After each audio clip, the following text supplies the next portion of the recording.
Chapter 140. Not long after the traffic was cleared, the car entered the boundary of Shenyang. After getting off the highway, the Jiaopa drove directly to the old house in the countryside instead of the road that led to the town. What made the Jiao family curious was that the BMW was following them. Although they knew that their destination was also Shenyang, Shenyang wasn't a small town, and the roads leading to different towns in Shenyang were different. However, up until now they had been driving on the same route. Were they really from the same hometown? When the Jiaopa talked with them on the highway, they talked a lot, but they didn't tell them where their real destination was or what their names were. The Jiao family was just curious. They didn't think that those people were plotting against them. After all, they didn't look like they were short of money. Just like the Jiao family, the people in the BMW behind them were also surprised. They didn't expect that they would be driving on the same route. Half an hour later, when they were about to reach the Jiao family's old house, the BMW made a turn and separated from the Jiao family's car. "I guess they're from the neighboring village," the Jiaopa said. As for whether the BMW behind them was from the neighboring village, they didn't have much interest in it. They were about to arrive at the old house. The Jiao Yuan hadn't been here for nearly 2 years.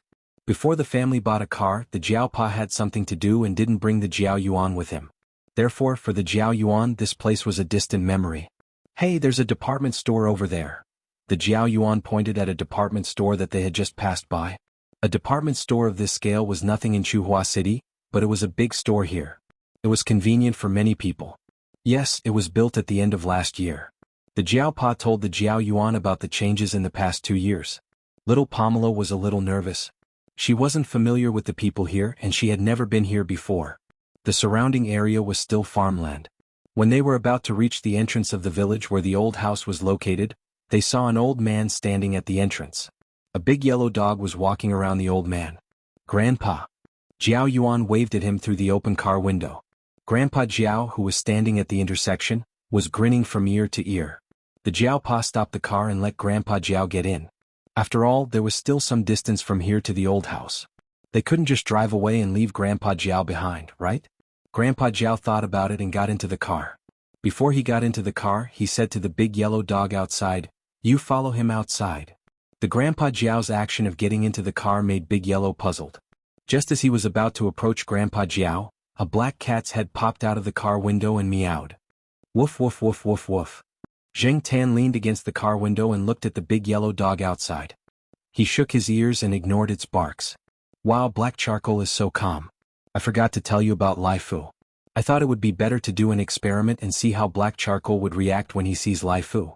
I didn't expect this cat to not be afraid at all." Grandpa Jiao's big yellow dog was called Lai Fu. He had been raising it for almost a year. It was a common breed in this area. That's right. Our black charcoal always plays with the dogs in the compound. There's a Saint Bernard that's so big, much bigger than Lai Fu. When it sees black charcoal, it will retreat like the plague. "Ha, that's a good idiom," old Master Jiao praised with a smile. "Grandpa, you're so knowledgeable." Jiaopa, who was driving, shook his head and let the grandfather and grandson continue to brag. Even if the big yellow dog didn't understand Grandpa Jiao's actions, when it saw the car start to move, it moved its attention away from Zheng Tan and chased after the car. After entering the village, the road leading to the old house was a bumpy dirt road. There were children and old people in the car, so the Jiaopa drove slowly. The big yellow dog didn't get tired of chasing after them and often ran in front. Jiao Yuan looked at the big dog following outside the car from time to time and asked about it. In this village there were many dogs with the same name in the village. In fact, many people raised dogs without naming them. They raised dogs to guard against thieves, to guard their houses, orchards, and weasels. As long as it was effective, they didn't care too much about the name. Moreover, there were many dogs and cats in the village that were raised freely. They were not as strictly guarded as in the city. Zheng Tan saw a few of them running freely on the muddy road or in the fields, wagging their tails. "There are so many names. Aren't you afraid of calling the wrong name?" Jiao Yuan asked. "Hey, it's different. It only recognizes the voice of our family. It won't listen to other people." Grandpa Jiao was quite proud of himself. He was very confident in his dog. Jiao Yuan hadn't been here for 2 years, and he found that the village had changed a lot. Many people had built small houses, and the tiled houses with pointed roofs and chimneys were much fewer. Everyone was making money these days. A large number of people who went south to work could always bring some changes to their homes when they came back during the spring festival. The houses in the village were not as expensive as those in the city. Relatively speaking, they didn't need much money. But in this village, to make a fortune, one's house had become a way to show off. Many old people didn't farm much. They stayed at home to help take care of the children and play mahjong when they had nothing to do. Their children who went out to work earned some money every month to support the family. Jiao Pa had wanted to renovate the ancestral house. Many people in the village had built small houses, and he was afraid that the old people would feel uncomfortable if he didn't build one himself. However, Grandpa Jiao rejected the idea. He didn't want to tear down the ancestral house and build a small 2-story or 3-story house like other families. Grandpa Jiao was very attached to this old house. Even though he had a house in town, he and his wife still lived in the ancestral house most of the time. Many people in the ancestral house knew Jiao Pa. Even the university professors were in awe of him. They directly ignored the word deputy. In the village, everyone's attitude towards intellectuals and officials was obviously different from other people's. When they arrived at the ancestral house, Jiao Wei came over to help move things. When Grandpa Jiao was cleaning the ancestral house, Jiao Wei came over to help. In Chuhua City, it was Jiao Pa who helped them. So, in the ancestral house, Jiao Wei tried his best to take care of them. After Zheng Tan got out of the car, the big yellow dog started barking at him. After 2 barks, it changed its angle and continued barking. Many dogs were like this. The more you ran, the more they chased, and the more they chased, the more they ran. It was a vicious cycle. Usually, dogs that were tough on the outside or had some training and were smart enough would not bite randomly. Zheng Tan didn't run. First, he felt that the big yellow dog wouldn't bite him for the time being. Second, Grandpa Jiao was there. He wouldn't let the dog bite him. Sure enough, after being scolded by Grandpa Jiao, the big yellow dog was not happy, but it still gave up on Zheng Tan and ran to the kitchen with Grandpa Jiao. There were a lot of rooms in the ancestral house. After the old junk was cleared out, the empty rooms were for the 4 of them. Jiao Pa and Jiao Ma shared a room while Jiao Yuan and Little Pomelo shared a room. They were all next to each other. Although Little Pomelo's surname was not Jiao, Grandpa Jiao and Grandma Jiao were very good to her. They put some small plants in the room to make it more lively. Little Pomelo had a big cat tree in her room. It was Grandpa Jiao's masterpiece. Since old Master Jiao did not know how to surf the internet, he asked someone to print out a picture from the internet and made a cat tree himself. It looked the same and the material was of good quality. Zheng Tan stepped on it and felt that it had a good feel to it. At night, who would sleep on a cat tree when there was a bed? The cat tree was only used during the day for naps and lunch breaks. Jiao Wei's grandmother raised rabbits. He caught 2 palm-sized rabbits for Jiao Yuan and Little Pomelo to play with. At first, Jiao Wei's grandmother was worried that Zheng Tan would do something bad to her rabbits. Later, she found that Zheng Tan wasn't interested in them at all, so she gradually relaxed. The next day after breakfast, Grandpa Jiao went out to buy something. Grandma Jiao and Jiao Ma were marinating bacon at home. Jiao Yuan and Little Pomelo helped them for a while, and then went to watch the rabbits at Jiao Wei's grandmother's house. Jiao Wei led them to the entrance of the rabbit hole and placed a canned food bottle. They tied the canned food bottle with a rope and held the other end of the rope in their hands to hide it. When the little rabbits came out of the hole, they would pull the rope. The canned food bottle would fall and block the hole. Jiao Yuan and Little Pomelo would then run in to catch the little rabbits. After watching for a while, Zheng Tan felt a little bored and wanted to go back to the cat tree to take a nap. When he jumped onto the wall of Jiao Wei's house and was about to go back to the old house, he saw Jiao Pa walking out with a bag. He looked around as he went out. Zheng Tan, who was familiar with Jiao Pa's style, felt that the Jiao Pa was acting a little strange. Since he had nothing to do, he jumped off the wall and followed him. On the way, Zheng Tan saw a few cats lying on the haystack basking in the sun. It was cold and the cats hid their paws well. They didn't bother to respond to Zheng Tan. Zheng Tan was exposed by a big dog. It kept barking when it saw Zheng Tan. Fortunately, it was tied up, otherwise it would definitely come up and fight with Zheng Tan. The Jiao Pa turned around and saw Zheng Tan. His expression was a little complicated. He sighed. Forget it. Follow him. Don't run around. There are a lot of dogs around here. Zheng Tan was even more confused. Who was the Jiao Pa looking for? He followed the Jiao Pa for 5 minutes and came to a brick house. Looking at the house, Zhang Zian guessed that it had a long history.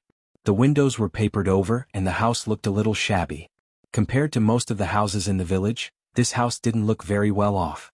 The Jiao Pa stood not far away and looked at the house for a few seconds before walking over. The wooden door was open and the sun shone in. Zhang Zian could see the dust floating in the air. There was a wooden deck chair at the door and an old lady was lying on it. She seemed to be sleeping. She wasn't wearing the old clothes that Zheng Tan had imagined. Instead, she was wearing clothes made of good material. However, this person didn't care about her appearance. She was a very strange person. A tortoiseshell cat that was missing a leg was lying on the old lady's lap. It was much thinner than Li Yuanba. When it sensed that someone was coming, it moved its ears and opened its eyes a little. It glanced at the person and the cat, then closed its eyes again. It looked like it didn't want to pay attention to them. The Jiaopa walked over and put down the things in his hands. There were some health products and daily necessities brought from Chuhua City. They weren't cheap. The old woman who seemed to be asleep on the recliner slowly opened her eyes. Although her face was full of wrinkles and she looked older than old Master Jiao, her eyes were bright and full of vigor. The old lady's gaze stopped on the Jiaopa for a few seconds, then moved to Jing Tan, who was standing beside the Jiaopa's leg. Jing Tan suddenly felt a chill down his spine. He subconsciously stepped back toward the Jiaopa. "This isn't the cat from back then," the old lady suddenly said. Chapter 141. Of course. After all, more than 20 years have passed. I don't know if the previous one is still around, but this cat is only 2 or 3 years old, said the Jiaopa unexpectedly. The old lady shook her head.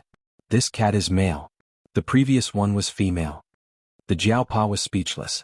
How come I didn't know that the previous one was female? Granny, you didn't mention it back then either. Not noticing the Jiaopa's expression, Zheng Tan was just confused by the words of the person lying on the recliner. What the F***ck? How did this old lady know the gender of the cat? Zheng Tan remembered that when he came over, he had been facing this direction the whole time. Also, from a human's perspective, shouldn't he have looked behind to confirm the gender of the cat? Also, Zheng Tan had never been like other cats who showed their chrysanthemum. Suddenly Zheng Tan's thoughts raced. He didn't expect this old lady to be so wretched. Is it scolding me? The old lady lying on the recliner looked at Zheng Tan and asked the Jiaopa. Zheng Tan was speechless. The Jiaopa's face twitched and he didn't know how to answer. The old lady didn't seem to want to wait for the Jiaopa's answer. She changed the topic and asked, "Did you buy a car?" The Jiaopa nodded. "Yes, I bought it a few months ago." "That's good." The old lady turned sideways and opened a cabinet next to the recliner. She took out a pendant from the drawer and handed it to the Jiaopa. "This is for you." Zheng Tan glanced at the ordinary-looking pendant. The students around Chuhua University had many similar pendants on the street. They were only a few yuan worth of pendants and the wholesale price was even cheaper. Although the old lady said, "For you," Zheng Tan thought that if the Jiaopa hadn't brought a gift over, the old lady wouldn't have given him anything that was worth a few cents. After the Jiaopa took the pendant and thanked the old lady smiled and showed her fake teeth. She pouted at Zheng Tan. "Take care of this cat. It's fate that we met, and it can bring us good fortune." Zheng Tan liked the last sentence. Yuan Zi said that cats could bring him good fortune. Thinking about it, Zheng Tan was a little proud. Although Father Jiao didn't really believe in those imaginary things, he had to admit that his cat had brought a lot of good luck to the family so far. "Granny, please continue to rest. I won't disturb you any longer." Father Jiao prepared to leave. He knew that the old man had always been a man of few words, and that he would rest after talking for a while, so he decided not to stay any longer. "Before you leave the village, bring the cat here again," said the old woman lying on the recliner. Although the Jiaopa didn't know what the old lady wanted to do, he nodded in agreement. Zheng Tan looked at the old lady and the cat, then turned and left with the Jiaopa. After the Jiaopa and Zheng Tan left, the old lady, who was lying on the chair with her eyes closed, sat up and stroked the cat on her lap. She continued to look for fleas for the cat. "Oh, another big one. Next time, find a rat with fewer fleas to eat." The three-legged tortoise shook its ears. It wasn't sure if it understood the old lady. On the other side, Zheng Tan followed the Jiaopa out of the old lady's yard and walked on a different path. Seeing that the village was getting further and further away, Zheng Tan was very curious about what the Jiaopa wanted to do. He could tell that the Jiaopa was hiding something. There was a mountain near the village. It wasn't very big. After all, the area wasn't considered barren. Now that the mountain was being developed, it wasn't as wild as it was a few decades ago. Zheng Tan followed the Jiaopa to an orchard. The Jiaopa stood there and looked around. He sat down beside a tree and lit a cigarette. After smoking half of the cigarette, the Jiaopa said to Zheng Tan, who was squatting beside him in a daze, "Black charcoal, let me tell you a secret." After saying this, the Jiaopa paused and smiled. "Actually, it's not really a secret. I told some people before, but they didn't believe me." This was what he was waiting for. Zheng Tan snapped out of his daze and pricked up his ears to listen to what the Jiaopa was going to say next. In the past, when I was still a child, I was even younger than little Pomelo. At that time I was naughty. There was a rumor among the children that there was a treasure in the mountain. I went up the mountain with a few other children to search for it. However, we didn't find anything for a few days. Some of them gave up, but I didn't. So one day when my parents weren't looking, I went up the mountain alone. I didn't find anything for half a day. I was tired and hungry. After eating some bread, I lay down on the grass and slept. I didn't have much awareness of the danger. Now that I think about it, I was really courting death. When I woke up, the sky was getting dark. It was past dinner time. I was anxious and wanted to go home. However, I accidentally slipped down a steep slope and sprained my ankle. Misfortune never comes alone. After dragging my injured leg for a few steps, I fell into a hole. The hole was very deep. At least, it was difficult for me to climb out. Perhaps someone had buried something and dug it out, leaving the hole unfilled. At that time, I didn't have much strength, so I couldn't climb out. I shouted for a long time, but no one came to help. I dug the stones and mud on the wall to have a support point. When my fingers were bleeding, I heard a cat's meow from above the hole. Not long after, I saw a cat's head. It looked at me and left. Not long after, a thick straw rope was thrown down from above. I grabbed the straw rope and tried to climb up. At the same time, I felt someone pulling the rope. It wasn't very strong, but it helped me. When I climbed out of the hole, I found that it was a cat that was pulling the rope. The other end of the rope was stuck in a crack on a big stone near the hole. It was a very smart cat. After I climbed out, it ran away. Not long after, the old lady appeared. She told me that she found a black cat stealing the straw rope she used to tie the firewood. So she followed it. During that special period, the old lady was ostracized by the villagers. No one was willing to interact with her. Jiaopa remembered that he and the other children in the village threw stones and mud at the old lady's small yard. Later, the old lady had no choice but to go up the mountain temporarily. She set up a small shed and lived there alone until the difficult period passed. Even now, Jiaopa still remembered the time he stayed in the hole. The hunger, fear, and the chill brought by the mountain wind. Later, the old lady found a cat's tooth on the straw rope. The cat broke it when it was biting and pulling. Jiaopa flicked the butt of his cigarette and looked into the distance. He continued to recall. The thick straw rope woven by the villagers was very strong. If it was bitten, it wouldn't break the tooth. However, if it was bitten and pulled with all its strength, then it would be hard to say. The cat's tooth might have broken when it pulled the straw rope from the pile of firewood, or it might have broken when it was being pulled. Either way, Jiaopa was very grateful to it. However, after that, Jiaopa never saw the black cat again. The old lady melted the rosin and put the cat's tooth in it. She made it into an artificial amber and gave it to me. I still have it. I'll show it to you when we get back, Jiaopa said to Zheng Tan. Nearly 30 years had passed. Jiaopa knew that the cat in his memory was probably long gone. However, when he saw the black cat that his wife picked up for the first time, he suddenly remembered the cat from years ago. The black cat that walked through the night had a fearless look in its eyes even though it had to stand on the ground and look up at people. It even had a condescending and disdainful aura just like a small leopard. Because of this, Jiaopa, who had never agreed to keep a pet since they lived in the big city, finally relented after Jiaoma brought Zheng Tan home. At that time, the panic of the epidemic had just passed, and there were still 2 children at home. Jiaoma really didn't expect Jiaopa to agree. The rest of the Jiao family didn't know the reason behind it either. When the old lady brought me to the village, she told me not to tell anyone. Some things are better left unsaid. Even if I told them, they might not believe me. It might even cause trouble. Jiaopa didn't quite understand at the time. When he grew up and understood things, he realized that in that era, it was easy to link anything to demons and ghosts. If he didn't do it well, it might cause trouble. Later, the special period passed and people's minds became more open. Regardless of whether some phenomena could be explained by science, their actions were not too extreme. Even so, Jiaopa still didn't tell anyone about what happened back then. He used to tell people stories, but unfortunately they didn't believe him. The cat's tooth amber constantly reminded Jiaopa that what happened back then wasn't a dream. Jiaopa also took Zheng Tan to see where the pothole was. Every time he came back to the old house, Jiaopa would come to take a look, even though the place had changed a lot. The pothole had been filled in, and the wilderness had been turned into an orchard and vegetable field. After returning to the old house from the mountain, Jiaopa went to help with the New Year's goods. Zheng Tan didn't catch rabbits with the 2 children because he had nothing to do. He secretly went to the old lady's house to listen to her story. Recently, many people who went out to work in the village had returned. Some people came to visit every day. The young people were more open-minded. They knew that this kind of thing wasn't as good as before. In the big city, some people were much more arrogant and bold. They could make a lot of money by talking nonsense. In comparison, this old lady was really low-key. She wasn't famous in Shenyang. She only had a little influence in the local village. It was said that she was almost 90 years old. She wasn't from this village in the early years. Now the villagers were in awe and fear of her. Now, before people in the village went out to work, they would come to find her and ask for safety. Of course, there were also many people who didn't believe in this kind of thing. Science was popular now. Moreover, this kind of thing was divided into orthodoxy and non-orthodoxy. The non-orthodoxy was feudal superstition and was illegal. But people's psychology was always like that. They had to ask for it just in case to be at ease.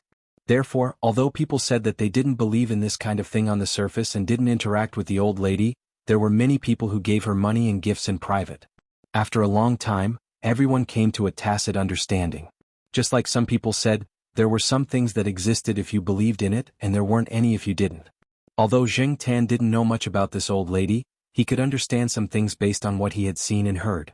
Regardless of whether the old lady was a scammer or not, he hadn't heard of any bad things happening. On the contrary, more and more people secretly praised her, which proved that she did have some ability. Besides, she had saved Jiaopa. Just because of this, Zheng Tan had a better impression of the old lady. Whether she was a scammer or not was secondary to Zheng Tan. Moreover, it was because of what had happened back then, or perhaps because she had given Father Jiao a few words of advice, that Father Jiao was able to accept her as a different cat so quickly. Chapter 142. 2 days after Zheng Tan came to the Jiao family's old house, he finally knew what Jiao Yuan meant by New Year's flavor. According to Jiao Yuan's definition, New Year's flavor was the flavor of firecrackers. Bang! After the sound, the children cheered. Zheng Tan was lying on the roof of the old house, looking at the vegetable field in front of the old house. Jiao Yuan was taking little Pomelo to see the children in the village setting off firecrackers in the open space. In the city, firecrackers were strictly controlled and were not allowed to be set off randomly. However, after they came here, there were no restrictions. They could set them off however they wanted. Firecrackers were sold in the town and village markets, and they were cheap enough. Some of the older boys could even make firecrackers by themselves. The children became familiar with firecrackers after playing for a while. Other than catching rabbits, little Pomelo was brought by Jiao Yuan to play with firecrackers. Most of the time, little Pomelo just stood aside and watched. For her, firecrackers and firecrackers were different. Watching firecrackers and firecrackers were different. Including Zheng Tan, their only experience was watching firecrackers in the square. When Zheng Tan was still a human, he had asked someone to buy a lot of firecrackers for him to flirt with girls. However, he had never played with firecrackers and firecrackers like these children. This was a kind of folk entertainment that had been passed down for thousands of years. Unfortunately, it was highly dangerous, polluted, and strictly controlled in the big cities. Many children living in the big cities rarely played with firecrackers and firecrackers. Even if they played with firecrackers and firecrackers, they would only play with what the children in the village called little things. The villagers did not care much about the children. These children had been playing with firecrackers since they were young. They were very good at it and had a lot of tricks. Jiao Yuan obviously played with them every time he came here for the new year. Although he was in junior high school, he was still a teenager. He was very playful. The parents were relieved when the children around the same age as Jiao Yuan played with the younger ones. Try this. A 7 or 8-year-old child took out a shabby aluminum pot from an unknown corner, turned it upside down on the ground, and then put a firecracker in it. He squatted down and lifted the aluminum pot. The child used the burning incense to light the fuse. After lighting it, he got up and ran away. Little Pomelo and Jiao Yuan, who were standing in the distance, covered their ears. Zheng Tan, who was lying on the roof and looking over, also raised his paws to cover his ears. The sound of the firecrackers was too loud and his hearing was good now. The impact of the sound was really great. Bang! The small aluminum pot was lifted up about 10 to 20 meters high. Unfortunately, those children weren't too satisfied, saying that it wasn't very powerful. Zheng Tan looked at the aluminum pot that had fallen from the sky. It was deformed from the explosion. This bunch of brats was really bold. There aren't many big ones left. Let's play with the small ones. Don't use too much. Otherwise, we won't be able to play today, said a kid who was about the same age as Jiao Yuan. He was holding a box with firecrackers and the like in it. The other kids also had boxes of different sizes in their hands, but the firecrackers in them weren't as big as his. The small ones aren't fun, muttered an 8-year-old child. Why aren't they fun? Watch me. A child looked around the vegetable garden and asked for the burning incense. Then he took the box of firecrackers and walked to a vegetable garden not far away. Because it was still a bit far from the fields allocated to each family, some of the empty land around the house had been opened up. Some people had fenced it to build a vegetable garden. In the vegetable garden that the child ran to, the cabbages were growing just right. The weather was good recently and the temperature was quite high. Moreover, the winter here wasn't as cold as the winter in the north, which was dozens of degrees below zero. Even in the warm winter it wouldn't snow. Finding the best growing cabbage, the child broke the cabbage leaves, put a small firecracker in it, lit it with the incense and ran away. Since it was a small firecracker, the children didn't run too far. They didn't even cover their ears. Zheng Tan only heard a bang, and then saw the cabbage that was growing well was broken into pieces. Sure enough, it was a naughty child. If the owner saw this, he would probably be so angry that his chest would hurt. Knowing that they couldn't do too much, the older children called the child who wanted to continue to fry the cabbages over, and didn't let him destroy the cabbages. If it wasn't their own cabbages being fried, they didn't feel bad. It even felt good to see it. But if their own cabbages were fried, these children would probably beat them with a stick. What else can I fry other than cabbages? Still fry fish? No, we were scolded when we fried fish yesterday. You can only fry fish in ponds and rivers that don't have fish. You can't go to fish ponds. What's so fun about fried fish? A few children were fiercely discussing over there. Jing Tan found it funny. These children had fried a few fish in the fish pond yesterday. When the owner saw the big fish with white bellies in the fish pond, he was so angry that his lungs were about to explode. Every year they would make such a scene. These naughty children didn't learn from their mistakes. After being beaten, they continued to fry fish. Therefore, when the naughty children met firecrackers, it was terrible. Zheng Tan was thinking about it when they came up with another idea. The target was a water tank placed in the corner of a vegetable garden. The village had running water now, but most people still liked to use well water. Every family had this kind of clay water tank to store water. The water tank placed in the corner of the vegetable garden should have been there for a long time. The water inside was very turbid, and it even emitted a foul smell. It was probably placed there by the owner to water the plants. Hey, I suddenly thought of a story from a language book. A child said. I know. A little kid raised his arm and wiped his snot with his sleeve. It's called Sima Guang Fried Fish Tank. Jing Tan Jiao Yuan Little Pomelo. Good awareness. The level had increased and it was even more ruthless than Sima Guang. After frying the cabbages in the water tank, these naughty children really knew how to cause trouble. A child took out a small firecracker that was as thick as an adult's thumb. It was wrapped in a layer of plastic and the end was pointed. According to these children, it was called a torpedo. It was waterproof and came in different sizes. The power of the explosion was different. They used this kind of firecracker to fry fish. After lighting the torpedo with incense, the child threw it into the water tank. If it was thrown too early, it would be extinguished easily. If it was thrown too late, it would cause more accidents. As players with rich experience, they were familiar with this technique. The others stood further away. Although the firecracker was small, the water in the tank was too smelly, and these children did not want to be splashed with the smelly water. It was unknown whether it was because the water tank was too old, or the power of the torpedo was too strong. In short, Jing Tan saw a hole in the water tank. The black smelly water inside flowed out from the hole in the water tank, and the stench spread in all directions. The child who lit the firecracker did not have time to run too far. His body was splashed with water, and when he smelled the stench, he quickly went back to clean himself. It was almost lunchtime and the firecrackers on hand were almost all set off. The naughty children went back to their homes. After lunch they took out some more things to play with. Jiao Yuan used snacks to exchange for some firecrackers and other firecrackers with the children. He had no choice. Even if he had pocket money, he could not buy firecrackers in such a short time. There were no snack bars or shops nearby. Even if there were not many types of firecrackers. This was an inconvenient place.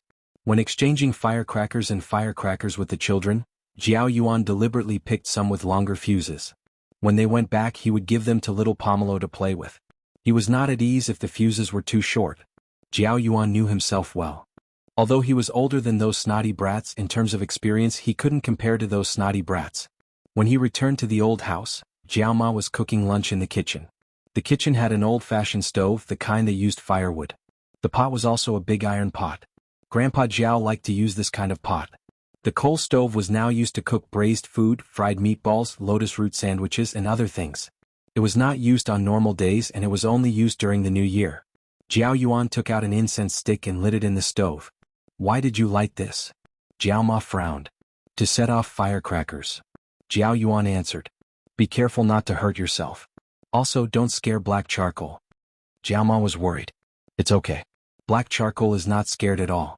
It watched us play this morning. It even knows how to cover its ears. Jiao Yuan grinned. After lighting the incense, he and little Pomelo went to the backyard of the old house to play. The good thing about living in the countryside was that it was big and had few restrictions. There was a tall pile of firewood in the backyard. Some cedar trees were planted here and there. Grandpa Jiao had already cleaned the weeds and leaves on the ground. There was also a water tank here, but Jiao Yuan did not dare to blow up his own water tank. Grandpa Jiao had bought some fish and put them in this water tank for the new year. Yesterday he marinated the fish, washed the water tank and put some water in it. He did not touch it for now. The old lady sat at the back door of the kitchen, frying lotus root sandwiches. She looked at the two children in the backyard from time to time. Although the children in the village often played with firecrackers, her grandson was different from the rascals in the village. He had little contact with firecrackers and the old lady was worried. Jing Tan jumped onto the pile of firewood and looked down. Jiao Yuan poked a small hole in the ground with a metal stick and stuck the small firecracker in it. He let it stand upright so that it was easier to light it. After it was lit, the firecracker made a pop sound. These were all small firecrackers. Jiao Yuan did not dare to play with big ones in his own yard. First, it was dangerous and would scare the old lady. He was just doing it for fun. In the backyard, Jiao Yuan and little Pomelo were much more relaxed. They each held an incense stick and played with the firecrackers. After playing for a while, little Pomelo looked at Jing Tan who was climbing on the pile of firewood and said, Black charcoal, do you want to play? Jing Tan moved the tip of his tail. It seemed that his claws were a little itchy. Here, Black charcoal, you play too. Jiao Yuan stood on tiptoe and handed the incense stick in his hand to Jing Tan. Jing Tan looked at the incense stick, turned his head, and jumped down from the pile of firewood. Little Pomelo took out a tissue, wrapped one end of the incense stick, and handed it to Jing Tan. Little Pomelo was so considerate. Jing Tan bit the incense stick wrapped in the tissue, and walked towards the firecrackers that were already placed. Jiao Yuan's mouth twitched. His cat's obsession with cleanliness was really awkward. When he lit the firecracker, Jing Tan was a little nervous. Although it was a small firecracker that was not very powerful, he had too little experience with firecrackers so he was a little excited. When the firecracker emitted sparks, Jing Tan turned around and ran. Pop! It was a success. The old lady who was sitting in the house, scooped up the fried lotus root with a colander. While she was dripping oil, she took the time to look at the situation in the backyard. She happened to see her son's precious black cat holding an incense stick to light firecrackers. Her hand suddenly trembled and a few pieces of lotus root fell out of the colander. Chapter 143. As for the two children setting off firecrackers with the cat, the old lady felt that it was fortunate that it was in her own yard and only her family members knew about it. If it was seen by others and met with gossips, it would probably cause some trouble. In the village it was fine if these animals were smart, but if they were too smart it might not be a good thing. After the old lady mentioned it to the Jiao Pa called the two children and Jing Tan over and gave them some instructions. The firecrackers were released for fun. Jing Tan did not need to play with them all the time, so it was fine if he restrained himself. Hey Dad, did the dog eat something bad? The Jiao Pa pointed at the pile of poop under the grapevines in the corner of the yard. Something bad. Grandpa Jiao walked over to take a look. It's true. Compared to the usual dog poop, the pile of poop under the grapevines was much thinner. However, the Jiao Pa and Grandpa Jiao looked at the big yellow dog who was squatting beside the coal stove, full of energy, waiting to pick up the leftovers. It did not look like the dog was suffering from diarrhea at all. It's fine. It looks like it's been eating too much food. The dog has been eating a lot for the past few days. Just don't feed it too much food. Old Master Jiao was no longer worried when he saw that. There were not many rules in the village when it came to raising dogs.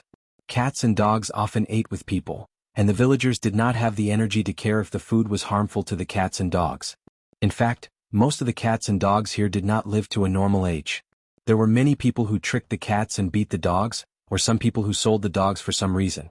However, cats were not worth much and people did not care if they did not want to raise them.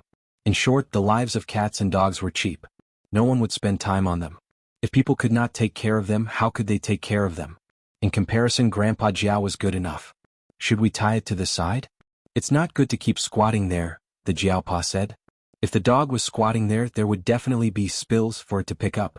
She still had to fry meatballs later. The old lady's hand shook again, and the dog became happy again. If you keep it at home, it can hum and sing for a long time. Let it out to play. You don't have to look for it. It will come back when it's time to eat. Many dogs in the village are like that. Aren't you afraid that the dog beaters will take it away? Who would come to beat the dog in broad daylight? Besides, Lai Fu won't go far. It's just taking a walk in the village. There are people watching. The person who beat the dog won't come at this time. Just tie the dog up at home at night. Don't worry about it during the day. Grandpa Jiao was very confident in his dog. As he spoke, Grandpa Jiao walked over and pushed the dog out of the door. Go play by yourself. Come back when it's time for dinner. The big yellow dog was unwilling to give up and wanted to squeeze through the door, but Grandpa Jiao blocked the door. After a few tries, the big yellow dog realized that it couldn't squeeze in. It barked twice, turned around, and walked away. It won't throw a tantrum, right? The Jiaopa asked worriedly as he watched the big yellow dog leave. How dare it? Throw a tantrum, my asterisk SS. You'll know when it's time for dinner. Grandpa Jiao waved his hand. It's not like those spoiled cats and dogs in the city. Oh, speaking of which, I heard that some cats and dogs in the city are very petty and vengeful. Is that right? How's your black charcoal's temper? It's okay. The Jiaopa squeezed out these 3 words. He thought for a while and said, anyway, it's pretty good to the family. The Jiao Yuan and little Pomelo washed their hands and helped the Jiaoma make dumplings. They used to make dumplings at home before, so the dumplings didn't look distorted. At least they still looked like dumplings instead of misshapen dough. Zheng Tan was bored, so he jumped over the wall and followed the big yellow dog. He knew that he wouldn't get lost if he followed the big yellow dog. Don't you care about the cat? Grandpa Jiao raised his chin and pointed at the wall. It's okay. It's smart. The Jiaopa wasn't worried. After Zheng Tan jumped down from the wall, he followed the big yellow dog in front of him. He kept a distance and kept an eye on the surroundings. There were many dogs in the village, and not every dog was friendly to a cat. The big yellow dog who came out of the Jiao family was familiar with the place. It walked around the village and asked for food by smelling. It knew which family would give it food and which family wouldn't. Animals were sometimes much smarter than people thought, but most of the time, their intelligence was ignored by people. A cat lying on a wooden bucket and sunbathing with its paws opened its eyes a little when it saw the big yellow dog. It didn't run away, and when the big yellow dog walked far away, it closed its eyes again and continued to sunbathe. Looking at Big Yellow collecting food while walking, Zheng Tan really admired this guy's ability. Not only was he thick-skinned, but he was also a little smart. These 2 traits would make him the type that wouldn't starve even if he was a human. While thinking, Zheng Tan suddenly heard a dog barking in front of him. Woof, woof, woof. There was a warning growl in the dog's barking. This barking was different from when the big yellow dog saw the Jiaopa and the others. It was obviously vigilant and aggressive. This kind of barking only appeared when it was facing certain dangerous people. Sure enough, when Zheng Tan raised his head, he saw the big yellow dog baring its teeth at a person not far away. Not far away, the man's appearance was passable, not to the extent of being unsightly. However, coupled with the scoundrel aura that he exuded, the impression he gave others had plummeted to the negative. The person had a toothpick in his mouth and was shaking his legs. When he saw the big yellow dog, he wasn't afraid at all. He even laughed, then picked up half a brick on the ground and threw it at the big yellow dog. Judging from the strength of the brick, if it really hit the big yellow dog, it would probably break a few bones. Fortunately, the big yellow dog ran fast, and the brick only grazed its back, so it wasn't hurt. No wonder the big yellow dog's attitude was so bad, and it was even a little afraid of that person. This person was obviously not a good person. Zheng Tan looked at the people around him. Obviously, some people had seen this scene, but they didn't care. In their opinion, it was not worthwhile to provoke this scoundrel for a dog.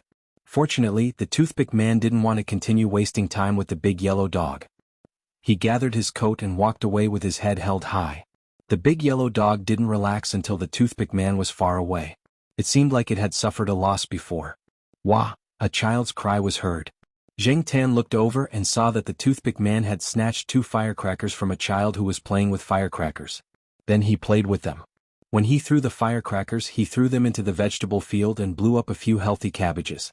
The people who saw this scene only said a few words and didn't argue with the toothpick man. Zheng Tan pulled his ear. Forget it, It's better not to meddle in this kind of business. Jiao Pa already told us to keep a low profile. When it was almost time for dinner, the big yellow dog came home on time. Zheng Tan couldn't help but feel that animals' sense of time was really good. They couldn't look at the time on their phones like humans, and most people hadn't started eating yet. Therefore, no one told the big yellow dog that it was time for dinner. When the big yellow dog came back, it was obviously a lot lighter. Just like Grandpa Jiao said, it didn't throw a tantrum at all. Zheng Tan was still not far behind it. He watched it run into the old house's gate, and then it ran out in a few seconds and barked at the gate. Zheng Tan ignored the big yellow dog and went straight into the house. He saw the toothpick man snatching a piece of fried fish from little Pomelo's hand. F***ck your grandpa? Zheng Tan immediately became angry. If he didn't see the Jiao Pa coming over, he would have slapped that guy a few times. Zheng Tan could pretend that he didn't see anyone bullying other people, but Zheng Tan couldn't tolerate anyone bullying his own family. When the big yellow dog came in, it went straight to the kitchen. When little Pomelo saw the big yellow dog coming back, she knew that Zheng Tan must have come back too. She picked up a piece of fried fish and walked towards the gate to give it to Zheng Tan. However, the toothpick man snatched it away when she was in the hall. Little Pomelo pursed her lips and stared at the annoying stranger in front of her. She hesitated whether she should throw the chopsticks in her hand at him. Grandpa Jiao was also angry when he saw this. He grabbed the shoulder pole and chased the man out. The man shouted as he walked out, "I heard that Brother Ming Sheng and the other professor's projects are worth at least 1,000,000 yuan, so I came to see how rich they are. What are you doing? Don't talk nonsense. Most of that money is from the country. It's used for research. If you talk nonsense again, I'll send you to the police station." Grandpa Jiao swung the shoulder pole at the toothpick man. The villagers valued seniority very much. For the toothpick man, he didn't care about his peers or juniors, but he didn't dare to hit the older generation. Previously, he hit an older person and was ganged up on by the villagers. He was almost sent to the police station. Although the toothpick man was chased away by his grandpa, Zheng Tan's anger didn't subside. He was thinking about when he should go and deal with that guy. However, tomorrow was New Year's Eve. Zheng Tan thought about it and decided not to cause any trouble. He would go and find that toothpick man in a few days. The villagers ate dinner early and there weren't many entertainment activities. Everyone was used to sleeping early. Since New Year's Eve was coming, everyone was busy, so they slept later. Grandpa Jiao heard that a family sow had given birth to piglets, so he wanted to go and take a look. Jiao Yuan wanted to go, so Grandpa Jiao brought him along. Little Pomelo stayed in the room and watched TV with Jiao Ma. She didn't go to see what was going on. Zheng Tan was curious, so he followed them. Grandpa Jiao took a shortcut behind the house. Zheng Tan followed him for a while and suddenly stopped. He moved his ears and tilted his head. He followed the direction of the sound and saw the toothpick man who snatched little Pomelo's fish. He was standing there with a cigarette in one hand and a phone in the other. He was talking on the phone, showing off a box of torpedoes he stole from the market today. He tested 2 of them and found that they were quite powerful. He was going to sell them to the children in the village at a higher price tomorrow. "Okay, I'm not talking to you anymore. I'm going to take a dump." The toothpick man turned off his phone and took a deep puff of the cigarette between his fingers. He threw the cigarette but far away and walked into the outhouse while humming a tune. Zheng Tan narrowed his eyes and wagged his tail a few times before heading in that direction. Compared to watching a sow give birth to piglets, Zheng Tan was more willing to take this opportunity to teach the toothpick man a lesson. Zheng Tan ran into the toothpick man's house. According to what the toothpick man said on the phone, he found a box of torpedoes in his room. It was a medium-sized type. Zheng Tan carefully opened the box and took out 2 of them. He closed the box and ran back to the toothpick man's outhouse. It was already dark and no one saw a cat walking upright. The toothpick man's family was in another room with a TV, so no one noticed that a cat had entered their house. The village's outhouses were all built with brick walls. They were built near the back door or in the backyard, and there was a large pit for the urinal. Part of the urinal was outside the outhouse wall, so the villagers could scoop the manure to fertilize the vegetable fields. At the same time, it was convenient for Zheng Tan to take revenge. The cigarette but that the toothpick man threw outside flashed in the night wind. Zheng Tan picked it up and quietly approached the outhouse. Zheng Tan recalled the appearance of those naughty kids when they set off the torpedoes. He lit the fuse and threw it into the outhouse where the toothpick man was squatting. He turned around and quickly left. He still remembered the stinky water splashed on the kid who blew up the water tank. He would be worried if he didn't run away. Chapter 144. It had to be said that the power of the torpedo was really good, and the effect was also quite ideal. Zheng Tan heard a lot of splashing sounds as well as particularly abrupt and sharp shouting and cursing sounds at night. The stench spread everywhere, and the toothpick man didn't even pull up his pants completely before he rushed out of the outhouse. After running for 2 steps, he was tripped by his pants and rolled on the ground. Then he got some feces on the ground and rushed into the house with a body full of feces. The impact of the torpedo on the feces pit was too large, even the firewood was splashed a little. Zheng Tan was glad that he used the firewood as a shield so he didn't get hit. The trees in the yard of the toothpick man's house were splashed. What made Zheng Tan admire was that the outhouse was quite sturdy, and he didn't see any obvious cracks. Of course, there might have been an explosion, but he couldn't see it himself. Although Zheng Tan wanted to see the miserable state of the toothpick man again, the stench was too strong and he wanted to vomit. He didn't want to continue to stay here for a second. The noise here had already disturbed some people, and the house of the toothpick man had already started to become noisy. Zheng Tan quickly left the backyard of the toothpick man's house, and when he left, he had to avoid the smelly drip. The villagers living in the surrounding area didn't care about the explosion at first, they just thought that some naughty kid was blowing up a puddle or something like that. Who knew that after the explosion, there would be shouting and cursing. When they opened the door to see what was going on, the night wind blew in, bringing with it the smell of the outhouse. Zheng Tan took 2 torpedoes from the box of the toothpick man. He blew one up and there was an extra torpedo in the spare. Zheng Tan hid it under a tile, and if he didn't lift the tile, he wouldn't be able to see it. And no one would lift the broken tile in the corner of the yard for no reason. If he saw the toothpick man provoking his family in the future, then he could use it again. When Zheng Tan returned to the backyard of the old house, he still felt that there was a smell of the outhouse on his body. He didn't know whether it was psychological or the stench was still there. To be safe, Zheng Tan squatted on the pile of firewood outside for a while. While squatting on the fireplace, Zheng Tan saw the 3-legged tortoiseshell cat. It was holding a fat rat in its mouth as it ran briskly past the backyard of the old house. Even with 3 legs, it was able to move faster than some cats. Were hawksbill turtles that powerful? Zheng Tan's ears twitched. No matter what, he admired that 3-legged cat. About 20 minutes later, Grandpa Jiao returned with Jiao Yuan. Zheng Tan followed them into the house. Grandpa Jiao and Jiao Yuan both smelled like a pig pen. Therefore, even if Zheng Tan smelled of the outhouse, it wouldn't be obvious. After all, he wasn't the only one who smelled of the outhouse. Zheng Tan sniffed around Grandpa Jiao and Jiao Yuan and sneezed. Then he sniffed around Zheng Tan and wanted to lick him. Zheng Tan slapped him a few times, and then he obediently ran to the old lady and squatted beside her. The Jiao family didn't pay attention to Zheng Tan's movements. Those who stayed at home thought that he was taking a walk outside with Grandpa Jiao. Grandpa Jiao and Jiao Yuan thought that he had been staying in the backyard, so they didn't notice anything unusual about him. That night, Zheng Tan leaned on the small wooden bucket and asked Jiao Ma to boil some water for him to take a bath. Otherwise he would feel weird and embarrassed to crawl under the covers. The next day was Chinese New Year's Eve. Early in the morning, the 4 adults of the Jiao family got up and got busy. Zheng Tan crawled out of bed and went to the kitchen for breakfast. Jiao Pa and the others had already eaten. Zheng Tan sat alone on a chair and ate the breakfast that Jiao Ma had prepared for him. As he ate, Zheng Tan listened to the conversation between Grandpa Jiao and Jiao Pa. I told you. Our dogs are in good health. They're not that fragile. They're full of energy after a walk. The old man of the Jiao family pointed at the big yellow dog in the yard. The big yellow dog was jumping around in front of a plastic toy duck. Aren't you going to give it breakfast? Jiao Pa asked. Breakfast? No, it's not your cat. Who would give it 3 meals a day? After talking about the dog, Grandpa Jiao grinned and told Jiao Pa about the toothpick man. Early in the morning, many people in the village knew that the toothpick man had been set up by someone while he was taking a dump. However, until now they still didn't know who did it. According to the toothpick man's own memory, he didn't hear anyone opening the door to his backyard. The only thing he heard was the sound of firecrackers being lit. He couldn't remember anything else. In addition, the new cell phone that the toothpick man bought not long ago was also affected. At that time he was so scared that his new cell phone with a flip cover fell into the cesspool. It was difficult to get it out, and even if it couldn't be used.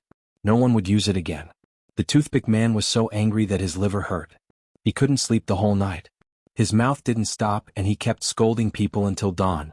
Some people in the village were secretly gloating. The toothpick man had attracted too much hatred. Not many people sympathized with him, especially that cell phone of his. He didn't get the money to buy it properly. After he bought it, he always showed off in front of people. He was so arrogant that he thought he was rich just because he had a cell phone. Since it was New Year's Eve, the village started to set off firecrackers in the afternoon. In the afternoon, Grandpa Jiao and Jiao Pa told them not to go out. They had to set off firecrackers everywhere today. It was dangerous to set off firecrackers, especially for people like the Jiao Yuan and little Pomelo. They didn't know much about the village, so it was easy for them to get into trouble. Therefore the Jiao Pa told them to stay at home. Zheng Tan watched them move the table, place the candlesticks and incense burners. During the New Year's Eve dinner, they lit candles and incense. Some people even burned paper money. In the past it was a legend. It was a tradition passed down from their ancestors. They prayed for the gods' blessings, wealth, and longevity. Now it was a custom. It was just a way for people to have a sense of hope. In recent years, although many people had followed the customs, they didn't have to follow the old customs. The Jiaopa originally wanted to bring Old Master Gu and his parents over to celebrate the New Year together, but Old Master Gu refused. Jiao Wei brought over a few firecrackers. He and some of his peers in the village made firecrackers themselves. The firecracker made of red paper was as big as the Jiao Yuan's arm. Zheng Tan's heart skipped a beat when he saw it. The other two firecrackers made of other paper were smaller. They were for the Jiao Yuan to play with. In the village they called these big firecrackers Spring Thunder. They set them off during the New Year's Eve dinner. Previously, Zheng Tan thought that there were too many people setting off firecrackers in the village. However, when it came to the New Year's Eve dinner, he realized that it was just a small matter. The Jiao Yuan helped the Jiao Pa move the firecrackers out. He took them apart and arranged them on the empty ground in front of the old house. Before dinner the Jiao Pa lit the incense. "Quick, close the door. They're all coming in." The Jiao Pa ran into the house and closed the door. When the firecrackers exploded outside, the debris flew everywhere. If the door wasn't closed, the debris would fly into the house. Zheng Tan squatted by the window and looked at the firecrackers outside. He also looked at the smoke rising from the firecrackers. If every household in the city set off firecrackers, there would probably be a smog for a long time. As for the big yellow dog, it was already waiting by the dining table. The firecrackers had nothing to do with it. After the firecrackers were set off, the Jiao Pa took the Spring Thunder, given by the Jiao Wei, and went out to set it off. Compared to the firecrackers just now, the firecrackers this time were further away from the old house. Bang! The huge explosion made Zheng Tan feel that the whole ground was shaking. Even the windows were making thumping sounds. Outside, the firecrackers and the debris from the big firecrackers explosion covered the ground with a layer of red. After the New Year's Eve dinner, the two children were so excited that they didn't go to bed until very late. At around 11 o'clock in the evening, there were very few people setting off firecrackers and fireworks. The children couldn't stay up and had already gone to bed. The night was much quieter. Zheng Tan had some insomnia tonight. He didn't feel like he was thinking about anything, but he just couldn't sleep. This was the first lively New Year he had ever had. Last year, at this time in the eastern courtyard, there were many restrictions in the city. There were only 4 people in the Jiao family. It wasn't as noisy as here. It was indeed better to be lively during the New Year. Just as Zheng Tan thought of this, he heard the sound of firecrackers being set off outside. More and more people were setting them off. Setting off firecrackers after midnight was a custom here. Moving his ears, Zheng Tan heard the Jiao Pa's voice. Not long after, he heard the sound of firecrackers going off in front of the old house. Even if he was sleeping soundly, he would still be woken up. Hearing these sounds, Zheng Tan couldn't help but sigh. In fact, it wasn't so good to be too lively. Because they went to bed late, Zheng Tan stayed in bed for a while in the morning of the first day of the new year. Little Pomelo didn't get up either. She didn't sleep well the whole night. When Zheng Tan woke up, he saw the Jiao Pa, Jiao Yuan, and the others who had just returned from outside. Early in the morning of the first day of the new year, the Jiao Yuan was still yawning when he came back. As a child, he was entitled to red packets. Jiao Yuan and little Pomelo received red packets from Grandpa Jiao and Grandma Jiao. Jiao Wei's parents came over and gave Jiao Yuan and little Pomelo one each. As a cat, he didn't have any red packets. However, when Zheng Tan woke up in the morning, he received 2 red packets from Jiao Pa and Jiao Ma. When he opened them, there were fish slices and pork jerky. Zheng Tan didn't have much to do on the first day of the new year. He basically slept on the cat tree that Grandpa Jiao had built. On the second day of the new year, the Jiao Pa, his parents, and Zheng Tan drove to Grandpa Gu's house, which was Jiao Yuan's maternal grandfather's house. The Jiao family and the Gu family lived not too far apart. They could reach there in half an hour by car. After spending a few days at the Gu family's house, they came back to the Jiao family's house. It was said that the toothpick man had been quite well behaved these days. Some people guessed that he had been set up by someone, so he didn't go out much these days.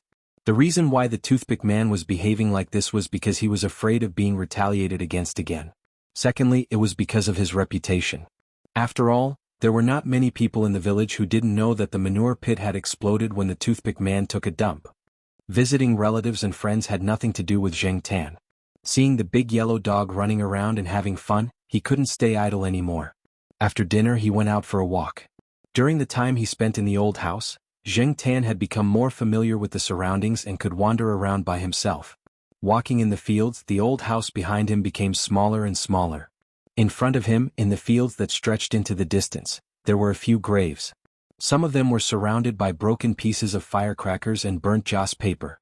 Obviously there had been a lot of people here. Some of the graves were still covered in weeds, and there wasn't even a single joss paper. No one cleaned or worshipped. As Zheng Tan walked forward, he paid attention to the surroundings. Suddenly he saw a few people coming towards the fields. Chapter 145. A group of people walked to the tombstones, placed incense, burned paper, set off firecrackers and knelt down. Zheng Tan watched them complete the series of actions. When he went to the Gu family mansion, he followed Jiao Yuan and little Pomelo to the tombstones. When the people went back, Zheng Tan was about to leave, but he didn't expect to be seen by a little kid. Among the group, the little kid was very happy when he saw Zheng Tan. It was probably boring to follow his parents and grandfather to the tombstones. After all, at his age he couldn't understand the feelings of the elders. When he finally saw a cat, he was excited and ran over. However, before he could run far, he tripped on a big piece of soil under his feet. When he fell, a small toy in his hand flew towards Zheng Tan. The child's mother quickly went forward to help him up and patted the dirt off his body. The rooster is gone. The child didn't cry, but he looked very sad. He even raised his empty hand to show his mother. Rooster? Zheng Tan looked at the thing that flew over. It was a cartoon version of a rich man's golden chicken toy, like a key. There was a ditch between Zheng Tan and the child. The ditch was quite wide, about 1.5 meters. There wasn't much water in the ditch, but there was a lot of mud. There was also some withered grass growing beside the ditch, which was a hindrance. If it was a young man with good athletic ability, it would be easy for him to cross the ditch. However, there was no one in the crowd who looked like they had good athletic ability. The middle-aged man who had spoken to Father Jiao was wearing an expensive suit and leather shoes. It was very inconvenient. And it seemed that the middle-aged man wasn't ready to cross immediately. Go forward. You can cross from there. Go back and pick it up, the middle-aged man said. The child didn't care about his father's words. He pushed his mother's hand away, pointed at Zheng Tan across the ditch and shouted, "Cat, cat." Yes, that's a cat, cat. The child's mother thought that the child was just identifying things and praised him. Cat, cat. Yes, a big black cat. The child's mother patted the dust off the child's pants and prepared to lead him away. Shaking off his mother's hand again, the child pointed at Zheng Tan across the ditch and shouted, "Kitty, throw it over here. Let Kitty throw it over here. Kitty, you can't throw it away. Daddy will pick it up for you later, okay?" The child's mother explained patiently. Let Kitty throw it, cats can't be thrown away. Before the child's mother could finish her sentence, she heard a soft slap. The cute little rooster that reflected golden light in the sun fell to the ground next to her. The child's mother. The child didn't have as many complicated emotions as his mother. He happily picked up the golden chicken from the ground and tried a button on it. The golden chicken immediately made a rooster crow sound. It wasn't bad. It was good. Thus the child grinned and laughed quite happily. Just now, Zheng Tan had originally planned to ignore them, but when he saw the child's reaction, he thought for a moment and scooped up the golden chicken toy to his side. With a hook of his claws he threw it over. Throwing a little toy wasn't too out of line, was it? Zheng Tan wagged his tail and left without looking at them again. That cat. Is it the cat of the family we saw on the highway? The old man looked at the black cat that ran away and wondered. No way. There are many cat owners here, and now that people are more open-minded, there are many black cats like this. Some people even think that this kind of black cat is auspicious, and especially by this kind of pure black cat, the child's mother said. Although it felt a little strange, the old man and the middle-aged man didn't talk about this topic anymore. According to the Jiaopa's plan, they would stay here for the 15th day of the lunar month before returning to Chuhua City. However, the old lady had said in advance, so on the 15th day of the lunar month, the Jiaopa brought Zheng Tan to find her. Still a little far away, Zheng Tan heard the sound of playing the eru from where the old lady lived. Zheng Tan didn't know how to appreciate music and he didn't like listening to Eru. However, when he heard this sound, he felt an indescribable sense of vicissitudes. When the Jiaopa pushed open the gate and walked into the yard, Zheng Tan saw the old lady sitting on a chair by the door playing the Eru. He didn't expect her to be able to play the Eru so smoothly at her age. If he didn't see it with his own eyes, Zheng Tan would have thought that the old lady had hired someone to play the Eru. The Jiaopa didn't interrupt the old lady's playing. He first found a place to sit down. Zheng Tan looked around. The three-legged tortoiseshell cat was lying on a wooden chair in the house. Compared to the first time Zheng Tan saw it, it had gained a lot of weight. It closed its eyes and seemed to be taking a nap, but its ears twitched along with the sound of the Eru. There were a lot of gifts on the table in the house. It seemed that many people visited the old lady during the new year. After the song was finished, the old lady put the Eru aside and said to the Jiaopa, "You're here."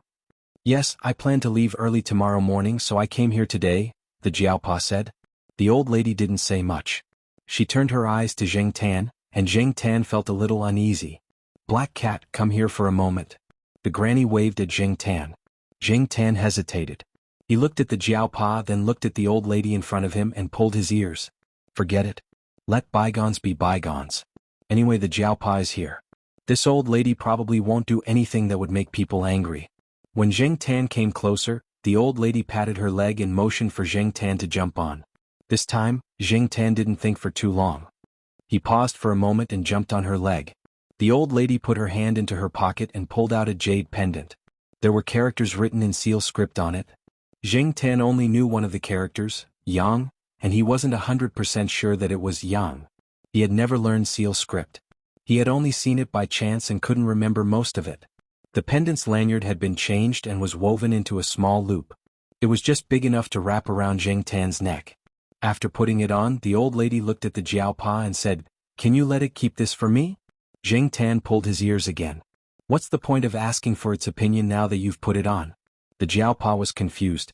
Even if this jade didn't look like it was worth hundreds of thousands, it was definitely not something that could be compared to a few dozen or a few hundred yuan. But why did the old lady give such an important thing to a cat? People who didn't know her would think that she was crazy. "I just want you to keep it for me. If you see someone wearing a jade pendant like this one day, let me know. My biggest wish is to see my family before I leave. Unfortunately, I don't even know if they're still alive." The old lady sighed. She suddenly thought of something and said to the Jiaopa, "Can you help me with this?" The Jiaopa was speechless. "You've already put the jade pendant on me and said what you wanted. Why are you only asking me if I can help you now?" "Of course I can help you." The Jiaopa nodded and said, "But it doesn't seem right to keep such a precious jade pendant on my cat. My cat likes to run around. What if he accidentally loses it?" "I see." The old lady took the jade pendant off Zheng Tan's neck and handed it to the Jiaopa. "Then help me keep it first. You can give it to me at this time next year." Zheng Tan and the Jiaopa were speechless. They felt that the old lady was unreliable. She was so strange. "But Granny, I'm going abroad this year. I won't be back at this time next year," the Jiaopa explained. "Then postpone it. You won't stay abroad forever, right?" the old lady asked nervously. "No," the Jiaopa said with certainty.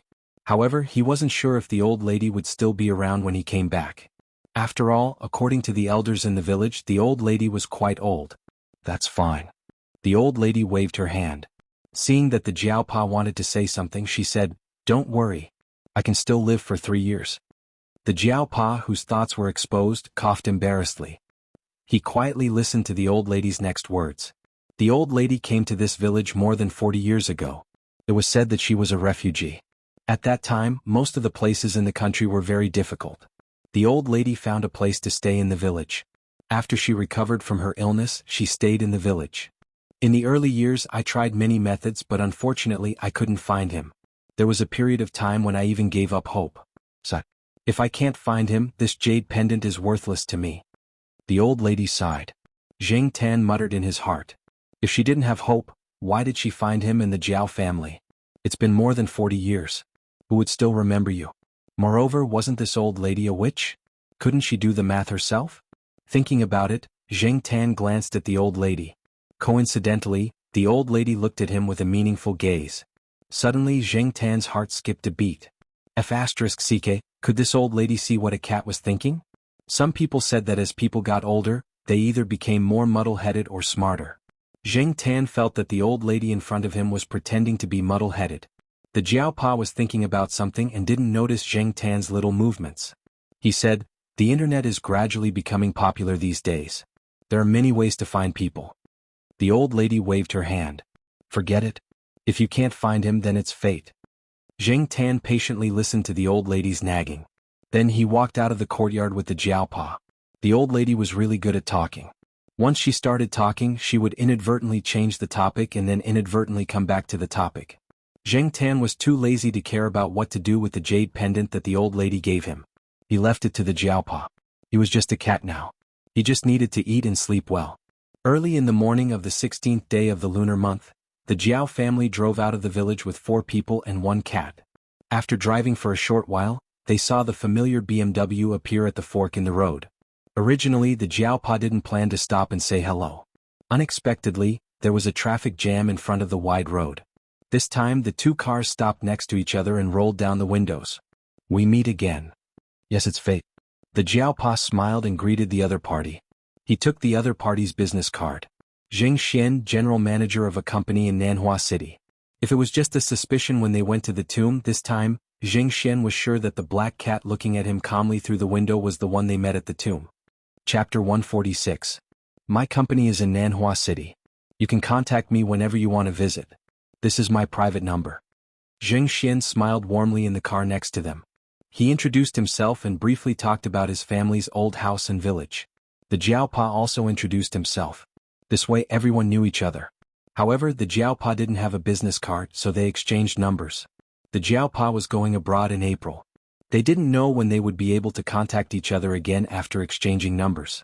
However, exchanging numbers was also a step forward in their relationship. After all, they were from the same hometown. Who knew when they would need to work together? Zheng Tan listened to their conversation from the back seat. Because they had the same surname, Zheng Tan paid more attention to them. Coincidentally, he saw the look in Zheng Xian's eyes. From his eyes, Zheng Tan knew that he recognized him. Also, from the half-open car window, the little brat waved his shiny golden chicken at Zheng Tan. Zheng Tan ignored him. Moreover, after this, everyone would go their separate ways. However, Nanhua City and Nanqing, would he be able to go there again in this lifetime? Selfishly, Zheng Tan wanted to go back and take a look. However, he had no choice. Once the Jiaopa left the country, the remaining Jiao family members living in the Eastern District courtyard wouldn't travel far. In short, they wouldn't be able to go there again for at least a year. After the traffic started, the 2 cars' routes overlapped. They only separated when they reached a certain section of the highway. The Jiao family and Zheng Tan didn't take this little episode to heart. Things changed too quickly. No one knew if they would have the chance to meet again. They could only say that they would meet again if fate brought them together. If not, then there was no need to force it. When they returned to the Eastern District courtyard, the winter sweet in the courtyard was still blooming. The children in the courtyard liked to pick flowers. Lan Tianzhu corrected Su An's misunderstanding. Winter sweet is winter sweet. Plum is plum. These 2 are different species. Even their families are different. The plum blossom belongs to the apricot family of the rose family, while the winter sweet belongs to the camphor family of the winter sweet. As they were talking, the 2 of them saw the Jiao family's car coming over. They didn't care about the winter sweet and plum blossoms anymore. They called the Jiao Yuan and the 3 of them gathered together to discuss tomorrow's school. Zheng Tan had seen the weather forecast. It said that in 2 days the temperature would drop and it would snow again. The children were very unhappy about this. No one wanted to snow right after school. It was cold to ride a bike. Moreover, this kind of weather was actually very suitable for huddling in bed instead of braving the cold wind, rain, and snow to go to class in the cold classroom. Unfortunately, the weather wasn't something that could be changed just because you said so. After school started, everyone started to get busy. Jiao Pa was now mainly busy with his plans to go abroad. Before he went abroad, he still had a lot of work to do, especially for Yexian and Suchu. As for the new graduate students this year, Jiao Pa did not ask the other teachers to help him choose. He had already made up his mind to only accept 1 graduate student. He would not be able to take care of more than 1 graduate student while he was abroad. All he had to do was to wait for the results of the postgraduate entrance examination to be announced. The remaining places were given to other teachers. This new graduate student was different from Exan and Su Chu. This time, Jiao Pa originally planned to recruit a female graduate student. This was also because when he was not at home, Jiao Ma would have more people to help her. After all, there were more restrictions on male graduates. It was more reliable to recruit a female graduate student. Before the postgraduate entrance examination, Jiao Pa had selected some applicants from his mailbox. After the results of the postgraduate entrance examination were released, there would definitely be more applicants who would promote themselves. However, Jiao Pa did not have that much free time. Fortunately, he found a satisfactory candidate. The third candidate was Zheng Jing, who had switched majors from the school. She was originally from the School of Foreign Languages. Many people did not understand why Zheng Jing chose to be a postgraduate student at the Chinese Academy of Sciences. This gap was too big. Although many students from the Chinese Academy of Sciences would also choose to be a postgraduate student from other schools, such as the School of Medical Sciences, the School of Chemistry, the School of Electronics and Information, or the School of Economics and Management. However, very few girls who were purely in liberal arts would choose to be a postgraduate student. This was not an ordinary step.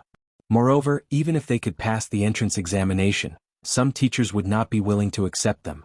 After all, the teachers wanted to recruit students who were quick to learn and strong in theoretical knowledge. Tsinghua University's strength meant that the competition was strong. There would not be a shortage of students. According to the cutoff score of 120% in the past 2 years, a group of people would be eliminated in the postgraduate entrance examination. Some of them had good scores. Therefore, many people said that they would not be confident if they did not score more than 10 points higher than the cutoff score. Su Chu was a special student. Many students in the same batch as Su Chu said that he was lucky. Jing Tan had never met Zheng Jing. He only heard about her from the Jiao Pa and the Jiao Ma when they were chatting.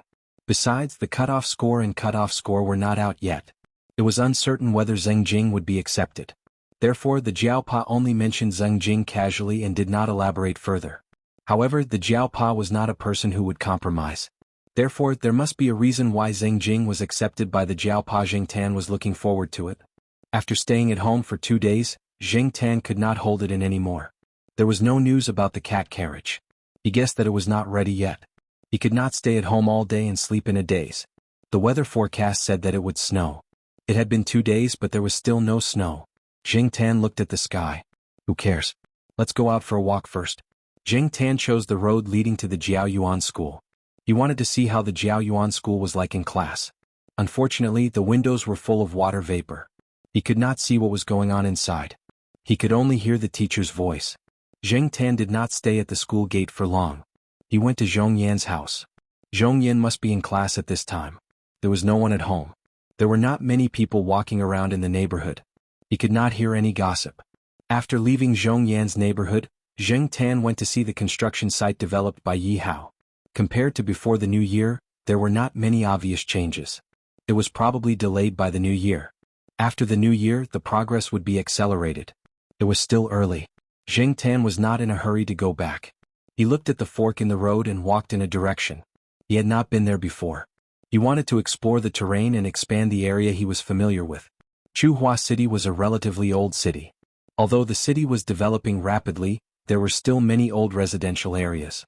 However, with the development of the city, these old residential areas would gradually be demolished.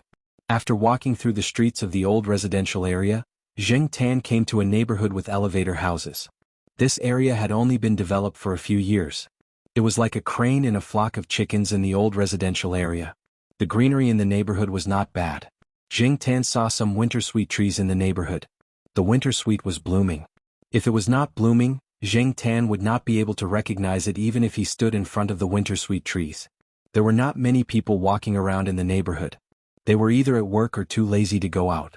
Even if it was not snowing, it was cold enough. Although it was not as cold as in the north, it was still unbearable for many people. Tsinghua City's winters were wet and cold. Some people from the north and the south coast who came to the city to study in university suffered from frostbite in their first year. They were not used to the weather here. There were not many people and there were not many animals outside. He could only hear a few dogs barking occasionally. As for cats, Jing Tan had not seen a single one for the time being. As he was walking, it started to drizzle. Jing Tan cursed the bad weather in his heart. He wondered if he should go back or find a place to hide. After all, it would take some time to return to the east courtyard from here if he calculated using the catwalk unless he ran all the way back. Before Jing Tan could make a decision, there was a crackling sound around him. It was the sound of falling snow. Looking at the raindrops and snow falling faster and faster, Zheng Tan estimated that it was going to snow soon. Forget it. I'll find a place to hide first. At this time he would be wet and cold. It would not be comfortable to be hit by the snow. He looked around. The bottom of the elevator was a parking space, so the first floor started from the floor above the parking space. Many residents had installed anti-theft nets on their balconies and windows. Some of the nets were too dense for Zheng Tan to squeeze through. After looking around, Zheng Tan chose a balcony on the first floor of a building. Zheng Tan could only squeeze through this balcony. It was also a good place to block the wind and rain. The height of the parking lot was not difficult for Zheng Tan to climb up. After jumping up, Zheng Tan walked to the balcony with the help of a piece of empty space and went in. There were a few cardboard boxes on the balcony of this house. There was a layer of dust on the boxes. It seemed that no one had touched them for a long time. After listening to the movements in the house and confirming that there was no one, Zheng Tan pulled 2 cardboard boxes down and used them as walls to block the wind. He squatted on the other side of the cardboard boxes. This way he could use the cardboard boxes to block the wind and also pay attention to the weather. Today was unlucky. 2 days ago the rain and snow did not fall. Today as soon as he went out, the wind and rain came. While squatting there waiting for the rain to stop, Zheng Tan heard the sound of the door opening. After a while, footsteps came closer. Zheng Tan adjusted his posture and prepared to leave immediately if the owner of the house rejected the cat. The door on the balcony was opened. A middle-aged man in a black coat walked to the balcony. As soon as he took a step, he noticed the black cat squatting next to the cardboard boxes. The man was stunned. When he met the cat's eyes, he did not show any sense of rejection. Suddenly he thought of something and turned back to the room. The door was not closed. Zheng Tan moved his ears and heard the sound of people walking back and forth in the house. Then there was the sound of the microwave. After a ding sound, the man came out with a cup of milk in a disposable paper cup and put it in front of Zheng Tan. Sure enough, there were more kind people. Zheng Tan sighed in his heart. However, many people did not know that cats could not be fed milk casually. Many cats were lactose intolerant. If they drank milk, they would have diarrhea. The consequences were more serious. As for Zheng Tan's unusual stomach, he had drunk a lot of milk in the Jiao family. He had never had diarrhea. Therefore, for him, milk was definitely drinkable. In addition, he did feel a little cold and wanted to drink something warm. Moreover, Zheng Tan did not feel any malice from the man in front of him. However, it was necessary to be vigilant. Zheng Tan took 2 small licks. Then he pretended to look at the scenery outside.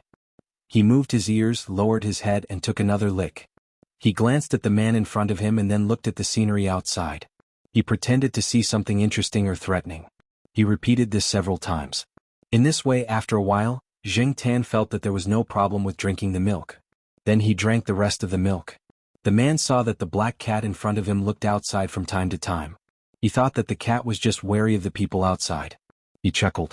Quite alert. Chapter 147. After drinking the small glass of milk, Zheng Tan felt much warmer. He shook his fur, stretched and looked out of the balcony. The rain had stopped and was replaced by patches of white snow. From the looks of it, the ground would soon turn white.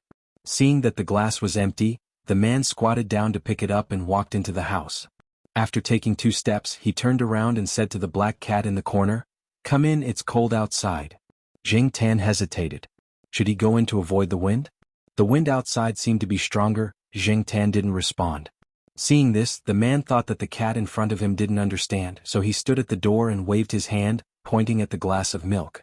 Perhaps realizing that his actions were ineffective, the man walked into the house, but the door to the balcony was not closed. Most places in Chuhua City didn't have heating. People were used to using air conditioners and other heating devices. The air conditioner in the house was on. Zheng Tan walked to the door and could clearly feel the warm wind coming from the house. Compared to outside, the house was too warm. Zheng Tan looked at the snowy sky outside and walked into the house. Inside the house, the man had already taken off his jacket. He stood in front of the microwave and continued to warm a glass of milk. When the milk was warm and ready to be taken to the balcony, he realized that the black cat had already entered the house and was curiously looking at the furnishings in the house. Zheng Tan roughly scanned the house and felt that the man should be a cultured person. There was a bookshelf in the room. Most of the books on the bookshelf were in English. They covered a wide range of subjects, from literature, history, geography, agriculture, medicine, and so on. This kind of person shouldn't be a threat. The man put the warm milk in front of Zheng Tan. This time he didn't stare at Zheng Tan drinking the milk. Instead, he walked to the table next to him, turned on the computer, found some documents and started working. Jing Tan drank the milk and observed the man. Although he couldn't see the things on the table clearly from his angle, Jing Tan could tell that the man was a translator. He helped people translate books and articles. Jing Tan didn't know if translating was his main job or his side job. There were 3 rooms in the house. Only one of them was open, which was the room Jing Tan was in. The other 2 rooms were closed and it was unknown if anyone lived there. There was a 1-meter-long drawing board in the room. There were many small notes and notes stuck on the drawing board. Jing Tan couldn't understand a single thing written on it. Could that be English cursive? But the English cursive script shouldn't be so cursive, right? Regardless of whether it was English or English cursive, he couldn't understand it anyway. The door leading to the balcony was not closed. Gusts of cold wind blew in and Jing Tan shivered again. The man also felt the cold wind blowing in from outside. He got up and closed the door. When he closed the door, he looked at Jing Tan as if to make sure that the cat would not throw a tantrum after closing the door. Jing Tan did not lose his temper. Instead, he jumped onto the desk. The desk was next to the window and there was an open book in front of the window. There were some bookmarks in the book and there were many notes on the pages. Jing Tan did not squat on the desk. It was obvious that this was a book that the owner of the house needed. It was better to behave in someone's house. Since he couldn't squat directly in front of the window, Jing Tan squatted beside the thick book and looked out the window with his neck tilted. He could only wait for the snow to stop before going home. He couldn't stay outside like this forever. If he couldn't go home in time for dinner, Jiao Ma would nag him again. There was the fragrance of wintersweet in the room. The tea in the man's teacup was also wintersweet. Zhang Zian wondered if the wintersweet used to make the tea was picked from the wintersweet trees in the neighborhood. After translating the planned task, the man stretched his arms and twisted his neck to look at Jing Tan. When he saw the black cat looking out the window without blinking, he smiled, took out a pen and paper from the drawer, and drew a simple drawing.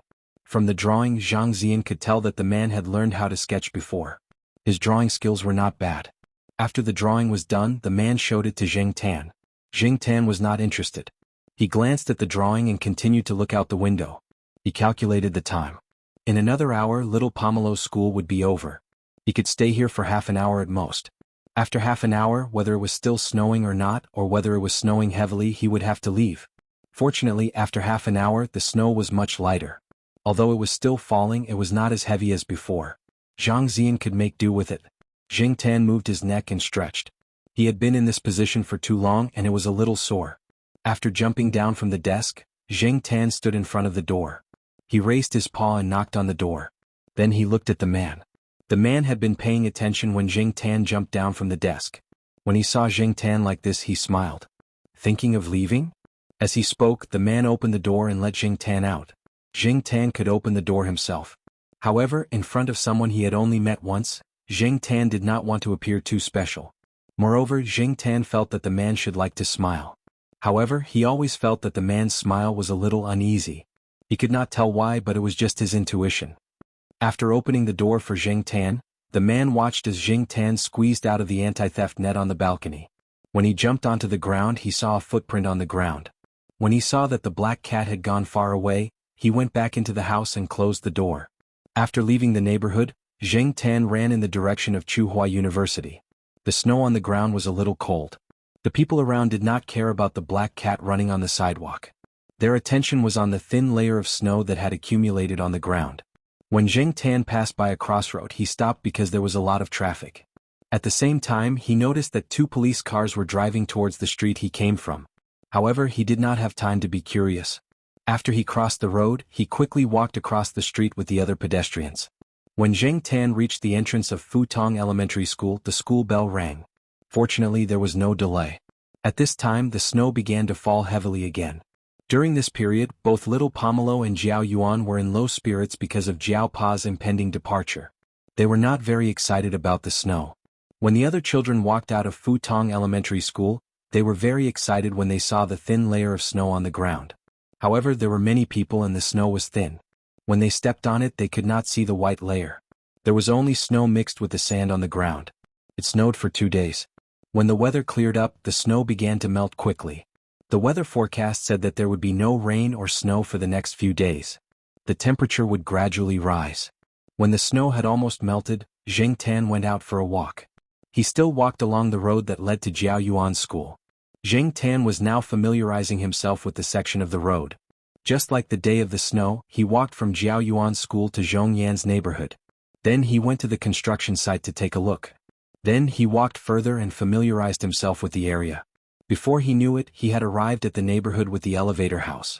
When Zheng Tan walked into the neighborhood, a few middle-aged women happened to be returning with daily necessities from the supermarket.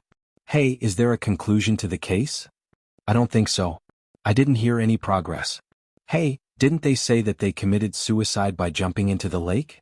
Wasn't it suicide?" "How could it be? It was so cold. Also, I heard from a nephew who works nearby that the person was found naked. Even if they wanted to commit suicide, they wouldn't have done it in such a way." At this time, another middle-aged woman walked in from outside the neighborhood. She should know these people. When she saw them, she quickly walked over and asked, "What are you talking about?" "What else? It's about the day of the snow. What happened at the lake." Listening to their conversation, Zheng Tan remembered the two police cars he saw at the crossroads when he was rushing back on the snowy day. It should be related to what these middle-aged women were talking about. However, Zheng Tan felt that those things were too far away from him and had nothing to do with him. Such cases happened every day in the world. There was no need to worry so much. Besides, he was not like those middle-aged women who had nothing to do, who were gossiping and looking for fun to pass time. Zheng Tan decided to go to the house of the person who drank winter sweet flower tea. Maybe he could get a cup of warm milk to drink. When he came downstairs, Zheng Tan looked up. He could see that the lights were on in the house. The person should be busy with work at this time. Jumping over the parking space, Zheng Tan squeezed into the balcony. He saw that the balcony was different from the first time he came here a few days ago. The cardboard box was still there, but in the corner, there was a relatively clean cushion. Next to the cushion was a paper cup filled with cold milk. The cushion and milk were not there the last time he came. Zheng Tan sniffed the milk in the paper cup. There was no strange smell. In this weather, it was not easy for there to be strange smells. Zheng Tan could not guess how many days this cup of milk had been there. Looking at the furnishings, people who did not know would definitely think that the owner of this house had a pet. Zheng Tan was not in a hurry to scratch the door. He first sniffed around the balcony to see if there were any other animals to prepare himself in advance. If there were, he would carefully consider whether or not to scratch the door, especially if the owner had a dog. It was better not to make a fuss. Many people believed that a dog's nose was much more sensitive than a cat's nose. Otherwise, why would there be so many police dogs that detect drugs but no police cats that detect drugs? Others believed that a cat's nose was comparable to a dog's nose. However, because of a cat's personality, it was not easy to train and was not willing to be manipulated by people. Many of the functions in its body were fully performed when it was beneficial to itself, and many of the commands of people were dismissive. Because of this, people more often could only make use of a dog's sense of smell but not cats. Zheng Tan did not know whether a dog's nose or a cat's nose was more sensitive. At least he thought that his current sense of smell was quite good. At least, it was much more sensitive than when he was a human. After sniffing around carefully, Zheng Tan was sure that, just like last time, other than the smell of the owner of the house, there was only the smell left from when he squatted in the corner and rubbed the cardboard box out of boredom. There was not even the smell of a girl. That person was really a homebody. Zheng Tan walked to the door and raised his paw to knock on the door. Just as he was thinking about whether or not to scratch the door, he heard footsteps coming from inside. The next moment, the door opened. Chapter 148. When Zheng Tan came, the man was working. There were a few books open on the desk, basically the same as last time. After putting a cup of warm milk in front of Zheng Tan, the man sat back down at the desk and started working again. Zheng Tan looked at the paper cup of milk in front of him. It was newly taken out from the packaging bag. This was one of the reasons why Zheng Tan had a good impression of the man. The man never used a dirty cup to drink milk, even though Zheng Tan was just an ordinary cat now. After drinking the milk, Zheng Tan didn't disturb the man and walked around the room. Compared to last time, there was an extra picture on the bookcase in the room. It was a pencil drawing with no color. It was a picture of several children surrounded by winter-sweet flowers. There was a date on the bottom right corner of the picture. It was the day before yesterday. Zheng Tan was looking at it when the doorbell rang. It was a boy who was about the same age as Jiao Yuan. He was holding a paper box with a small cake in his hand. The paper box was full of winter-sweet flowers. "Uncle Lame, here you go. These were picked from the branches that the kids broke today." When the kid said kids, he didn't seem to notice that he was quite young. Uncle Wintersweet? This name made Zheng Tan curious. Was it because he liked Wintersweet tea? Or was his name originally Wintersweet? It was too weird for a man to be called Wintersweet. The boy took a bag of lollipops from Uncle Wintersweet as a reward, scratched his head embarrassedly, thanked Uncle Wintersweet and left. The Uncle Wintersweet, mentioned by the boy, took the box with the Wintersweet flowers into the room and put it aside. Seeing Jing Tan staring at the box, he smiled and said, "There are many children in the community who like to break branches, especially the Wintersweet flowers that are still blooming. I told them that if they accidentally break a branch, they can pick the Wintersweet flowers and give them to me." Jing Tan understood. No wonder there were so many Wintersweet flowers in Uncle Wintersweet's room. The group of children probably broke some on purpose to exchange for lollipops. Uncle Wintersweet should know, but he didn't point it out. "I drew that drawing the day before yesterday when they came over." Uncle Lame pointed at the pencil drawing that Jing Tan had just seen and said. Jing Tan was even more confused. Although Uncle Lame seemed to be very gentle and close to children, he rarely spoke to people, but he could talk so much to a cat. Another strange person. Sure enough, pets like cats and dogs always made people let down their guard. As he spoke, Uncle Lame took out a pen and paper and watched Jing Tan begin to draw. The technique was practiced. Jing Tan watched as the black lines on the white paper quickly took shape.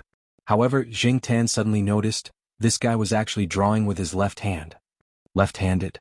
If Jing Tan remembered correctly, Uncle Lame used his right hand when he wrote before. The last time Jing Tan squatted on the desk, he saw Uncle Lame's writing. At that time, Jing Tan was still thinking if he could write English cursive, like the scribbles on the small notes and sticky notes on the drawing board. How was his handwriting? In the end, the handwriting was quite normal. After that, Jing Tan didn't pay much attention to it. Now, combined with the current situation, this guy might be left-handed, but he might not be a pure left-hander. Among the people that Jing Tan knew, this was the first person who used his left hand as well as his right hand. When he moved, he didn't feel uncomfortable at all. The room was very warm because the air conditioner was on.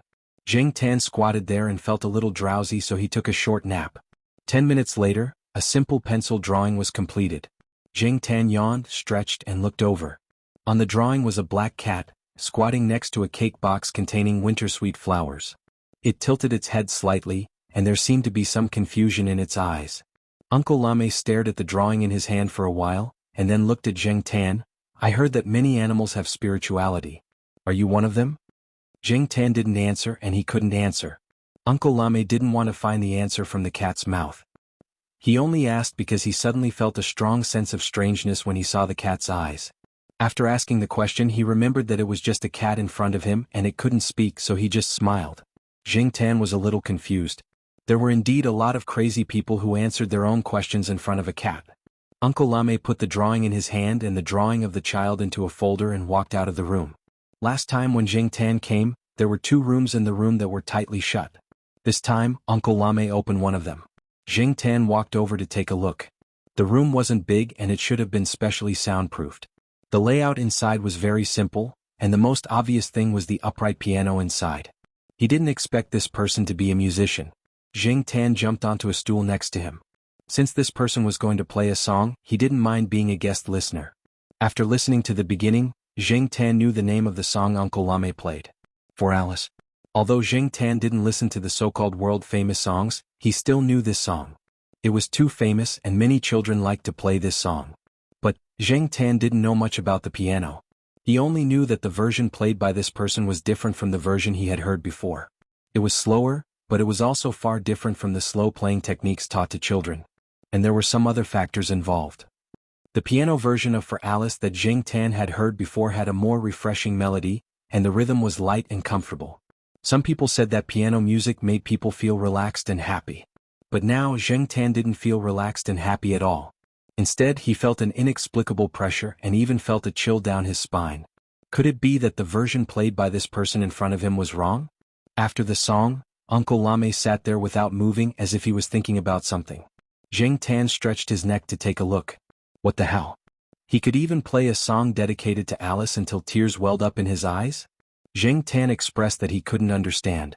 Feeling that the atmosphere wasn't right, Jing Tan decided to go home. When he returned to Tsinghua University, the school hadn't ended yet. Jing Tan wasn't in a hurry, so he took a detour to the university's teaching building for a walk. He happened to hear a debate in the lecture hall on the first floor. It was quite lively and the topic was interesting. So, Zheng Tan climbed up a tree next to the lecture hall and squatted down to listen. They were first-year medical students, and they were debating whether left-handers were geniuses or weaklings. The left and right hemispheres of the human brain each have their own division of labor. The left hemisphere is mainly responsible for reasoning, logic, and language, while the right hemisphere focuses on the feeling of geometric shapes, emotions, imagination, and spatial distance. It has the function of directly judging visual signals. The opposing side of the debate believed that left-handers were stronger. Many left-handers in life were intelligent and quick-witted people, especially in occupations that required imagination and spatial distance. Left-handers were often the best talents among them, such as Mozart, Beethoven, and Bach in the field of music, Caesar and Napoleon in the field of politics and military, and Einstein and Newton in the field of science. In addition, they also used the example of seeing to illustrate.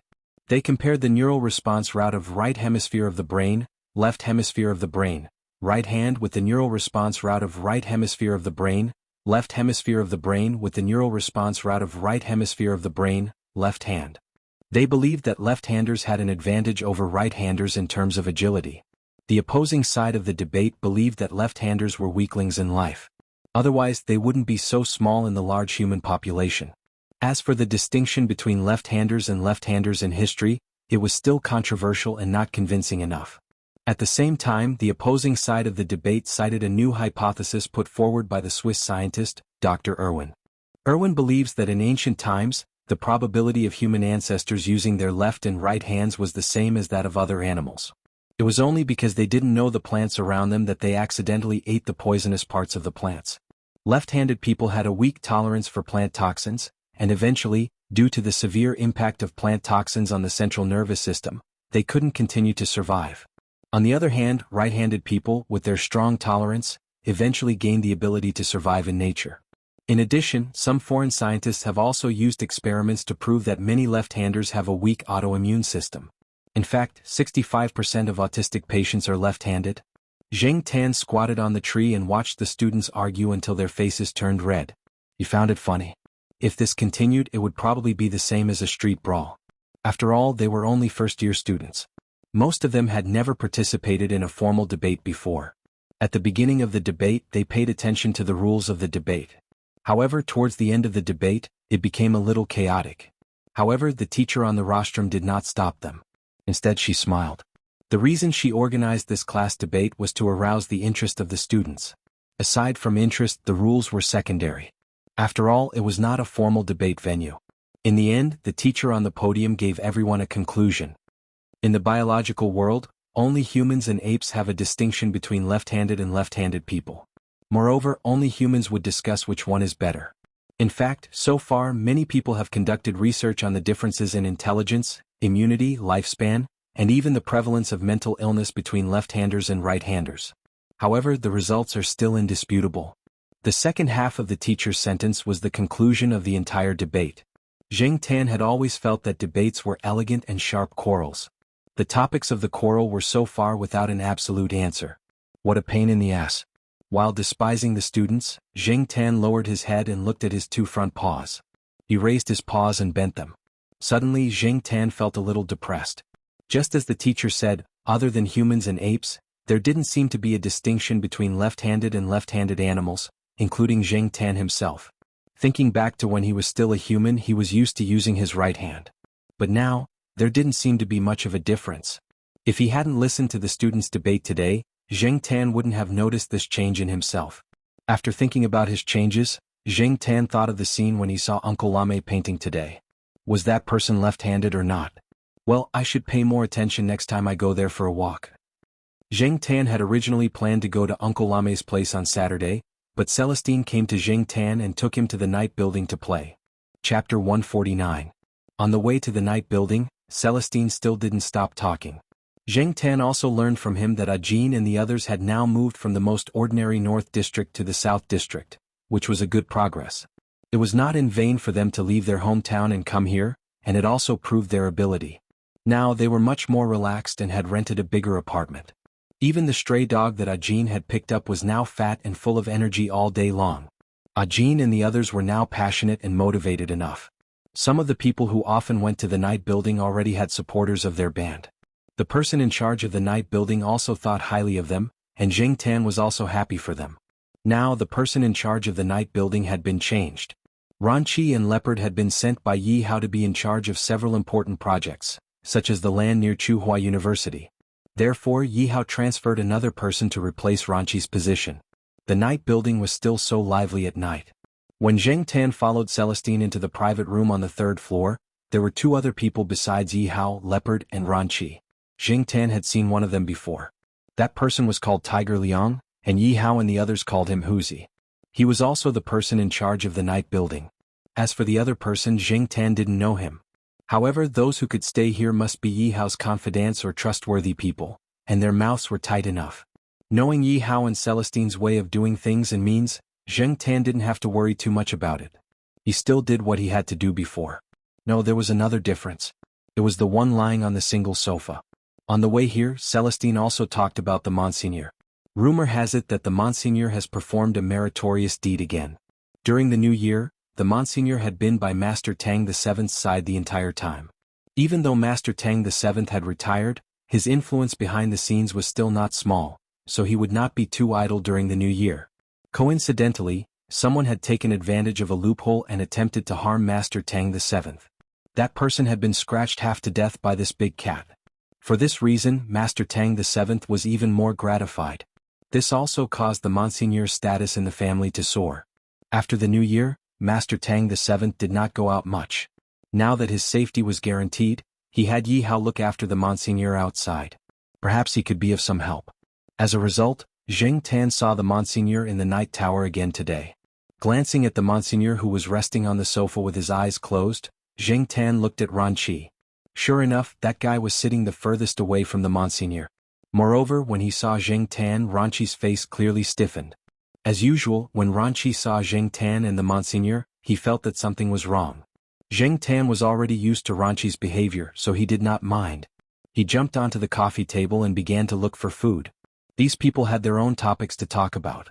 After Jing Tan came, he only cared about eating and drinking to his heart's content, then sleeping. When he woke up, he would be home again. In short, he was just passing time. After Celestine entered, he pulled a chair and sat down very naturally. He knew everyone inside and they also knew him. They were all on the same side, so no one was too reserved. "What are you talking about?" Celestine asked. As he spoke, Celestine dragged the plate of peanuts over. There were a lot of nuts on the coffee table. Everyone knew Celestine's preferences, so they did not object to his practice. Celestine liked the peanuts here.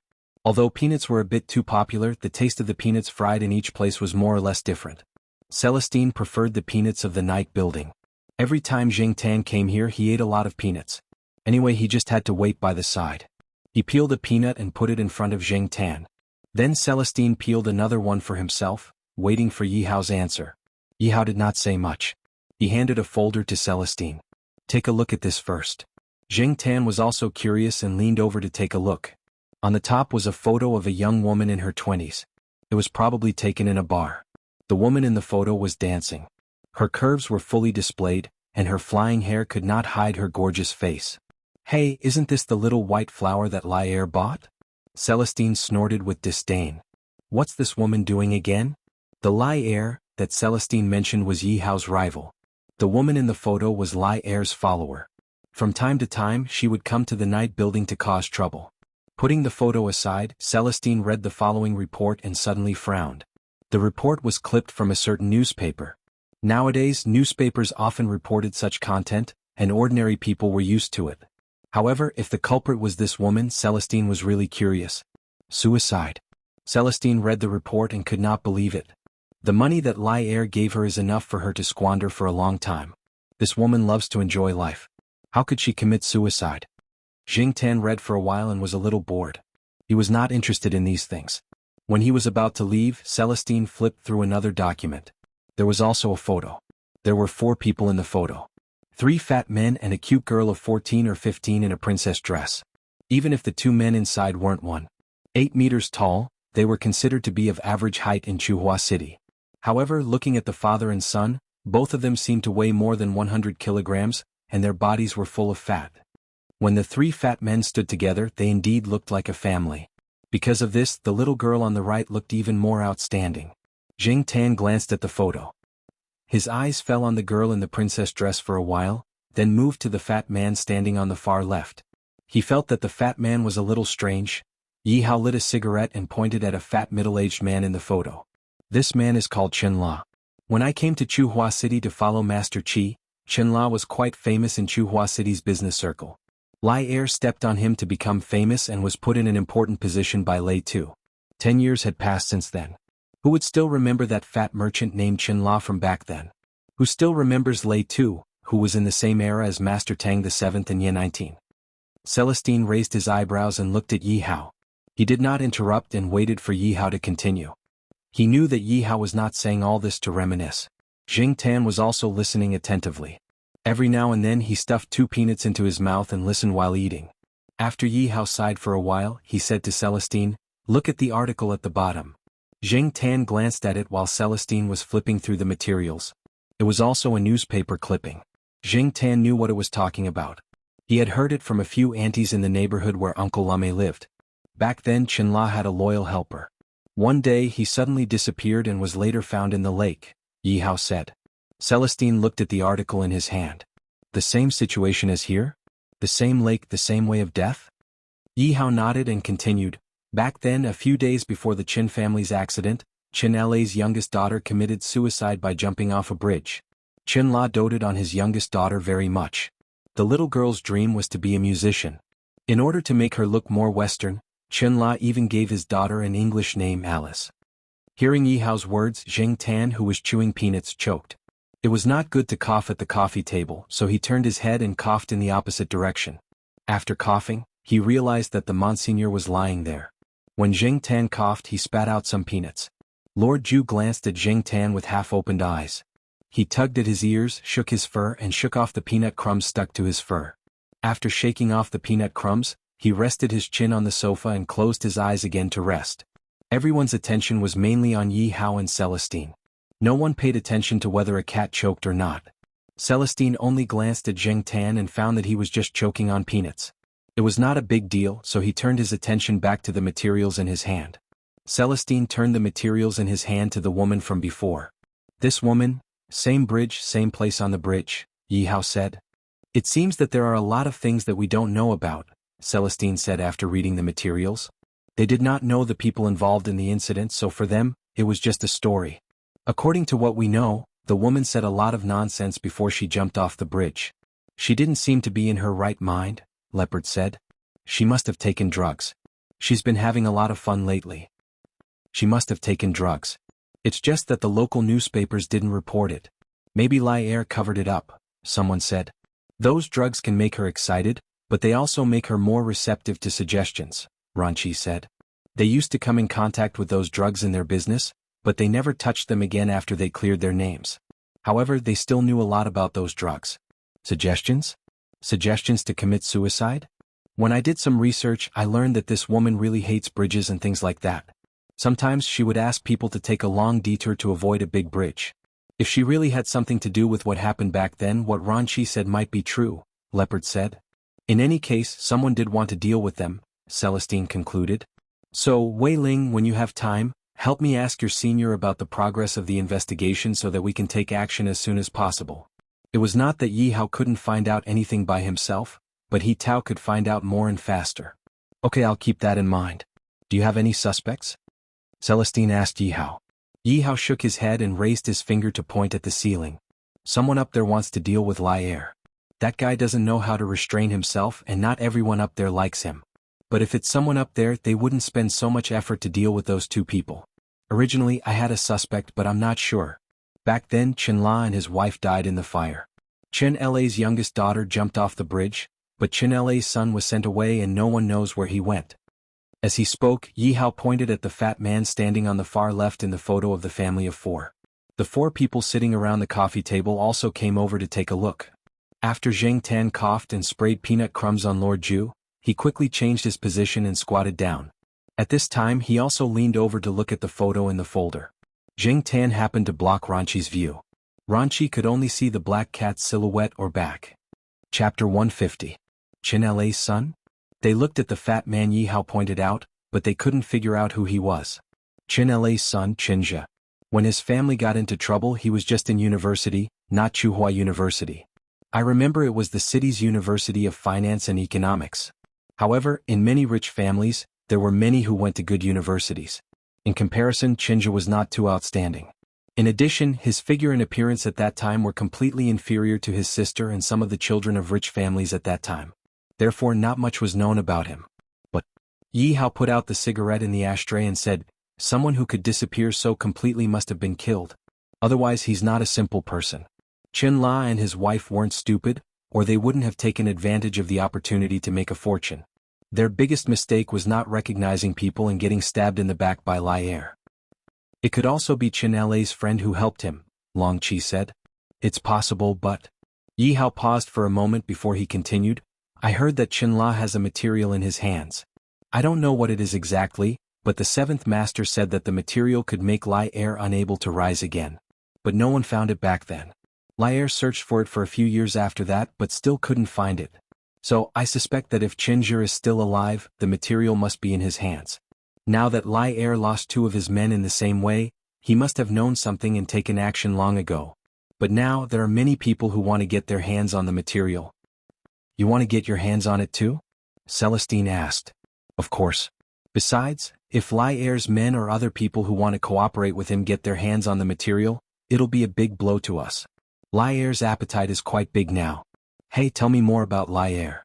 I'll analyze it." Celestine was interested. "Lai Er. I heard from Mr. Qi that Lai Er's surname wasn't originally Lai.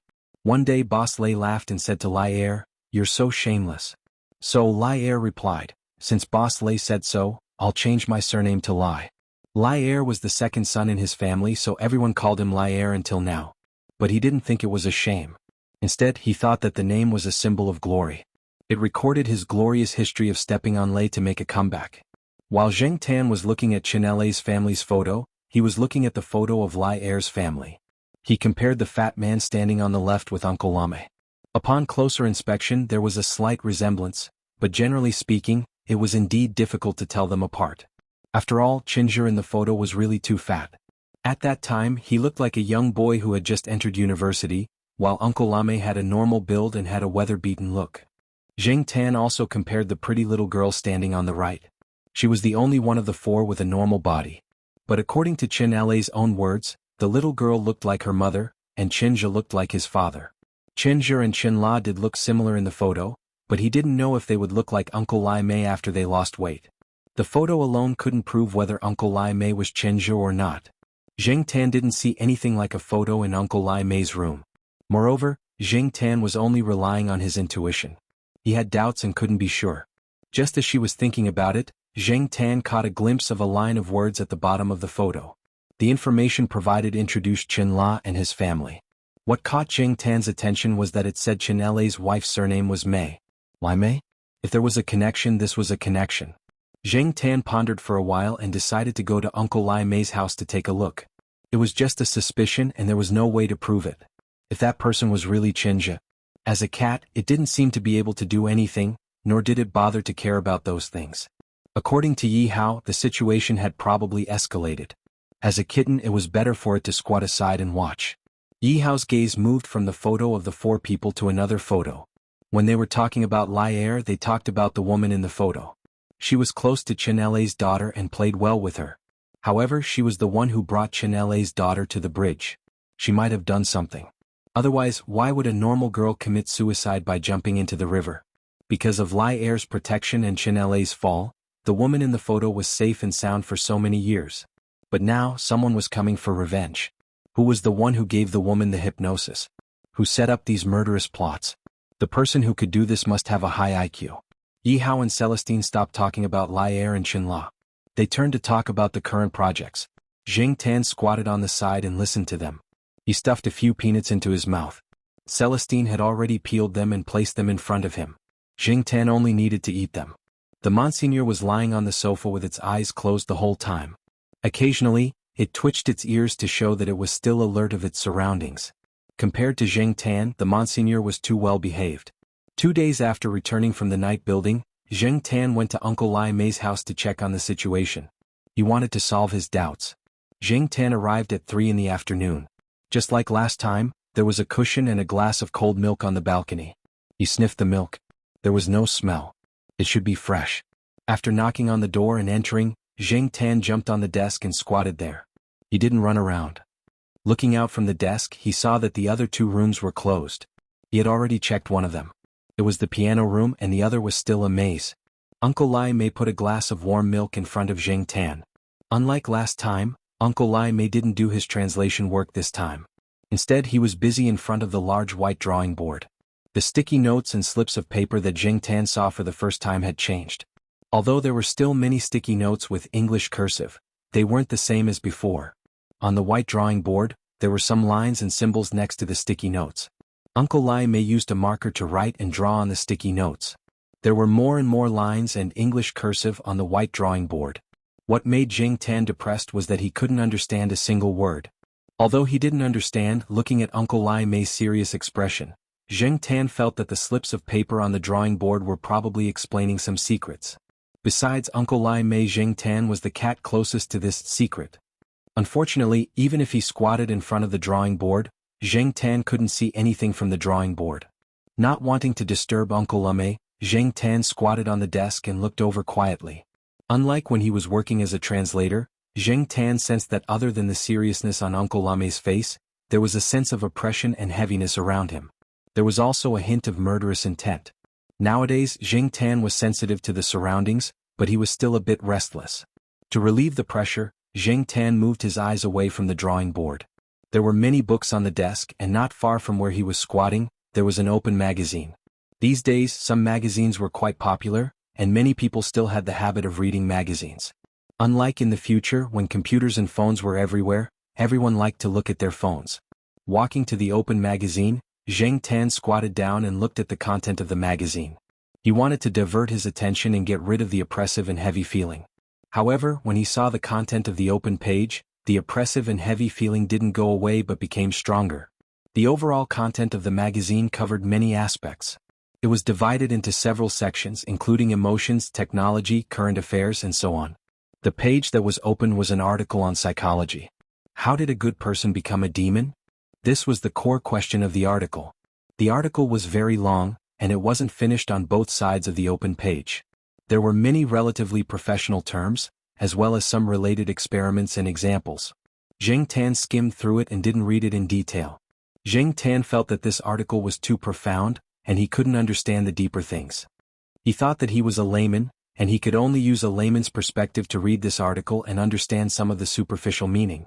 Even so, Zheng Tan still felt that it wasn't very smooth. The boundary between good and evil is not fixed, but it can be changed and crossed. The change of situation can bring about a change of human nature. In some situations, black and white are reversed and conscience and evil are also reversed. Humans have unlimited potential. They can make anyone good or evil, care or indifference, create or destroy, and they can even fall from Lucifer to Satan. When he returned to the main house, Zheng Tan was still in a bad mood. Huang was lying on the parterre in the neighborhood. He was probably basking in the sun for the whole afternoon. He looked very relaxed, which made Zheng Tan envious. Sometimes ignorance was a kind of luck. The more you know, the more troubles you will have. When Zheng Tan was unhappy, he couldn't help but slap Huang twice when he saw him. Huang was still a little confused after being slapped. He looked at Zheng Tan innocently, turned his head and rubbed his head on the ground. Suddenly he saw a gray magpie and immediately became excited. He didn't feel sleepy at all and walked over to the gray magpie. After the Jiao family finished dinner that night, Jiao Pa didn't go to the biology building, nor did he immediately go to his room to do his work. Jiao Ma didn't go out to do the fitness dance with the other female teachers. Instead, she sat on the sofa in the living room and discussed something with her husband. Little Pomelo's 10th birthday party? Zheng Tan, who was originally a little listless, turned his ears to them when he heard this. Little Pomelo was indeed almost 9 years old. According to the customs of Jiao Pa's hometown, 9 years old was 10 years old. In terms of birth date, little Pomelo's birthday was actually a few months away. However, Jiao Pa was going abroad soon and Jiao Ma couldn't do it alone. After asking for little Pomelo's opinion, they decided to hold the party next week. Chapter 151. Zheng Tan wasn't prepared when he heard about little Pomelo's birthday party. If he had known about it a few days earlier, he could have thought of a way to prepare a birthday present. But now time was tight, and Zheng Tan didn't want to make a perfunctory gift. Since he couldn't think of a good way and couldn't find a good gift, Zheng Tan decided to keep it in mind and give it to her when the time came. As for little Pomelo's irresponsible mother, Auntie Jiao had called her and told her that she was going to hold a birthday party for little Pomelo. She did not say much about it and transferred some money over. The Jiao family didn't expect Pomelo's mother to say anything. They didn't expect much, but they weren't disappointed either. After confirming the time, they had to book a hotel. Originally, the Jiao Pa was going to find a hotel near Tsinghua University. Unexpectedly, Third Master Fang called and asked the Jiao Pa to book a private room at the Shaoguang Hotel after he found out that little Pomelo was going to hold a birthday party. He didn't even need to show the Jiao Pa his membership card. The Third Master Fang just had to say hello. The Jiao Pa wanted to refuse, but after the Third Master Fang talked to the Jiao Pa on the phone, the Jiao Pa didn't say anything more. No matter what the Third Master Fang said, Zheng Tan felt that the Third Master Fang was quite nice. At the same time, he also told some relatives and friends that the Jiao family valued little Pomelo a lot. They didn't want to neglect this little girl who didn't have parents by her side. In addition, there was another reason. In the eyes of many people, from the perspective of benefits, people who could hold a birthday party at a place like the Shaoguang Hotel deserved to be seen more often. After Jiao Pa went abroad, these colleagues and relatives who were not close to him could more or less help him when necessary. They did not alienate him and put too much pressure on Jiao Ma. In this society where money was the most important thing, there were some methods that needed to be used even if they were not worth it. Perhaps the Third Master Fang had mentioned these factors to Jiao Pa when he was on the phone. After the location of the birthday party was confirmed, Jiao Pa started to prepare the invitations. He even bought some cartoon invitations for little Pomelo to invite her classmates. This kind of birthday party could also bring little Pomelo closer to her classmates. With the help of Yulisha and Xia Xian from the Western compound, Jiao Pa wasn't worried at all. Of course, it was inevitable that this matter would be criticized. Several relatives who worked in Tsinghua City had already criticized Jiao Pa for being extravagant and wasteful after finding out the location of the birthday party. She was not their biological daughter, so why bother? In this regard, Jiao Pa did not explain anything. In the Jiao family, little Pomelo was already a member. He did not need to explain more to anyone. Zheng Tan did not have a good impression of those nosy relatives. If those people came to the Jiao family, Zheng Tan was too lazy to pay attention to them. However, when they were not paying attention, Zheng Tan threw a few dead cockroaches into their bags. The cockroaches were found next to the bag of trash in front of Chu Xiangyang's house. Chu Xiangyang probably found the cockroaches when he was rummaging through the cabinets and boxes and smacked them to death. Otherwise, how could cockroaches run around arrogantly in this weather and temperature? There were also many people who could not attend the birthday party, but sent gifts early in the morning, such as Zhao Lu Yuanzi and some people from the Western compound. Although Yuanzi was busy with work and could not attend, he generously arranged for a company bus to pick up the children who were going to little Pomelo's birthday party and take them to Shaoguang Hotel. This way the parents could rest assured. As for the postgraduate students in Jiao Pa, the results of the postgraduate entrance examination had already been released, but the cutoff line had not been set. However, according to the admission ratio, Zheng Jing's score was still within the safe range. Now, this female student who came from another major was already working with her two senior brothers. The sooner she familiarized herself with the laboratory, the faster she could get the hang of her own experiments in the future.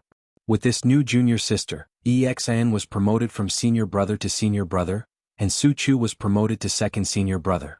Zheng Tan met Zheng Jing when the three of them came to visit the Jiao family. She was a girl who was not skinny and was almost 1.7 meters tall. She was good-looking and cheerful, but in some people's eyes she was a little strong. Zheng Jing had played basketball and soccer on behalf of the School of Foreign Languages, so her physical fitness was quite good. Perhaps because of this, the Jiao Pa relaxed the requirements for this student.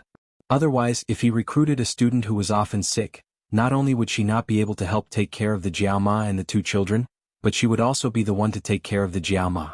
It had to be said that many times when the Jiao Pa selected students, besides looking for a good character and real ability, he also looked for a good housekeeper.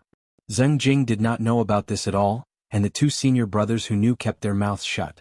It was better not to talk about this kind of thing as it would ruin their tutor's image. On the day of the birthday party, the Jiao family definitely did not have much free time to care about Zheng Tan, so Tong Qing was sent over. With him, the Jiao family did not have to worry too much. After all, they all knew that their cats would not stay at home obediently on the day of the birthday party. The day was Saturday, and early in the morning, little Pomelo's classmates were brought over by their parents to the eastern courtyard. Everyone agreed to meet there, and then went to the school gate to get on the bus and go to the hotel. There was a side door next to the eastern courtyard and the bus was parked there. The children's parents were relieved when they saw the bus. It was not a second-hand car, but a bus used by Yuanzi's company to send its employees to and from work.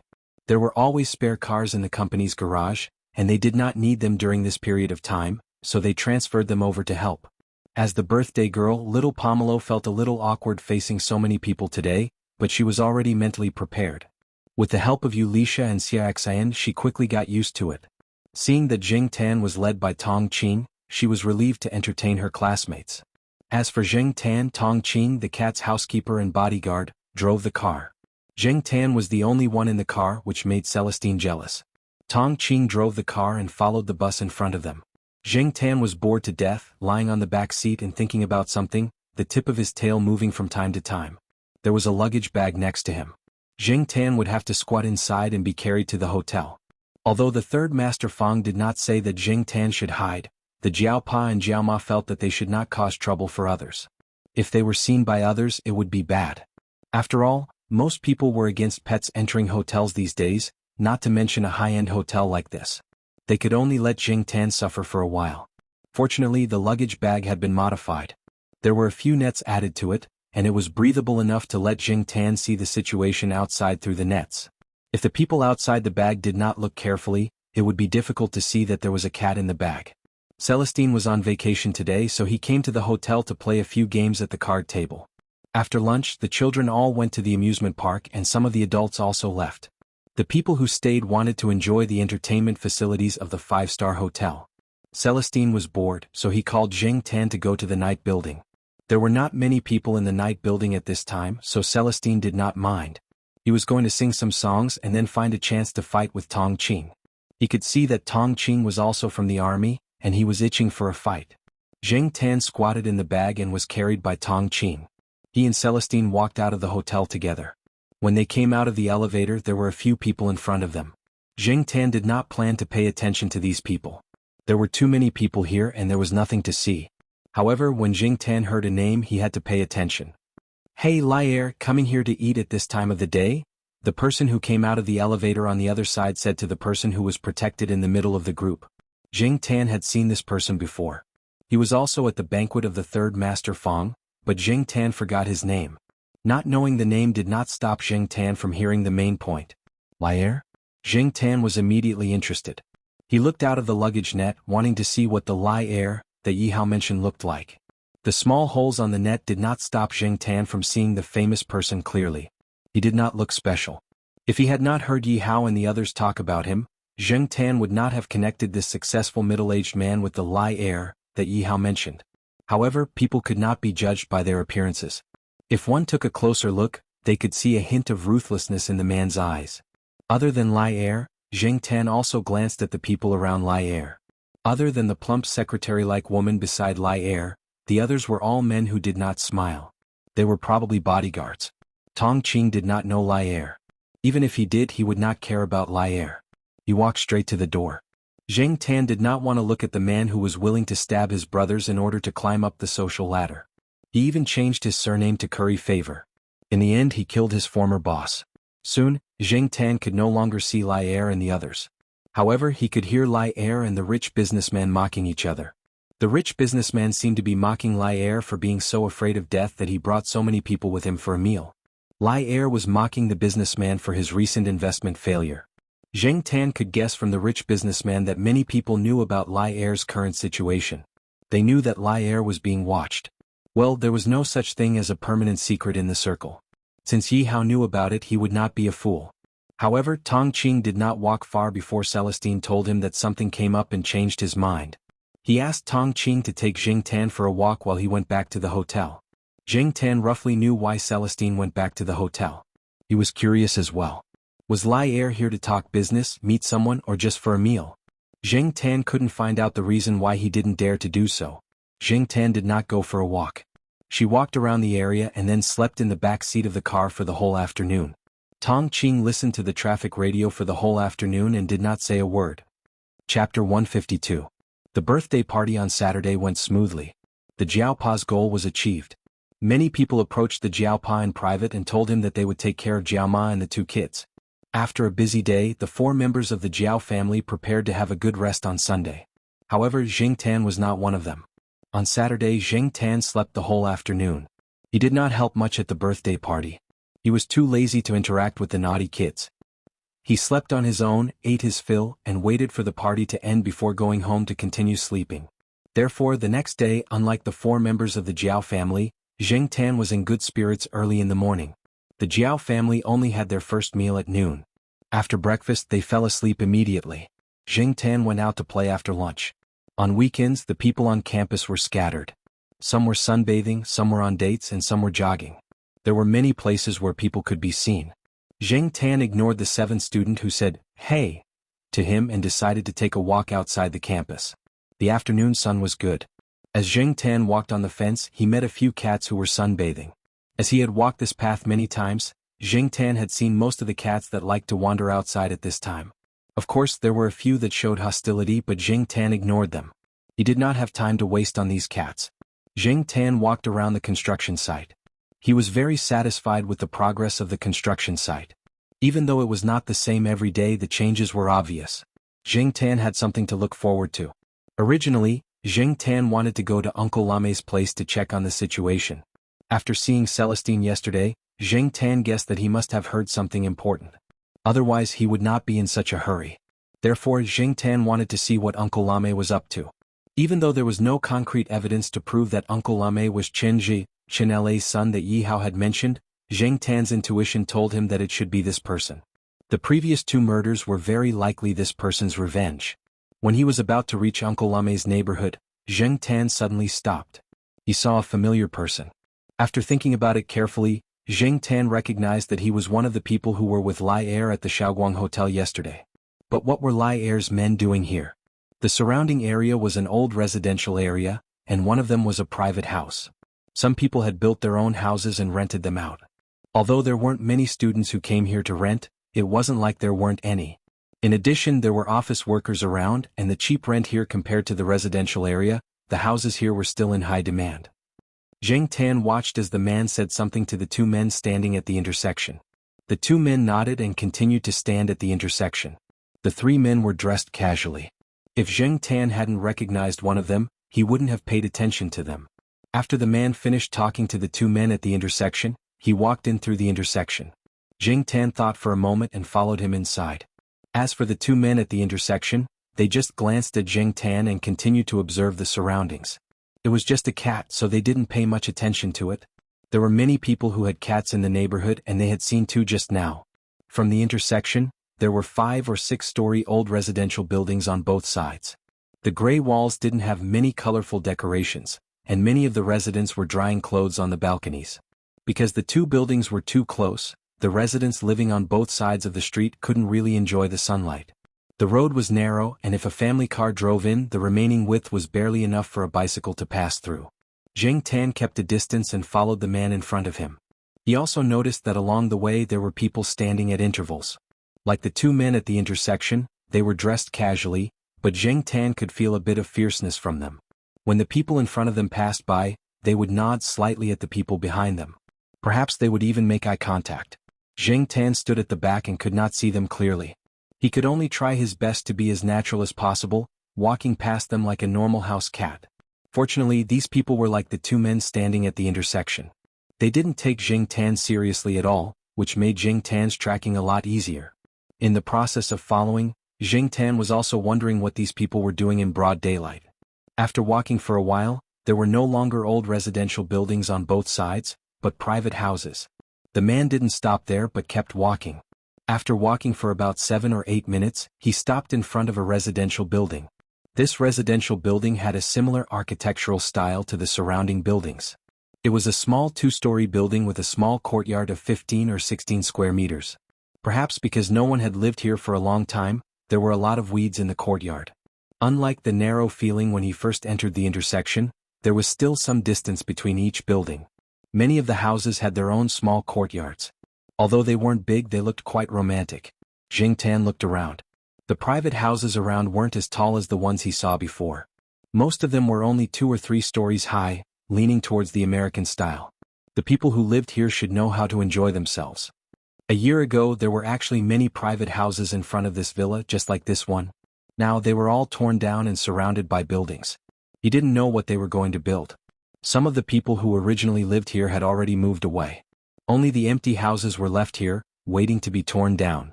There were a few people standing in front of the house.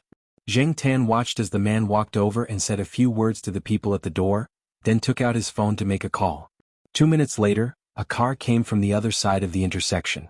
Different from the path Zheng Tan came from, the road led to a wide street. From the intersection there were construction sites all along the way.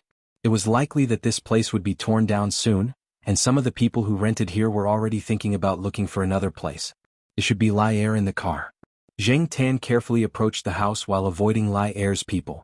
Although a cat was nothing to these people, Zheng Tan wasn't sure if they would kill a cat just to be safe. However, Zheng Tan was indeed curious. Since he had encountered such a thing, Zheng Tan wouldn't be satisfied if he just stood there and watched. Curiosity killed the cat. After becoming a cat, Zheng Tan's curiosity grew. Perhaps it was because of the boring life after becoming a cat. While the people at the door were paying attention to the car, Zheng Tan went around to the side and climbed up the wall to the window on the second floor. Zheng Tan was getting better at climbing walls. As long as it wasn't a particularly smooth wall, Zheng Tan could easily climb up as long as it was a certain height. Lai Er got out of the car, and the person Zheng Tan had been following walked over to report to Lai Er. I've arranged people around the intersections. The buildings on the left, right, and back have been cleaned. There are people guarding downstairs as well. I've checked the house 3 times myself and found a surveillance camera in a hidden place. It has been removed. There is indeed a computer in the room, but no one has turned it on. Don't worry. Lai Er raised his hand to show that he understood. He then gathered his coat and walked into the house. Zheng Tan planned to climb up and find a window to sneak into the house, but soon, Zheng Tan heard faint voices coming from inside. Zheng Tan was at the window on the side of the house, and the people should be in the room with the front window. Zheng Tan moved over carefully. It was daytime now, and she would be easily discovered if she was not careful. Fortunately, the guards below were standing at the door and could not see Zheng Tan above. After Lai Er went upstairs, he walked to a room. From the window he could see the construction site in front of the house, but it was blocked by old blinds. The things in the room were simple and easy to see. There was a table with a laptop on it. One of the people beside Lai Er walked over and turned on the laptop. Zheng Tan moved to the front window on the second floor and peeked through the thin gap between the blinds. The others had left and only Lai Er was inside. When it came to secrets, Lai Er didn't want anyone but himself to know. He didn't trust anyone. Lai Er was sitting in front of the table, video chatting with someone on the laptop. Zheng Tan's hearing was good. Although Lai Er lowered the volume, Zheng Tan could still vaguely hear something. On the screen there was a person wearing a black coat and a mask. The mask was round and looked simple and crude, like a child's toy. "Uncle Chang, long time no see," said the person on the screen. "Chinja." Lai Er stared at the person on the screen and gritted his teeth. When Zheng Tan heard Chinja's voice, he knew it was Uncle Lame. "Oh, I almost forgot. You should be called Lai Er now. Do you think this place is familiar? I remember that when I was young, my father bought a house here when he had some money from his business. He said that he liked the kind of houses that he saw on TV, so he built an American-style house. Later, the neighbors all followed suit, so this area was jokingly called the high-end villa area." Chinja seemed to be immersed in his memories. "I'm not here to listen to you reminisce. Where is the thing?" Lai Er interrupted Chinja. Chinja didn't stop there. "After my father became famous, we moved to the downtown business district. We only came here occasionally to rest, so we didn't have to order food from high-end restaurants. My mother cooked for us and we had a normal weekend." "Enough. My time is limited. Where is the thing?" Lai Er asked sternly. "You're guilty? Scared? Back then, when you ordered people to burn them to death here, how did you feel? They were watching you from the sky." Chinja's voice was low, and there was a hint of absent-mindedness in his calm voice. "You think you can scare me with this little trick?" Lai Er snorted. "You bought this land, rebuilt the burned house, and sent me an anonymous email asking me to come here. You mentioned your parents who died in the fire just to scare me? I wasn't scared when they were alive, so I'm even less scared now that they're dead." Lai Er suddenly thought of something and said darkly, "You set up the surveillance camera? Unfortunately, I've already removed it. I admit that you've grown a lot since you killed 2 people without leaving a trace. That's an improvement, but you're still too young for me. I've already found the thing you're talking about. I can find it even if you don't tell me. As for you, you've been hiding for so many years. Now that you've come out, you can just wait for your death. Chinja didn't care. He said to Lai Er, "Do you believe in karma?" Chapter 153. Zheng Tan was becoming more and more sensitive to his surroundings, and he trusted his intuition. Because of this, Zheng Tan regretted coming here to watch the show out of curiosity. No matter how curious he was, no matter how unwilling he was to miss the opportunity, he shouldn't gamble with his life. Even if it was just a cat's life, he had to cherish it. It was better to be alive than to die mysteriously, even if the threat was not aimed at Zheng Tan himself. At this moment, Zheng Tan didn't know that all the fur on his body, from his back to the tip of his tail, was standing on end due to an inexplicable fear. He didn't have the energy to feel the changes in his body caused by this inexplicable fear. To be safe, he had to leave this place. Zheng Tan, who was about to run away, saw something he had never seen before through the gap between the old blinds on the window before he moved his eyes away from the house. Flames suddenly burst out from Lai Er's body. He didn't see who poured the gasoline or lit the fire. It just burned. If Zheng Tan's sharp intuition was ignored, this situation could be said to have happened without any warning. From Zheng Tan's angle, he couldn't see Lai Er's expression. He could only see the masked man on the computer screen, who was still calm or indifferent, and the strange fire reflected from the screen. Lai Er always thought that Chinja was a hothead who would give himself away if he was scared. Lai Er could guess the method of the first two murders. Although there were no strong clues left at the scene, Lai Er knew that it must be Chinja, the fish that escaped the net years ago. He had even planned the follow-up action. As long as Chinja gave himself away, his subordinates would definitely find this person who had been hiding for years. Even if they didn't catch him now, they wouldn't be far away. But he didn't expect this to happen. Lai Er didn't know until the moment he lost consciousness that he had never known the person on the screen in front of him. It didn't matter if it was the fat boy who was overshadowed by his twin sister, or the masked man on the screen in front of him. Lai Er didn't make a sound when he was engulfed by the flames. He didn't call for help, nor did he wail in pain. He didn't even move. It wasn't because he didn't want to, but because he couldn't. Lai Er rested his hands on the armrest of the chair. There was a small machine on his right. If he pressed the button, the people guarding outside the room would rush in immediately. However, he didn't even have the chance to do so. Zheng Tan looked at the man sitting in the chair in the room. Strangely, the fire only burned above his knees. His calves and shoes were not covered by the fire. The fire looked very hot. Lai Er, who was sitting in the chair, was changing at a speed visible to the naked eye. What was strange was that the flames did not spread wildly. Since there was no fire source and Lai Er did not smoke, there was no way anything flammable or explosive could be in the room. Lai Er's men had already cleaned the room once and did not leave behind anything suspicious. Lai Er had been very cautious and even moved the table with the laptop. But even so, why did something like this happen all of a sudden? Zheng Tan couldn't figure it out no matter how hard he tried. Could it be that Chinja's trap was not discovered by Lai Er's men? Suddenly Zheng Tan thought of something. Zheng Tan once overheard a few students talking about a similar phenomenon when he was strolling around Tsinghua University. They called that phenomenon spontaneous human combustion. Perhaps in the historical records, spontaneous human combustion was not caused by deliberate human factors, but what was happening in front of Zheng Tan's eyes told him that at the very least, it was caused by human factors. Zheng Tan would never believe that it was just a coincidence that number 2 was summoned to this room by someone who had been hiding for so many years before coming out for revenge. Furthermore, number 2 was burned to such a state. Many people once thought that spontaneous combustion was God's punishment. But from a scientific point of view, what was spontaneous combustion? Fat, alcohol, static electricity, atomic reactions, and even the widely accepted Wick effect could not explain its nature. Otherwise, spontaneous human combustion wouldn't be listed as one of the top 10 unsolved mysteries in the world. Perhaps Chinja had solved the mystery, or perhaps Chinja had come into contact with the person who had solved the mystery. Or perhaps, it was a possibility that no one could think of, or even a possibility that would be criticized as whimsical. But no matter what the situation was, what was happening at this moment was indeed inconceivable, and it gave Zheng Tan a great shock. Zheng Tan remembered that the students who talked about spontaneous human combustion said that in this phenomenon, the part of the human body that was on fire would be completely burned down in just 20 minutes.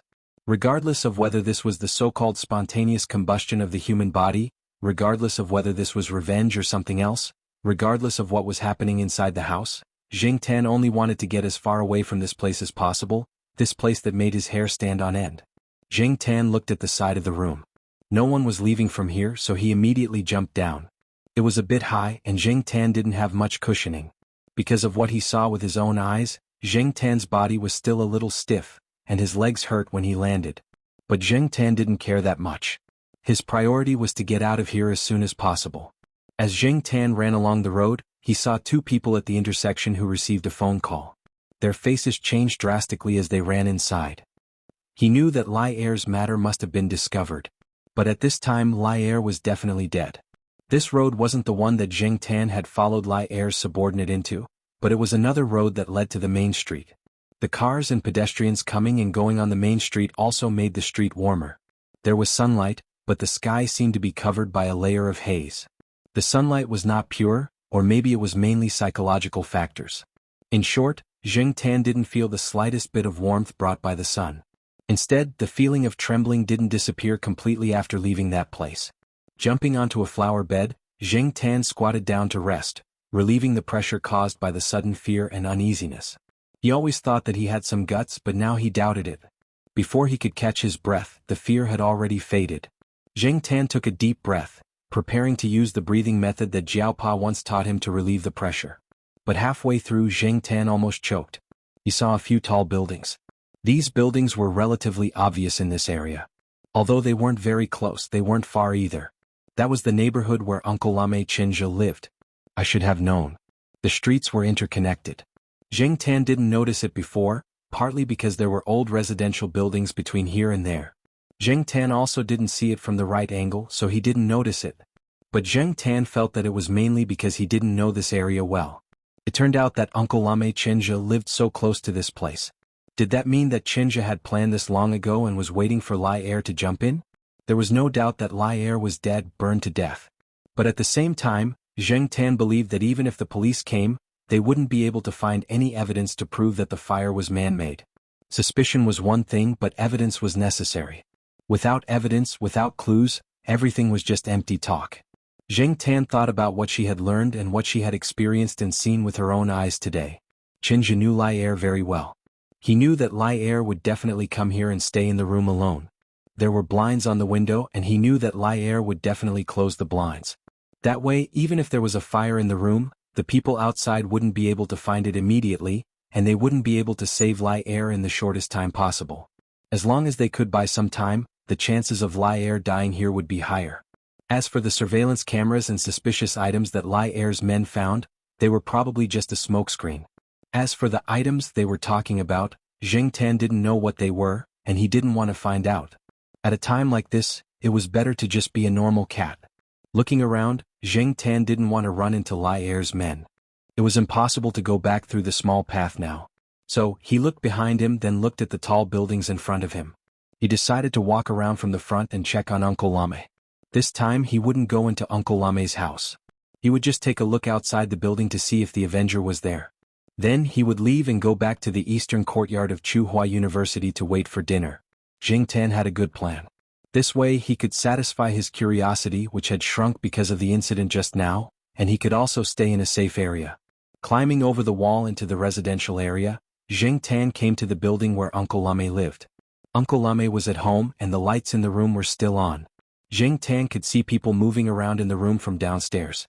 Just as Jing Tan was wondering if Uncle Lame was planning to escape after getting his revenge, or if he was thinking about something else, he saw Chinja open the door to the balcony. Jing Tan almost jumped away like a kangaroo from the sudden shock like Huang. Suppressing the idea of running away, Jing Tan tried to act dumb like the other cats and leave. Then he heard the man standing on the balcony shout, "Hey, black cat!" Jing Tan ignored him. Chinja shouted a few more times and Jing Tan had to look over there. At the same time, he thought to himself, if I go over, will I be burned until I'm only left with 4 paws and not even a tail? Chapter 154. Chinja didn't expect to see the black cat as soon as he opened the door. Originally, when he was boiling water to make tea, he also warmed a cup of milk to replace the one on the balcony from last night. Later on, he accidentally found out that not every cat could drink milk, but seeing that this black cat was so happy to drink milk every time it came, he decided to stick to this habit. Seeing Uncle Lame waving at him and waving the paper cup with milk in his hand, Jing Tan hesitated. Should I go or not? Jing Tan thought. Before this, he decided to just take a glance and leave as far away as possible. But now, looking at Uncle Lame's kind and expectant gaze, Jing Tan's suppressed curiosity was reignited. What does Uncle Lame want to do? Jing Tan slowly jumped up and went to the balcony. The balcony was still the same as before: paper boxes, soft cushions and paper cups with milk. Because Jing Tan came over, Chinja didn't leave the paper cup with the warm milk outside. He turned around and went into the house and put the milk in front of Jing Tan, who had already jumped up on the desk. Jing Tan jumped up on the desk just to broaden his vision a little and see the changes in the house. Compared to what he saw the last few times he came here, today's room, no, it should be said that the whole house had changed a lot. The books on the bookshelves were gone, and the shelves that displayed the items were also empty. From here, Jing Tan could see that the doors to the other two rooms in the house were open, but now there was nothing. There were a few sealed boxes on the floor of the living room. There was a cup of winter sweet tea on the desk. Looking at the steam rising from it, it should be freshly brewed tea. The jar of winter sweet was empty. This was the last of the winter sweet tea that was brewed. There weren't many winter sweet flowers left in the neighborhood now.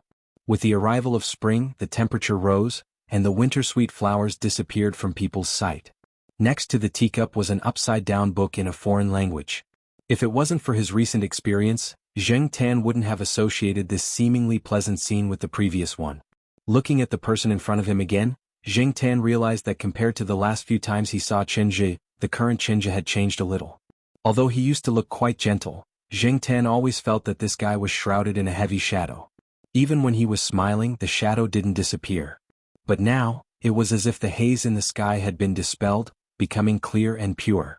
When faced with seemingly harmless animals, people tended to behave more naturally. Chinja returned to his seat at the table. He stared at Jing Tan for 2 minutes. Just as Jing Tan started to feel annoyed, Chinja finally averted his gaze and confessed everything that he had done. Chinja only mentioned a few things. He mentioned the 3 murders, but he didn't go into the details of the methods used in each case. Especially the last case of Lai Er, he simply summarized it as, "It's a trick." Jing Tan listened to him. Just as he guessed, Chinja was the one who single-handedly caused Lai Er's death. But how did Chinja do it? Trick, trick, trick. Magic? And then there was no, and then. After Uncle Lame finished his sentence in English, he picked up the teacup on the table and took a sip before continuing with the rest of the story. Jing Tan didn't know what to say. This made Jing Tan very disappointed. Although the scene was indeed terrifying and strange, it was impossible not to be curious. It was like witnessing a great magic show. People would wonder, how did this guy do it? Therefore, Jing Tan was most curious about how Lai Er was burned. What kind of tricks did Chinja use? What kind of trap did Chinja set in advance? Unfortunately, Chinja didn't say anything. The piano has been donated. The large boxes in the living room are filled with books. They're going to be donated as well. Regardless of whether they're in a foreign language or in Chinese, they're all donated anonymously to a few middle school libraries in remote mountainous areas. Some of the teachers and students there might be able to use them, Chinja continued. But why would he suddenly say all this to a cat? It was really strange. Jing Tan couldn't figure it out. Jing Tan wasn't in the mood to drink the milk. He looked around in boredom, then his eyes landed on the book next to the teacup. It was an original foreign language book, not English. Jing Tan didn't know which language it was in. Jing Tan's focus wasn't on what the book was about, but on the picture on the cover of the book. In a church, a young man was confessing to the priest. A lot of people confess to get rid of their mental suffering. Was Uncle Chinja also confessing? No. The point was, if this guy was really repenting, why would he repent in front of a cat? Confessing my ass. Jing Tan looked at the cover of the book, then looked at Chinja, who was sitting on the chair and talking to himself. Then he looked at the cover of the book, then back at Chinja. What the F***ck? Jing Tan suddenly had the urge to flip the table. What the F***ck? I'm a cat, not a priest. Why the F***ck are you confessing to a cat? However, Chinja didn't seem like he was purely confessing. It seemed like he was purely trying to share some of the psychological pressure. Well, this kind of thing couldn't be told to outsiders. Even the most trusted people might not be able to tell. As for the reason why Chinja chose to confess to a cat, Jing Tan could roughly guess. This wasn't the first time Jing Tan had met someone who talked to an animal to relieve their psychological burden. Obviously, to people, cats couldn't speak and couldn't understand human language. Even if they could understand, they couldn't tell a second person what they heard. However, Jing Tan was an exception.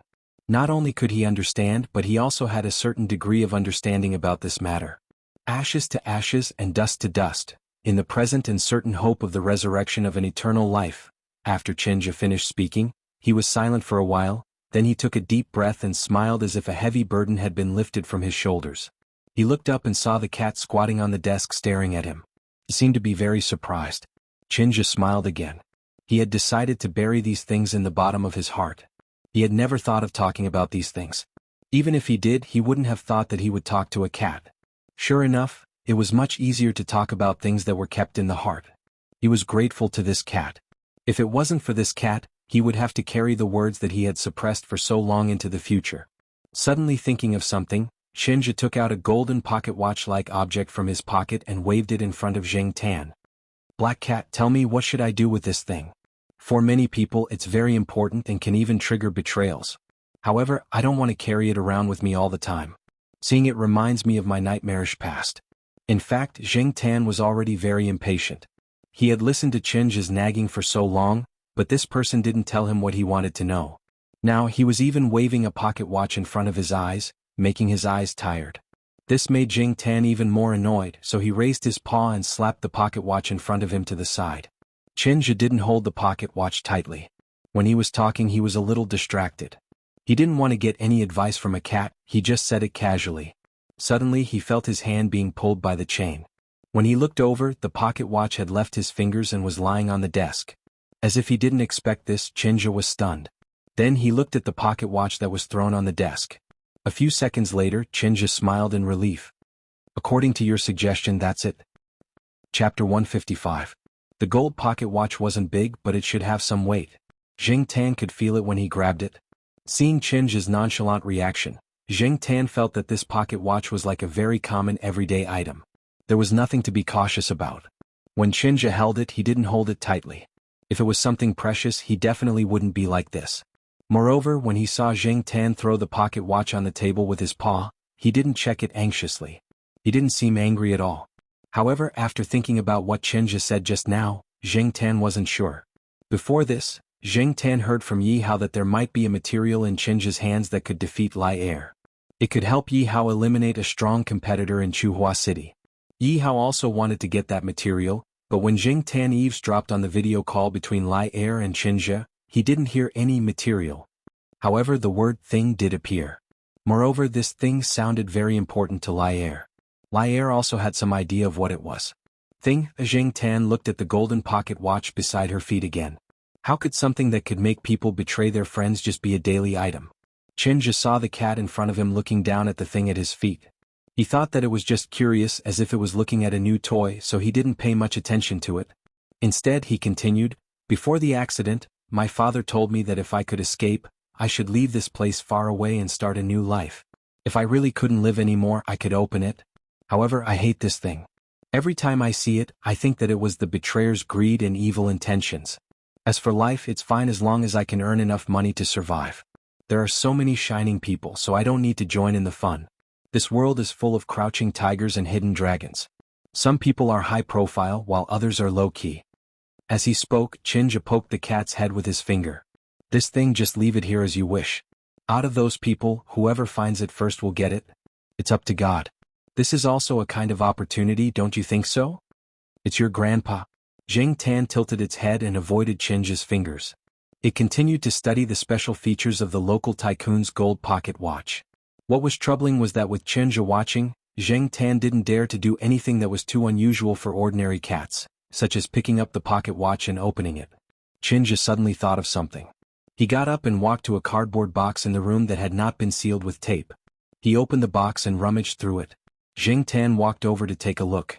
There were some pens, paper, boxes, notebooks and folders in the box. Chinja took out a plastic pencil box from the cardboard box. The box was a little big and had 2 layers. The upper layer had colored pencils of different lengths, and the lower layer had ordinary pencils arranged neatly from B to H.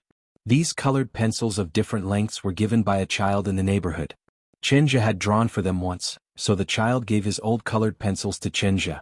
The child felt that since he already had a few sets of new colored pencils, he didn't need the old pencils, so he might as well give them to this uncle who often gave candy and was good at drawing. Chinja randomly took a half-used pencil from last time. He opened the sketchbook and was about to draw. Before he started, a cat paw rested on the edge of the cardboard box. Chenja, whose attention was still on the cardboard box, stopped what he was doing.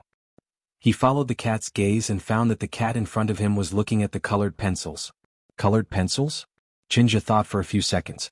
He looked at the pen in his hand, put it back and picked up another pencil.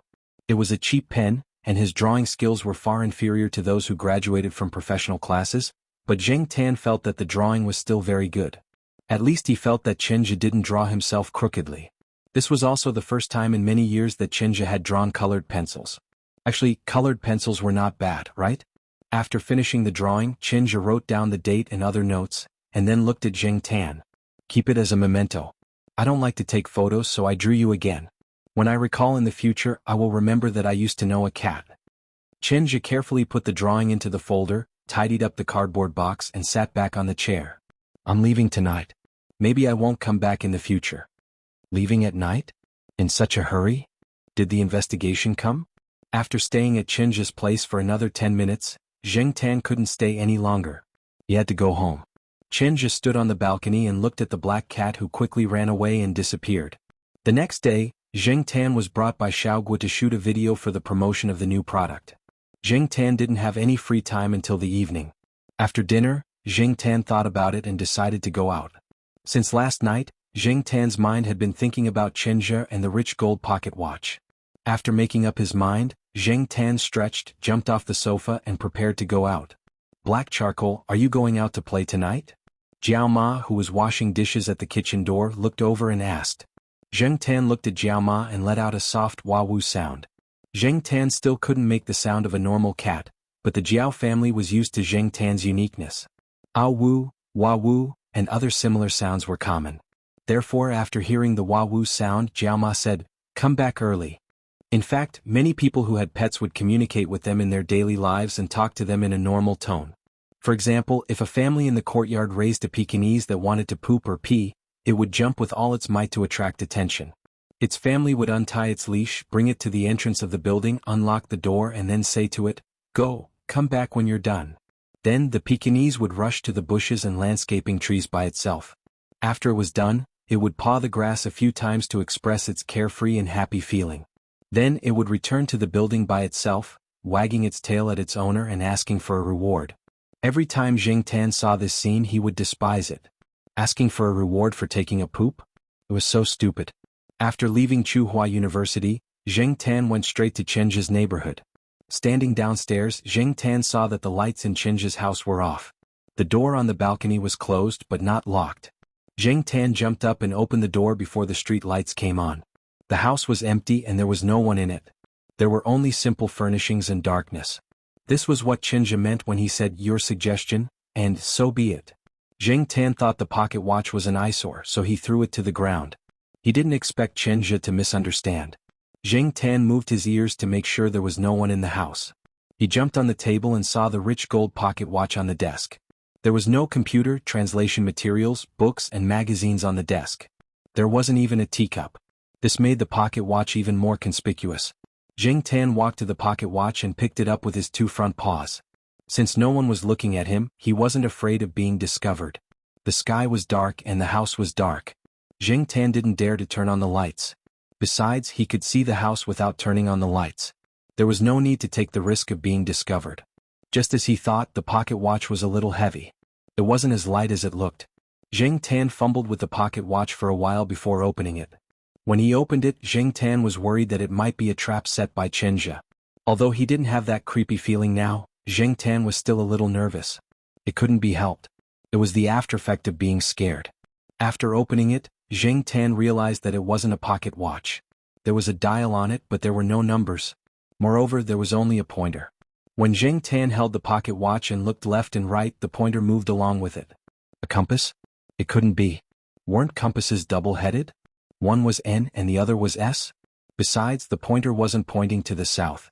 Connecting it to the information he heard before, Zheng Tan guessed a lot of possibilities. The guess that made Zheng Tan the most excited was that there was a secret in the direction the pointer was pointing to. Was it the material Yi Hao mentioned or was it something else? No matter what the pointer was pointing to, Zheng Tan didn't dare to act rashly. If this thing was really that important as Jing Tan guessed, this thing was too hot to handle. One's ability depended on how much burden one had to bear. The price of being overloaded was heavy. Jing Tan did not want to end up like Chenji's family. Furthermore, Jing Tan was just a cat now, a cat that even the law would not speak for. Even the Jiao family he lived in were ordinary people. How could he compete with those people? Not to mention people like the third master Fang and Yi Hao. Ordinary hooligans could also put the three members of a Jiao family in danger. Jing Tan didn't want to think too much about conspiracy theories. However, after experiencing this incident, Jing Tan knew that accidents weren't that difficult. But it seemed too wasteful to just leave this thing here. Chenji didn't care. He had taken his revenge and was looking for a peaceful life. But even if he didn't care, there were more people who cared. Jing Tan's ears twitched. He heard movement at the door. It shouldn't be Chenji at this time, right? If it wasn't Chenji, then it was very likely to be those people who had been looking for this thing. It could be Yi Hao's men or it could be someone else. Jing Tan gently buckled the thing on his paw and wrapped the chain around it. Then he took it and walked out of the balcony. Fortunately, he didn't close the balcony door when he came in. It was convenient to leave now, and there wouldn't be any sound of the door opening. Jing Tan got out of the balcony and walked to the empty space above the parking lot. Fortunately, the angle here was better. The lights in the neighborhood couldn't shine here, and no one would notice a cat walking upright with something in its paws. Jing Tan put the thing in his hand in the corner and squatted in front of it to block it. Then he pricked up his ears and listened to the movements in Chenji's house. Someone must have entered the house. There was more than one person, and the person who came in didn't turn on the lights. After a while, Jing Tan heard them cursing in a low voice. They were probably calling to report. Soon those people left. Jing Tan walked to the edge of the empty space and looked down. 3 young people came out of the building. One of them cursed again in a low voice. This made Jing Tan certain that they were the ones who entered Chenji's house. After the 3 people drove away, Jing Tan was about to turn around when he saw a person coming out of a car parked below. Because of the angle, he couldn't see the person's face, but Jing Tan felt that this person was familiar. He should know him. When the person passed by here, he looked up at Chenji's balcony. Then he seemed to feel something and looked at Jing Tan, who was standing at the edge of the empty space near the balcony. Oh, it's someone I know. After seeing the person's face, Jing Tan thought to himself. Chapter 156. There were many people in this world who were not afraid of snakes, but were afraid of frogs. This was very strange.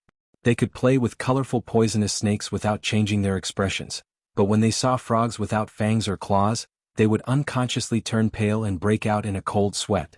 Ranchi was similar to this kind of person. He could crush a person's head without blinking, and he could remain calm when facing a fierce dog, but when he saw a cat, he would unconsciously become stiff. In fact, Ranchi's situation was not as serious as it was now. Ever since Jing Tan and the Monseigneur appeared one after another, Ranchi's situation became more and more obvious. Of course, if he met other cats, Ranchi would at most be a little stiff. Only when he met Jing Tan and the Monseigneur would this person, who was usually calm, wise and brave, suddenly become a little listless. Ranchi came over with the 3 people today. He was originally going to the construction site for a routine visit to supervise and prove that his position as the person in charge of the project was not just for show. After visiting the construction site, he was ready to drive to another place to meet up with Yi Hao and report the results of today's inspection of the construction site. He did not expect to see a familiar person when he was waiting for the green light at the intersection. Ranchi had seen this person in the materials that Yi Hao had given him yesterday, but Yi Hao had let Leopard be in charge of the investigation there. Ranchi did not take over, nor did he take the initiative to contact him. This person was not very conspicuous among the people that appeared in the materials. Although it was just a quick glance, Ranchi was sure it was that person. Even Celestine had to acknowledge his observation skills in this area. It was also this observation skills that allowed Ranchi to recognize Jing Tan at a glance when he saw him, and not treat him as a cat raised by another resident in the community. Ranchi was glad that he was driving a subordinate's car today. His car had been sent for maintenance, so he temporarily borrowed this very popular car for transportation. It was inconspicuous and easy to track. Before this, Ranchi was secretly happy that his luck was not bad today. The investigation on Leopard's side had not been going well. If he could find something today, it would definitely push the investigation forward. And now, Ranchi suddenly felt like vomiting blood. F***ck, didn't this cat live in Tsinghua University? Why did he run so far away? How could a cat walk so far? Ranchi didn't know about other cats, but he knew that this cat would always appear in unexpected places, no matter how close or far it was from its home. The man and the cat stared at each other for half a minute. In the end, it was Ranchi who looked away. He didn't know whether he should continue his investigation or turn around and leave. If he continued his investigation with this cat around, there were too many variables. It would not be good if he was discovered by others instead of investigating. But to turn around and leave now, Ranchi was quite unwilling. He had followed behind the three people. Although he didn't go upstairs, he knew that the three people should be moving around on the floor above the parking lot. And Ranchi didn't hear any knocking on the door, nor did he hear the owner open the door to speak.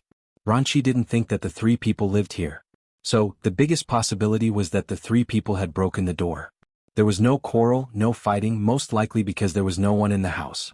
And looking from the outside at this time, there was only one house that didn't have the lights on.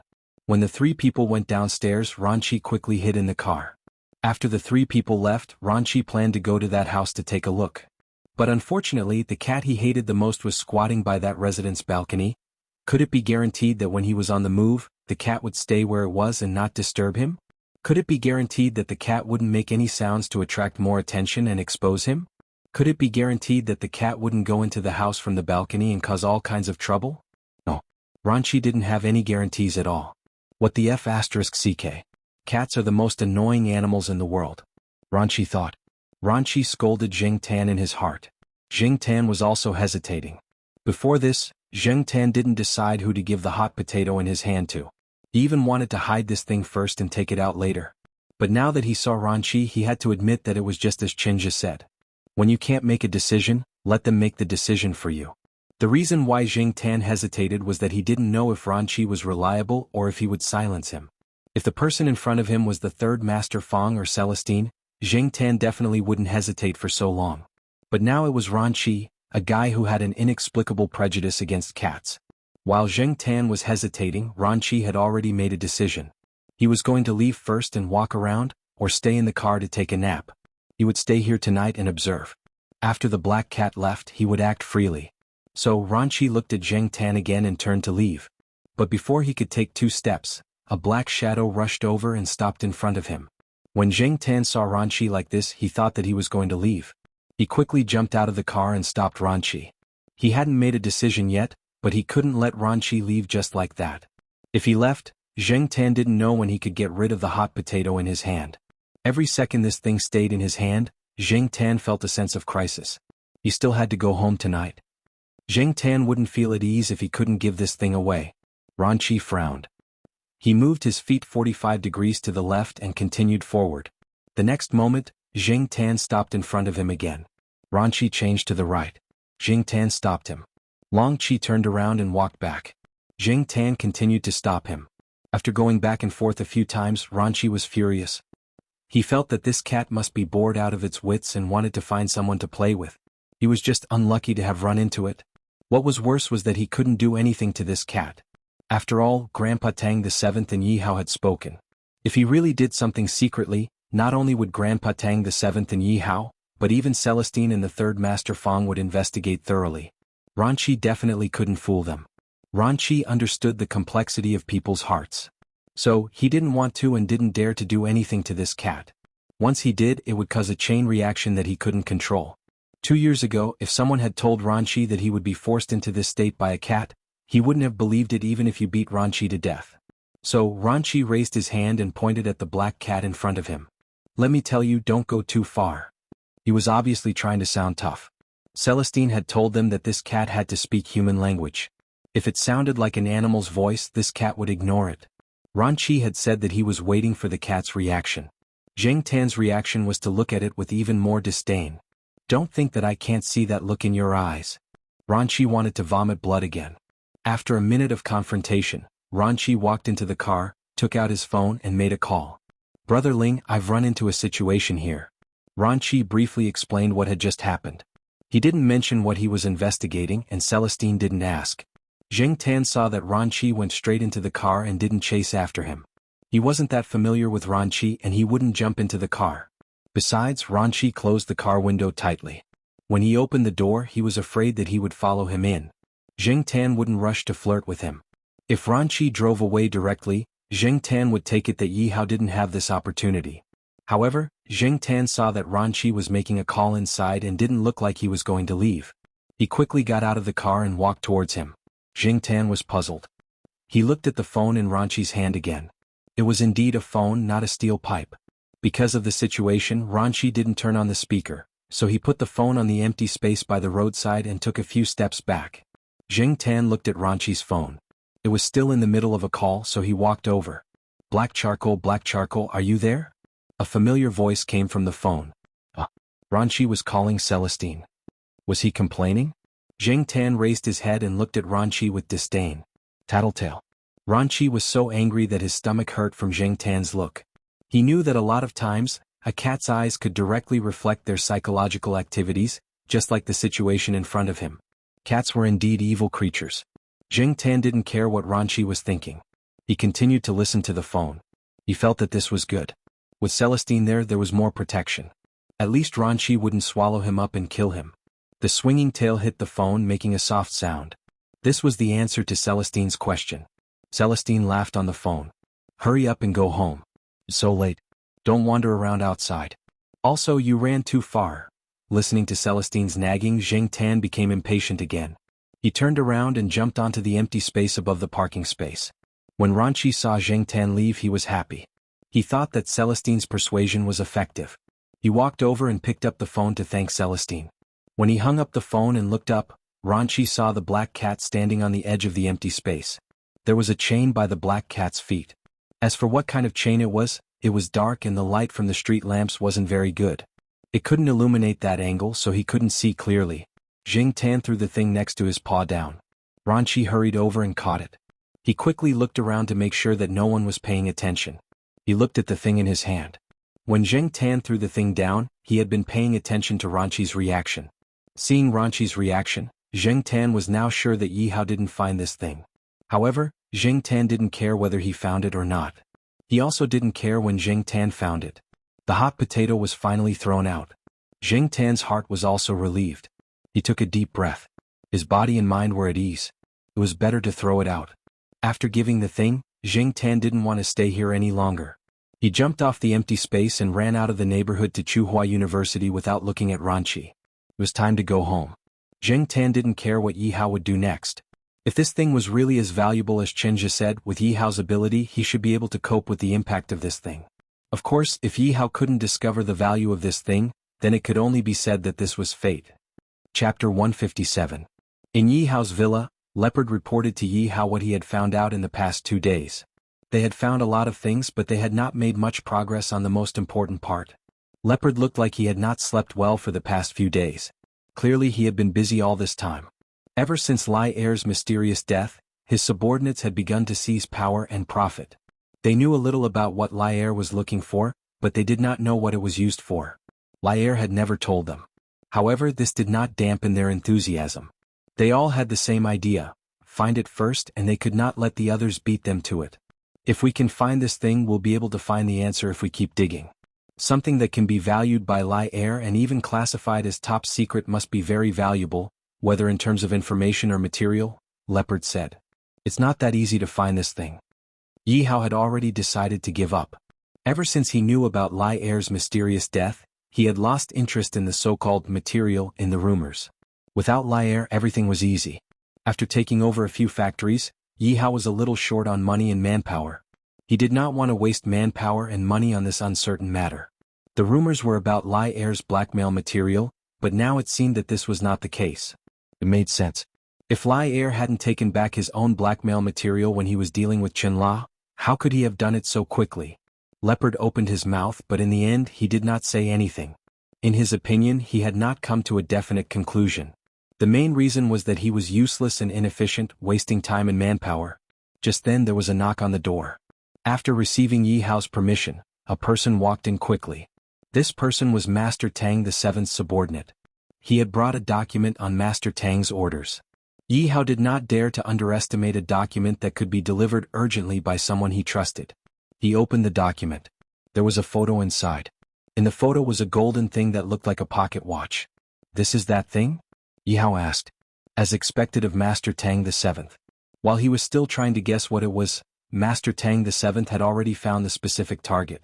Yes. Seventh master calls it the golden compass. That person replied. Gold? Yi Hao narrowed his eyes and looked at the photo in his hand again.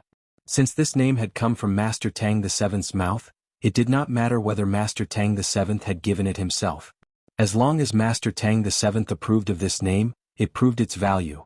This made Yi Hao, who was about to give up on the competition, change his mind. But at the same time, since he had decided to get involved, he had to be prepared to pay a price. Cutting his flesh at this time would definitely be painful. While they were talking, Ranchi also came back. How is it? Didn't you say you found something? Leopard looked at Ranchi. There was no progress on his side, so he hoped that Ranchi would find something. Ranchi shook his head and briefly explained the 3 people he had followed, as well as what he saw when he went to the empty house. After hearing this, Yi Hao sighed and said to Long Qi, "Put your work aside for a while and go with Baozi to deal with the matters in his hands." "Okay, Brother Hao. By the way, I met that cat today." Ranchi's expression was very conflicted. "Which one?" Yi Hao asked. "The black one." "Oh." Yi Hao and Leopard both understood. No wonder Ranchi's expression was so bad when he came back. They thought it was because he did not find anything. Now it seemed that the main reason was the cat. "I was afraid that it would hinder my actions, so I called Brother Ling. Brother Ling told it to leave. But before it left, it gave me this," Ranchi said as he took out a golden pocket watch-like thing from his pocket and put it on the table in front of him. When Ranchi took out that thing, the person who brought the document under Master Chi's order let out a very obvious gasp. Yi Hao and Leopard stared at the thing in Ranchi's hand. Their eyes followed Ranchi's movements. Golden compass? Yi Hao could not believe it. He looked at it a few times, then took the document and looked at the picture. It was exactly the same as the picture. Leopard had the urge to bang his head against the wall. F***ck, I've been investigating for a few days and nights. I haven't slept well. I was mentally prepared for a tough battle, but I'm not even as good as a cat. On the other side, Zheng Tan, who had already returned to Tsinghua University, did not know how Yi Hao would react. He was now annoyed by the cat's cries. Zheng Tan came in from the west gate today. The place he passed by was closer to the western courtyard. The army of pet cats in the western courtyard was getting bigger and bigger. Plus, it was closer to the old residential area. There were always cats from outside walking around here. Many people did not raise cats because of cat noises. The so-called cat noises were when cats were in heat. They would be like the cats that were scattered around now. They would scream like their lives depended on it. It was as if they were competing to see who could scream more miserably. It was quite scary. Spring was coming. Even the cats were restless. Zheng Tan was mentally human. But to be honest, it was impossible for Zheng Tan to be completely calm in the face of these cat noises. That was nonsense. It was like eating vegetarian noodle soup for a few years and suddenly finding out that the person next to you was eating shredded meat noodles. How could your heart be balanced? Spring was really a season of ripples. Zheng Tan shook his head. He would not ripple for a cat even if he was beaten to death. However, when he was living the life of a monk with a pure heart and few desires, he could not let those bastards who were rippling around him have a good time. When I'm living a pure heart and few desires, you guys should also be living a pure heart and few desires. When I'm eating noodle soup, you guys should also eat noodle soup with me. At least in front of me. Therefore, in a corner of Tsinghua University in this grassy forest area, which was almost occupied by the surrounding cats at night, when there were ear-piercing cat meows, an extremely strange and ear-piercing howl directly suppressed all the surrounding sounds, and this howl was getting stranger and stranger. It was somewhat like a wolf's howl, but it was also different from a wolf's howl. When dogs heard it, they had to retreat, and it was even more terrifying. The cat noises that came one after another stopped abruptly when the first howl sounded. Moreover, some cats directly ran away after hearing the howl, especially those in the western courtyard who had been beaten by Zheng Tan. They ran especially fast. They knew that in this area, only the black dictator in the eastern courtyard could make such a strange howl. Even if the cats did not know, they would be scared away by the howl. After Zheng Tan finished howling, he moved his ears and did not hear any ear-piercing sounds. Then he was satisfied and balanced. He swung his tail and went home. He took a shower and then went to sleep in little Pomelo's quilt. He did not know if it was because of the stimulation of Zheng Tan's howls, but the cat noises in the surroundings had decreased a lot recently. However, the loudest one in the eastern courtyard was still the same. Zheng Tan lay on the balcony and shook his ears as he listened to the heart-wrenching cries around the courtyard walls. What was the use of that idiot, the sheriff, barking around the courtyard? Other than men there were eunuchs. The only female cat was still underage. The owner of the house protected his cat well. If he wanted to hook up with a female cat, he would go to the area around the tiled house, which was where Jiao Wei and the others raced. There were many cats and female cats there. Speaking of racing, Zheng Tan had been brought to Qing Zhong's place by Tong Qing a few days ago to try out the modified car. Qing Zhong had never seen a cat drive before. He had only moved the steering wheel down according to the third master Fang's suggestion. He did not quite understand at the time, but after seeing Zheng Tan drive he understood. After the steering wheel was moved down, even if Zheng Tan drove outside by himself, no one would think that a cat was driving. If they did not look carefully they would not see Zheng Tan controlling the steering wheel. They would only think that someone nearby was controlling it with a remote control. There were already some children's car toys of this scale. Perhaps in another year or two there would be more here. When that time came, Zheng Tan might be able to drive the cat car outside. Because he had signed a confidentiality agreement, Qing Zhong would not tell anyone about the whole thing. However, when Qing Zhong saw Zheng Tan's expression when he drove the cat car, he was indeed quite shocked. It was no wonder that the third master Fang had asked him to sign a confidentiality agreement and additional agreements. Now Qing Zhong was carrying out the second modification and adjustment. After seeing Zheng Tan drive he knew what was going on. However, it would take some time for the car to be modified. However, Zheng Tan was not in a hurry. He could afford to wait. Now, even if the cat car was modified he could not drive the cat car outside openly. After yawning, Zheng Tan put the cat car matter aside and thought about it. He did not know what was going on with Yihao. If Ranqi took that thing out how would they react? Zheng Tan raised his paw and rubbed his nose. This was the 10th sneeze today. Did he catch a cold? No, Zheng Tan did not feel that anything was wrong with his body. He was in a good mental state and his body temperature was normal. He just had a bad feeling which made Zheng Tan unhappy. After dinner, Jiao Ma and Jiao Pa chatted in the living room. Jiao Pa had been very busy these days. It was rare for him to have time tonight. He did not go out. He sat on the sofa in the living room and listened to Jiao Ma talk about some of the things that happened during this time. One of the teachers in our English group has a cat. Although I have not seen it, I have heard from other teachers that it is very beautiful. Jiao Ma said. Zheng Tan, who was lying on the sofa, pulled his ear. No matter how beautiful it was just a cat. It was not beautiful, nor was it delicate. It was not good. She said that she would come to see Black Charcoal tomorrow. She said that she wanted to find a little boyfriend for her Tafiacito. Speaking of which, Tafiacito is already more than 1 year old and can give birth to kittens. Jiao Ma laughed. Zheng Tan looked at Jiao Ma, who was smiling brightly in horror. Little boy friend. This can't be true. This can't be true. Sure enough, the bad feeling came true. Jiao Ma, you can't be like this. Your cat's son has a cat's body and a human's heart. Jiao Ma looked at Zheng Tan and said to Jiao Pa, hey look, Black Charcoal is looking forward to it. Zheng Tan was speechless. What the hell am I looking forward to? Zheng Tan wanted to hit the ground with his head, but he could not change Jiao Ma's decision. Looking at Jiao Ma and Jiao Pa talking about the female cat named Tafiacito, Zheng Tan wondered if he should skip home tomorrow. It would be safer to skip a few days. There were so many resources in Little Gua's store, including the famous cats.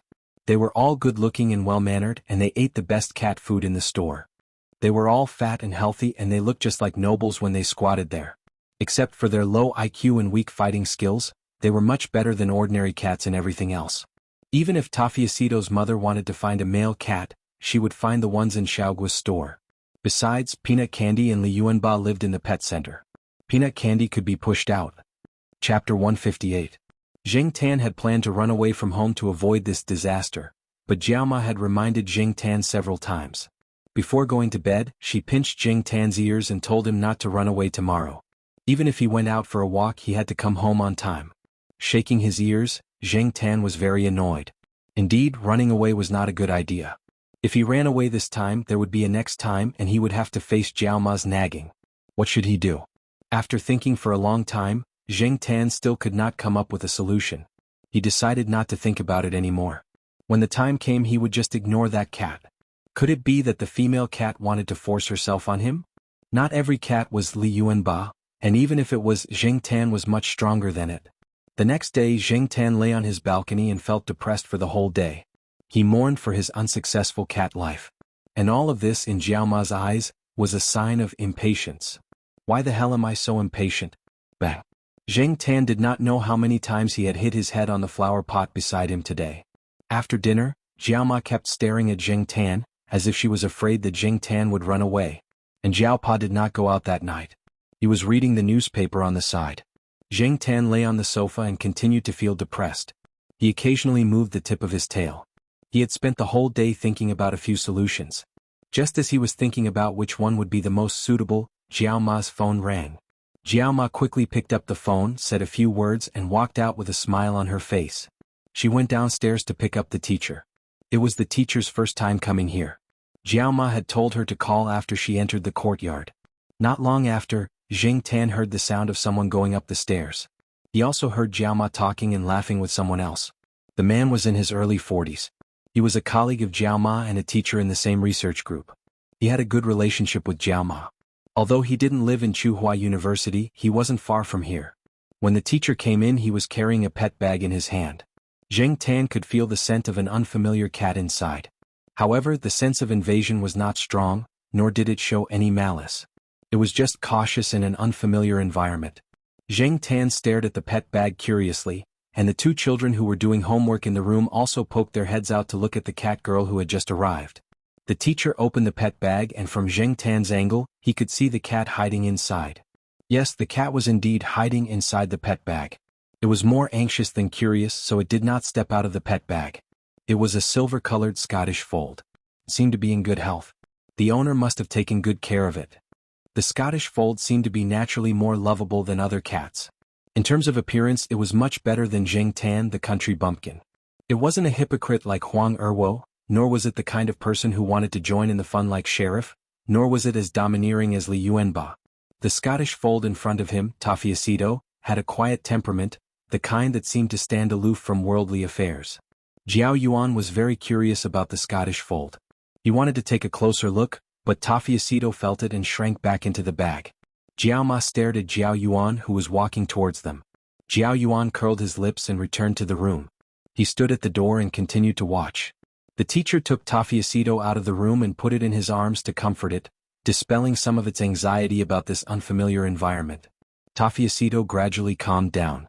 Although it was calm, Tafiacito still looked around with vigilance. It was the first time that Jiao Ma saw Tafiacito. She had only heard about Tafiacito before. When she saw Tafiacito, Jiao Ma liked it very much. Scottish folds were indeed very attractive to women. Teacher Imo, your Tafiacito is so beautiful. Jiao Ma sighed. Teacher Imo just smiled, but Zheng Tan felt that this teacher's smile was a bit unnatural. However, Teacher Imo really doted on Tafiacito. Just by looking at the way she looked at Tafiacito, one could tell that she really doted on him. Black Charcoal, come and meet your new friend. Jiao Ma, who was sitting next to Teacher Imo, waved at Zheng Tan. Zheng Tan moved his ears and continued to lie on the sofa, pretending that he did not understand. Jiao Pa looked at Zheng Tan, shook his head and sighed. Pretend, continue to pretend. Teacher Imo did not say anything. Generally, people like Jiao Ma would just say it. How could a cat understand these words? Teacher Imo did not understand, but Jiao Ma naturally knew that Zheng Tan did not understand. She could not reprimand Zheng Tan in front of Teacher Imo, so she just stared at Zheng Tan. Her eyes seemed to say, really disappointing. Zheng Tan did not care so much, he just made up his mind to pretend to be stupid. However, Zheng Tan looked at Tafiacito curiously. The ears of a Scottish fold were really small. Teacher Imo put Tafiacito on the ground. Tafiacito rubbed Teacher Mo's leg, stepped forward, sniffed around and then jumped back into Teacher Mo's arms. Oh, your Tafiacito is too reserved. Jiao Ma laughed. Indeed, not everyone was as thick-skinned and bold as Zheng Tan and the rest of the Eastern District's 4 cheap men.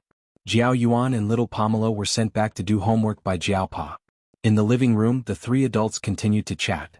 Jiao Pa had already seen that Teacher Imo had something to say, but she could not say too much in front of the children. After being led by Jiao Pa, the children began to complain. Teacher Imo liked to raise cats. In the past, he had raised mongrel cats. However, the few cats that he had raised all liked to run outside. The cats disappeared after a few years. They might have been tricked by cat traffickers or for other reasons. Last year, a friend of hers gave her a Scottish fold, which was now known as Tafiacito. Teacher Imo liked it very much and the cat did not run out much, which saved her a lot of trouble. Some neighbors, relatives and friends looked at Tafiacito with envy. They told Teacher Imo that when Tafiacito gave birth to kittens, they would order one. Although Teacher Mo liked cats, she did not know much about cats. As for Scottish folds, she only knew that the probability of a Scottish fold to give birth to a defective cat was very high. Therefore, she wanted to find a healthy male Scottish fold to give birth to a cat that was not born with a Scottish fold. For example, mongrel cats?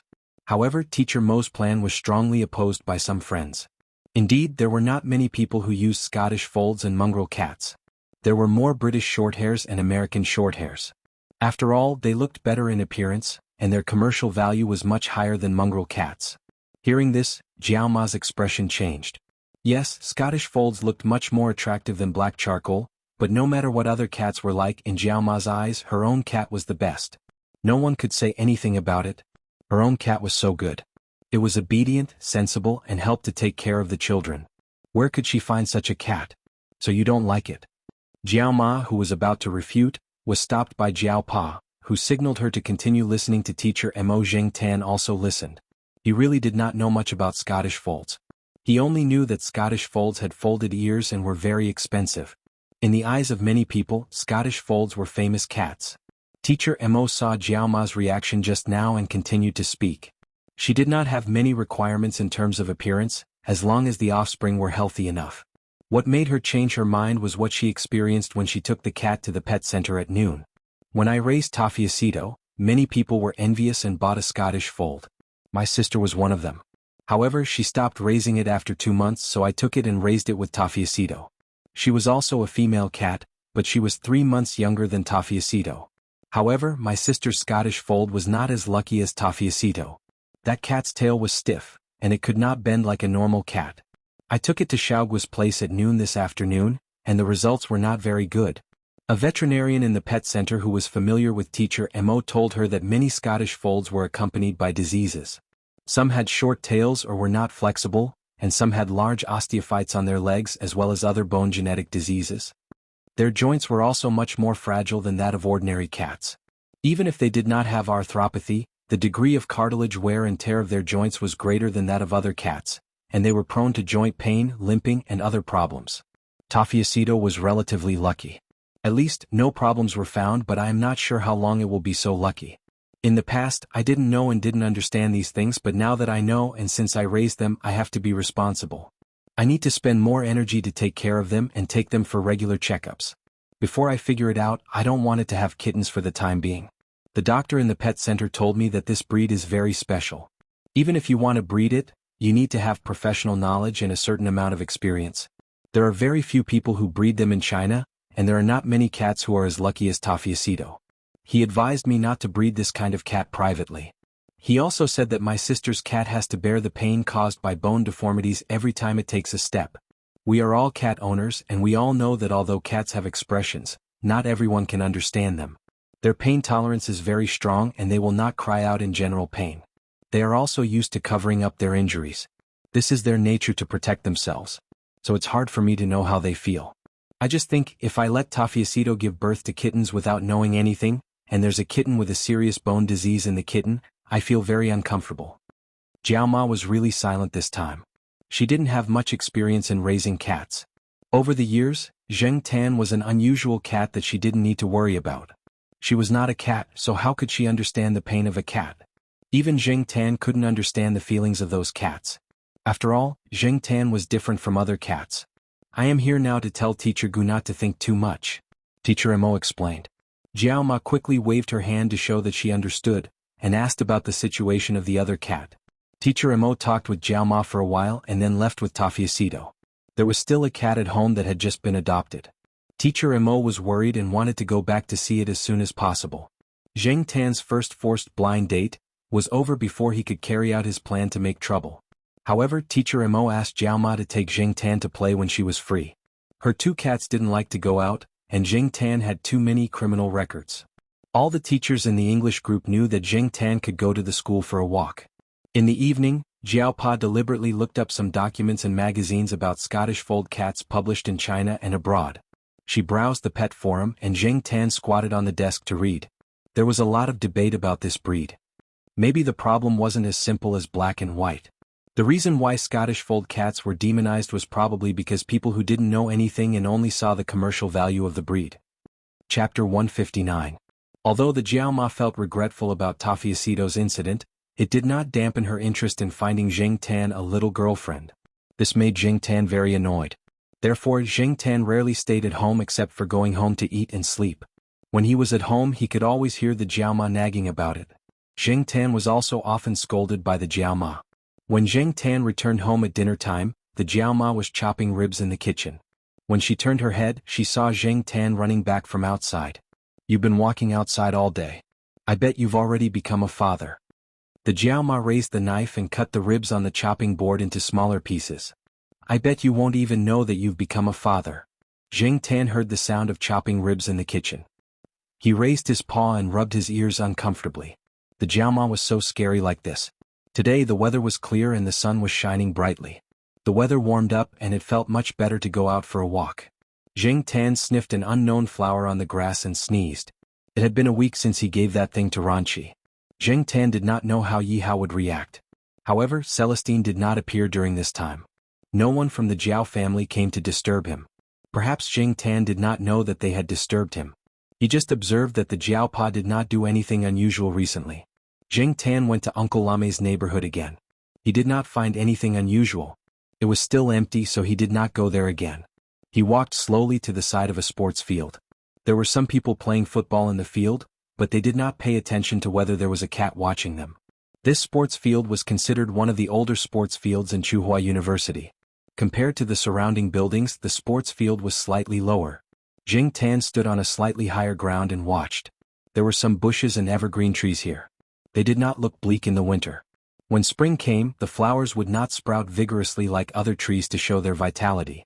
After squatting and watching for a while, Jing Tan leaned against the trunk behind him. He moved his feet lazily and swept away the grass blocking his view. Bang! The ball bounced off the fence. A student ran over to pick it up.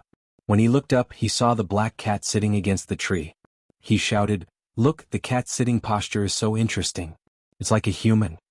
Jing Tan glanced at the student and ignored him, and continued to sit there and pretend to be deep. A student who was closest to the cat trotted over to take a look and said to the person who had just shouted, "Do you think it's funny for a cat to sit like that? You're ignorant. In fact, many people don't know that a cat sitting like that is most likely because it is sick. Because of its illness, its hind legs are in unbearable pain. Cats do not want to use their hind legs to bear their weight, so they choose to sit like that." The student who shouted suddenly understood. No wonder. This cat looks quite heavy. The pressure on its hind legs is even greater.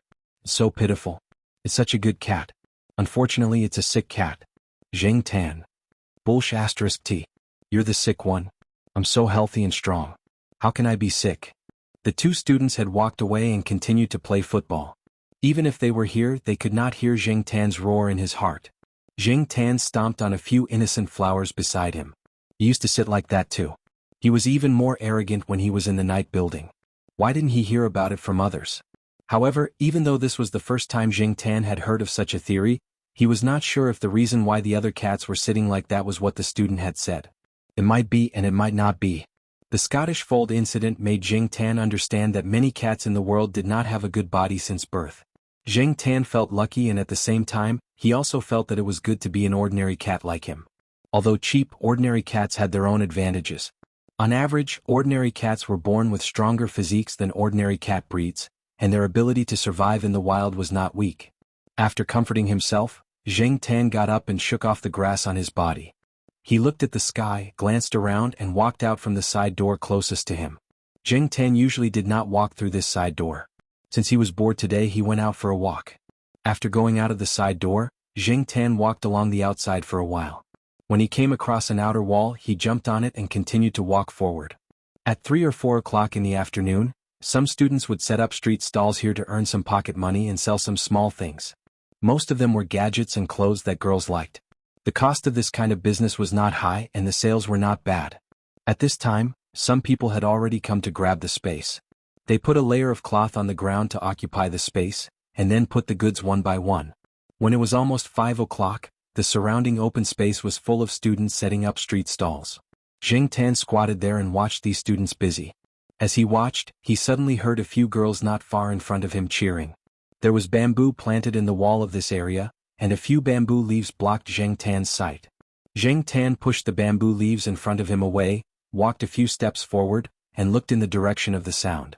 A young man in his 20s with a mohawk hairstyle stood there. His hair was dyed yellow, and his clothes were somewhat non-mainstream. He looked a bit like a gangster. The young man was holding a poker card in his hand and playing a card trick.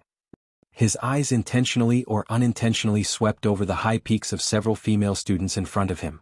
Zheng Tan pulled his ear and despised him. In addition to despising this person's character, Zheng Tan also despised his skills.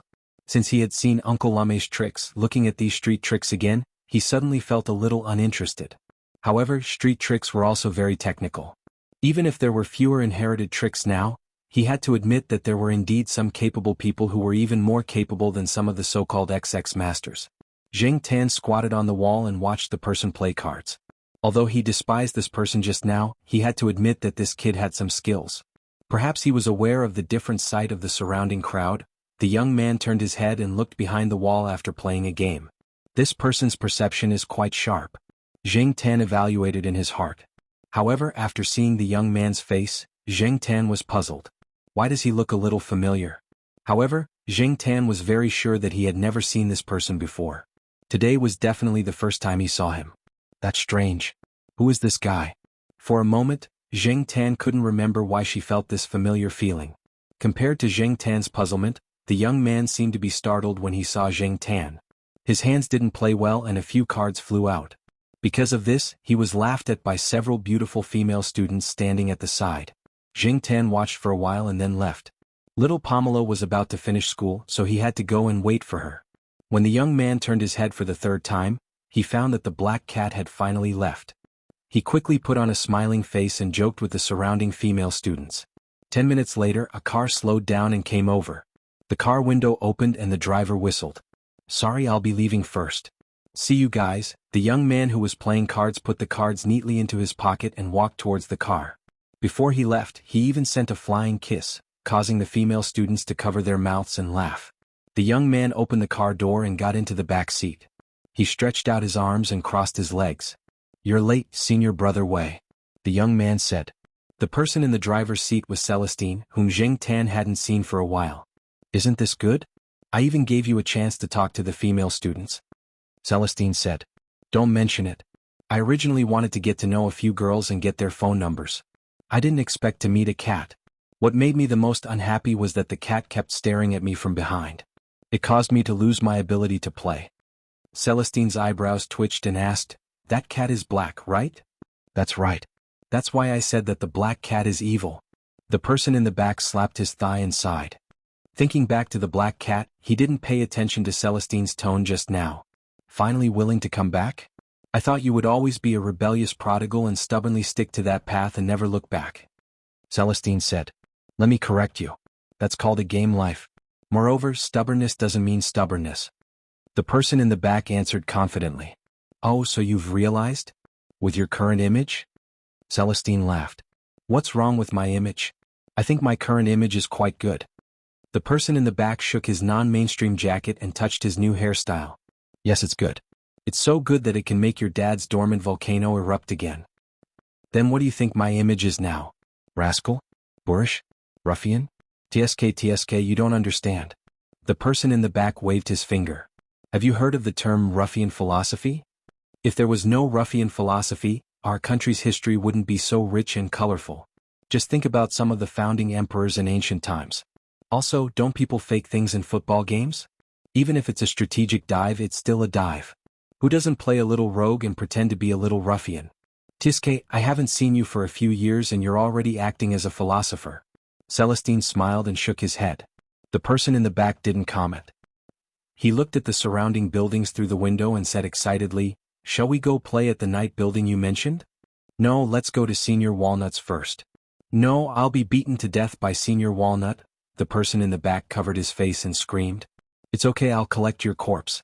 The next day, Zheng Tan didn't leave the school gate to play. The four scumbags of the East District were squatting on a thick sycamore tree, looking at a group of people flying kites on the lawn not far away. On the main road of the school, Celestine drove slowly. Aren't we going directly to the night building? Why are we here? The person in the back seat complained while chewing gum. He moved his arms. He had been beaten up badly by Senior Walnut yesterday, but fortunately he hadn't hit his face.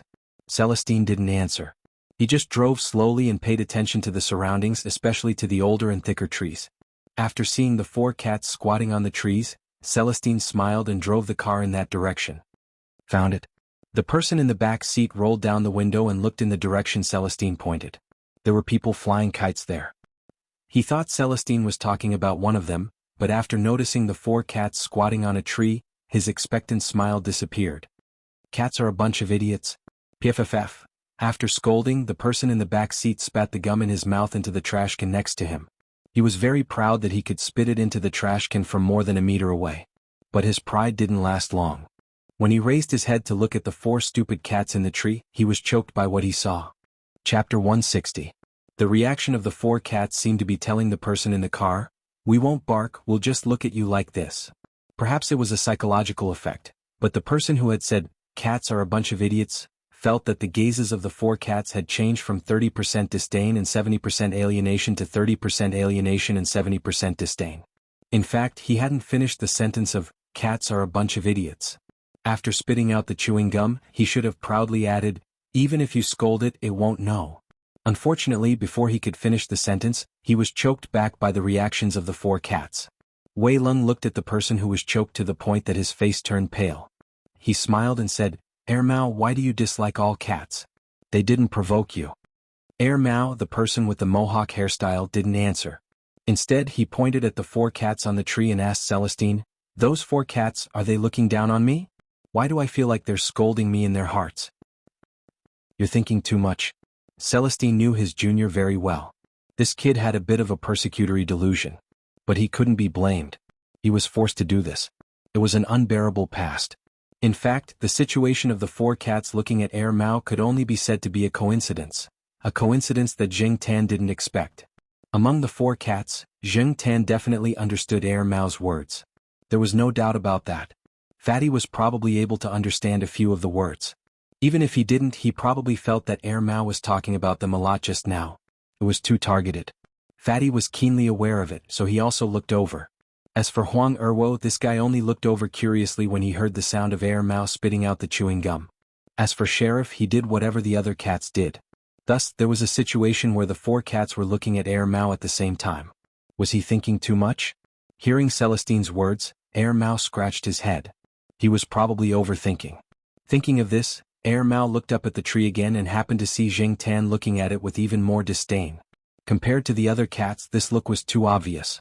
Mao, who was just a little suspicious, was sure that it wasn't thinking too much. If Mao's expression was as if he had just eaten a mouthful of rice with mosquito legs, then his expression now was as if he had just eaten tea. Taking a deep breath, Mao said to itself, "Don't be angry with a bunch of stupid cats." He didn't come here to continue being entangled with these cats. Not wanting to stay here for even a second longer, Mao urged Celestine, "Senior brother, who are you picking up? Hurry up and leave this place." "Okay," Celestine shouted at Zheng Tan, "Black charcoal, come quickly. Let's go out and play." Before Celestine's car arrived, Zheng Tan had already noticed it. However, he saw that there was a person in the back seat. It was the same person he saw playing cards outside the school wall yesterday. Zheng Tan didn't pay much attention to it and continued to watch the people flying kites on the grass.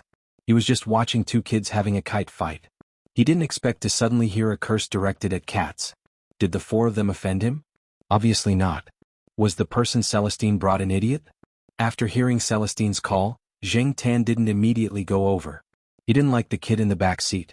At first glance, he could tell that the kid was a delinquent. Jiao Ma had said to stay away from delinquents. Jiao Ma's words were directed at Jiao Yuan and little Pomelo. As for Zheng Tan, speaking of which, how many delinquents did he come into contact with? However, at this time, Zheng Tan didn't think that he had done anything wrong at all. Seeing that there was no response, Celestine continued to shout, "Let's go. Let's go to the night building to play. I already told your cat dad."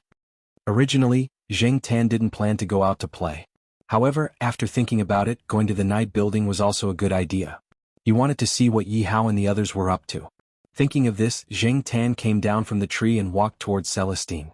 Seeing the black cat getting closer and closer, Mao suddenly had a bad feeling.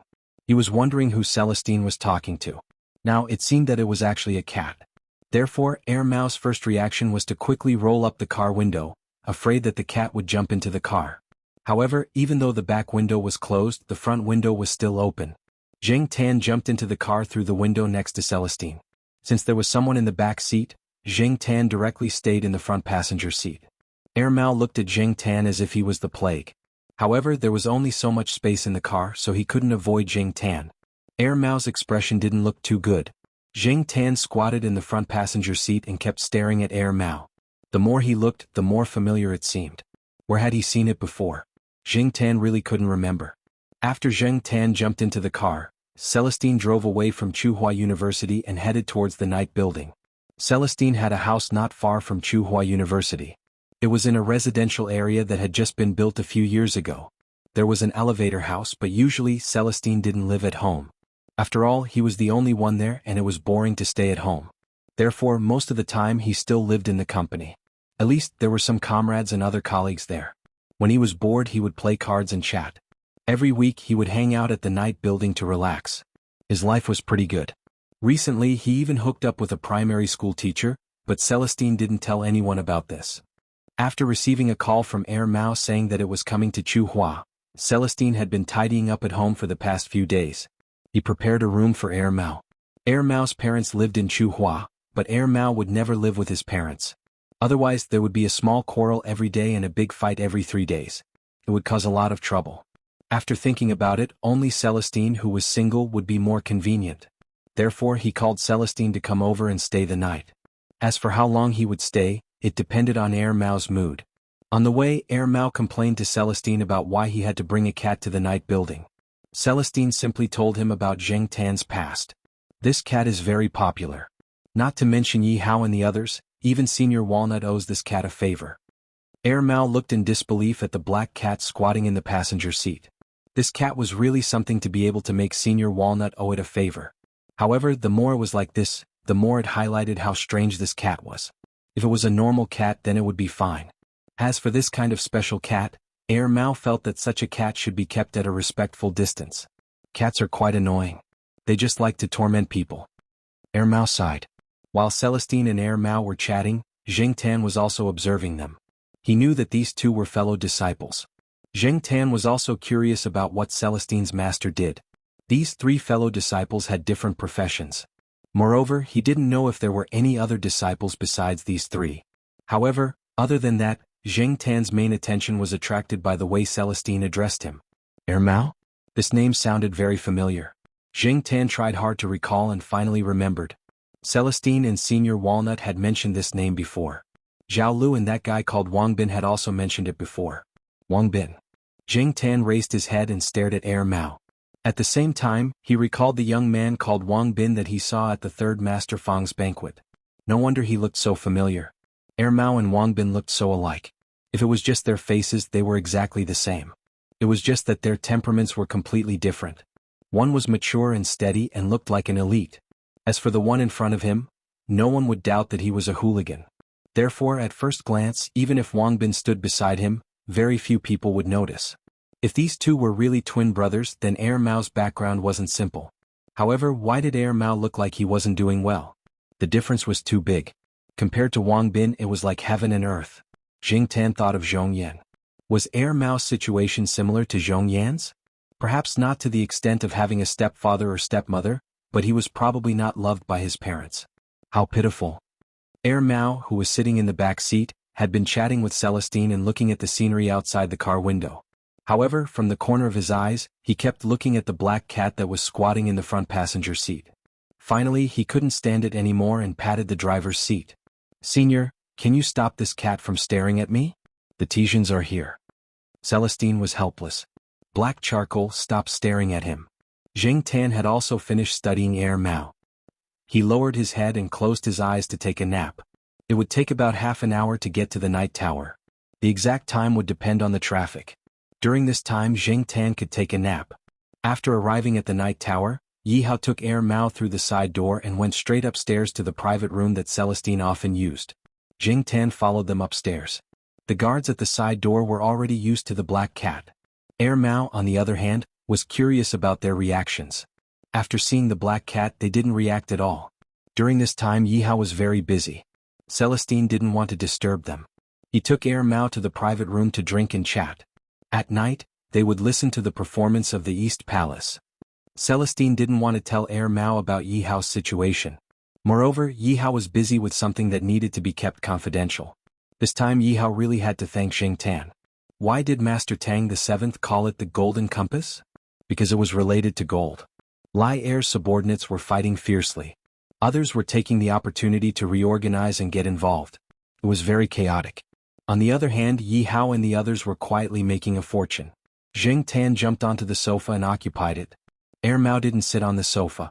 Instead, it dragged a chair over and said to Celestine, "When did cats become so important? Is this still a cheap cat? Your friend really allowed you to bring this cat in? Isn't he afraid that it'll scratch these sofas worth tens of thousands? Even if your friend doesn't care about tens of thousands, he's being too lenient." Celestine shrugged. "I can't help it. I said that this cat is special. Actually, someone gave this cat a nickname. It's called the Lucky Cat." Air Mao paused, then laughed out loud. It almost fell off the chair. "Lucky Cat? That's it? In some small towns and villages you can buy one for about 10 yuan. Can make a fortune." Air Mao was about to say more, but when it saw Celestine's serious expression, it stopped laughing. "Senior, are you serious?" "Yes, I'm not joking." Celestine nodded. "So, I suggest that you interact with this cat more often. For example, you can go with it when it goes for a walk. You're bored anyway." Chapter 161. Since the first time they met, Xing Tan and Air Mao had given each other bad comments. And this kind of bad comments could not be changed by Celestine with just a few words. Air Mao told Celestine about what he had seen in the past 2 years, while glancing at Xing Tan from time to time. As for Celestine, while talking to Air Mao, his hands did not stop peeling peanuts, giving some to Xing Tan and some to himself. Like a slave. Air Mao despised Celestine's behavior. But after all, they were brothers and had known each other for so many years. Air Mao also knew Celestine well. If this cat was not really capable, Celestine would never treat it like this. Maneki Miko? Maybe. Air Mao had not seen it with its own eyes, so it was still suspicious. If it did not see it with its own eyes or hear it with its own ears, it would not admit anything. Even if it was Celestine who said it, it would also discount the so-called truth. Xing Tan lay on the sofa waiting for enough peanuts to be peeled, then jumped onto the coffee table to eat peanuts. "Have you thought about what you are going to do next?" Celestine asked Air Mao. "These 2 years I have been running a small business outside. Now I am not going to do anything for the time being. I am going to rest and enjoy myself, then sleep until I wake up naturally every day." As Air Mao spoke, its eyes were still glancing at Xing Tan. Seeing that Xing Tan was focused on eating peanuts, it jumped up from the chair and attacked with lightning speed. Subdue the demon. After a successful attack, Air Mao quickly retreated 5 meters away. Celestine and Xing Tan were speechless. Xing Tan really did not expect Air Mao to attack. Although they did not have a good opinion of each other, perhaps because of Celestine, Xing Tan did not feel any malice from Air Mao.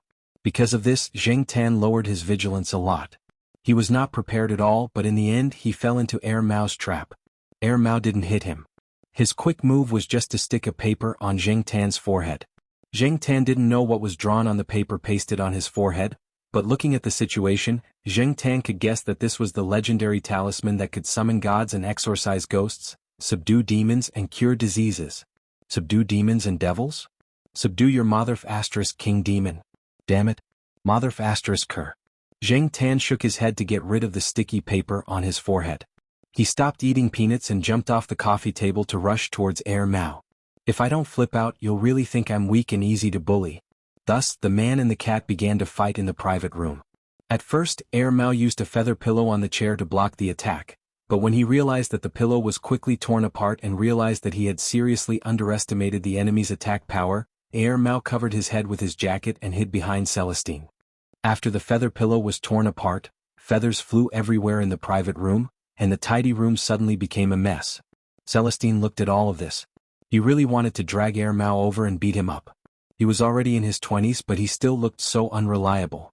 Many times, his words and actions always made people want to beat him up first. After messing around for more than 10 minutes, Xing Tan squatted on the coffee table and continued to eat peanuts. However, from the way he swung his tail, it was obvious that Xing Tan was not in a good mood. No one would be happy if a subdue demons and devils talisman was stuck on them, not to mention that Xing Tan had secrets in his heart. Air Mao slowly moved towards the chair. His jacket was almost torn into strips, but for Air Mao, as long as there was no wound on his face, he didn't care about anything. Air Mao, why are you arguing with a cat? Celestine said. Air Mao rolled his tattered jacket into a ball and put it aside. Didn't you say that I should get along well with this cat? The relationship between men is built by fighting. Just like us brothers, who doesn't have a relationship built by fighting with each other? Celestine rubbed his forehead and stopped thinking about the fight. Instead, he pointed at the talisman that had been stepped on several times on the ground and asked, "Where did you get that thing?" Zheng Tan's eating slowed down a bit, and his ears turned to Air Mao. He also wanted to know where Air Mao got this so-called talisman. Was he really going to subdue demons and devils? Air Mao thought for a while and answered, "When I came to Chuhua City, I saw an old man at the train station. He had a bag and a book and he chased after me and asked me to show him my love. He even wrote down his name on the book. I gave him 10 yuan and he gave me this thing saying that it was used to subdue demons and devils." At some stations or platforms, there would always be people begging or asking people to show their love. When there were too many people, it was hard to tell the difference between the real and the fake. Gradually, who knew whether it was because society was too cold, or because people had become shrewd? Or maybe those scams had catalyzed people's indifference. When people offered their love, their first reaction was to call them scammers, instead of sympathy. Zheng Tan didn't know if Air Mao knew about this, but from the looks of it, even if he knew, he was just casually spending money for fun and didn't care at all. So, this so-called talisman was actually just a souvenir that he had exchanged for 10 yuan? Zheng Tan inexplicably felt a little more at ease. Celestine's focus wasn't on the souvenir talisman, but he said, "You really wrote your name on the book?" "I did, why wouldn't I? I spent 10 yuan on it, and I used the hard pen calligraphy that I've practiced for more than 10 years to write. It's better than the names on the book." "Really?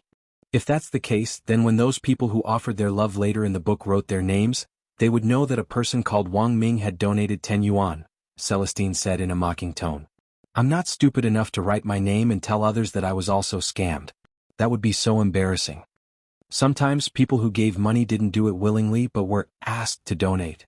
There was once a newspaper report of passers-by being beaten up for not giving money. Thus, some people felt that love that didn't come from their own will was very embarrassing, especially men with strong self-esteem. Since Air Mao said that he had written his name on the book, but it wasn't his name, then whose name had he written? Had he just made it up? "Whose name did you write?" Celestine was puzzled. "Wang Bin." Air Mao was immensely proud of himself. Zheng Tan and Celestine, who knew how Air Mao's brother would react when he found out? And this was probably just one of the things that Air Mao had done that wasn't very conspicuous. Zheng Tan wondered if he would see Wang Bin's name on the wall in the future, on those advertisements for getting permits, air ventilation, drilling holes, grinding floors, cleaning sewers, or on the antenna poles for curing chronic ailments. It was hard to say. Zheng Tan felt that if he were Wang Bin, he would definitely beat Air Mao so badly that even his father wouldn't recognize him. Celestine continued to rub his forehead. "You really know how to make enemies for yourself. You're just courting death." Air Mao didn't take it to heart at all. He turned his face and leaned over to Celestine. Celestine gave him a puzzled look. "You have pimples? You've become thick-skinned again? Or do you want me to slap you?" "What?" Air Mao waved his hand and pointed at his ears. He said proudly, "Do you see that? Super big earlobes. The old people always say that longevity is a blessing." Zheng Tan took a look. The so-called super big earlobes was a bit of an exaggeration. But compared to people with small earlobes, Air Mao's earlobes were indeed considered big. At first, Air Mao was waiting for Celestine to be envious. Who knew that Celestine would calmly say, "Don't be ridiculous. Although I'm not very educated, I know that earlobes are genetic. Or, dominant. You have to thank your parents. We have to respect science." Air Mao leaned back and stared at Celestine seriously for 2 seconds. "Senior, when did you start to respect science? You're even asking such profound questions." Air Mao and Zheng Tan were shocked by Celestine's words. Was Celestine influenced by Jiao Pa and the others? Celestine did not feel that there was anything wrong with him. He continued, "Double eyelids, high nose, big earlobes, long eyelashes, etc. all belong to this dominant inheritance. Oh, and the chin is also hereditary. Look at those celebrities. Their parents' chins are not so sharp, but they are completely different on TV. It's obvious that most of them have plastic surgery." Air Mao still looked at Celestine with suspicion. He was not suspicious of Celestine's words, but he was puzzled that Celestine would say such things. Based on Air Mao's understanding of Celestine, This senior usually read political, military, and sports newspapers in his free time. When did he change to reading science? And hereditary? He used to despise those so-called experts and professors. Why did he change now? There must be a reason. However, Celestine did not wait for Mao to ask more questions. He changed the topic and talked about other things. Jing Tan continued to listen. When he came today, he thought that he would hear some things about Yihao. However, until now, Celestine did not intend to say anything. It seemed like he did not want Mao to know. Mao and Celestine were seniors and juniors, but Mao and Yihao did not know each other at all. There was limited trust between them. From this, Zheng Tan could infer that the thing on Yihao's side was indeed very important. It seemed like he did not want to hear any useful news today. After listening to the singing in the evening, the two people and the cat left the night building. Celestine sent Zheng Tan back to Tsinghua University first. Then he drove Mao to his place of residence. In the car, without Zheng Tan glaring at him, Mao seemed to be more at ease. Senior Wei, I'll stay at your place for a while. I'll move out in 2 weeks. 2 weeks should be enough for me to find a satisfactory house. Mao said. What's the trouble? You can stay at my place. I'm usually at the company anyway. If you're here, we can keep each other company. Come on, Senior Wei. We've known each other for so many years. Do you think I don't know you? Mao winked. You have a target, right? Hurry up. Look at people around your age. Their children are already big. In the past, it was inconvenient because of my job. Now you have to hurry up. Don't think I can't see it. I'll leave your house to you and sister-in-law. I don't want to be a third wheel. Although Mao looked unreliable, his observation skills were not weak. Once Mao decided on something, Celestine would not change his mind. Celestine did not argue and said, okay. However, have you decided to rent or buy a house? It depends on the situation. If there's something I like, I'll buy it. Anyway, I've made some money from selling things these past 2 years. Renting a house is also not bad. After all, I haven't decided how long I'll stay in Tsinghua City. Mao leaned on the back seat and tapped his fingers on the seat. Senior, do you have any good suggestions? Chapter 162. Inside the university? Mao frowned. He had never thought of renting a house in Tsinghua University. Generally speaking, there were more restrictions in the university, unlike outside where he could do whatever he wanted. I remember renting out a house there, but there was a little bit of resistance. However, the atmosphere was good and it was quiet enough. You could sleep until you woke up naturally. The people living there are of high quality. One is marked by the company one keeps. Didn't a magazine say before that the living environment has an impact on a person's character? You should be more careful, Celestine said in the tone of an elder. Mao curled his lips and did not say anything. In fact, Celestine wanted Mao to live in the university because of several considerations. Mao was the most worrisome one among his fellow disciples. Although he looked like he didn't know any better, there were many things that he understood in his heart. However, in the past few years he had probably gotten to know a few people from all walks of life. Wei Ling was afraid that Mao would continue to mingle in Tsinghua City.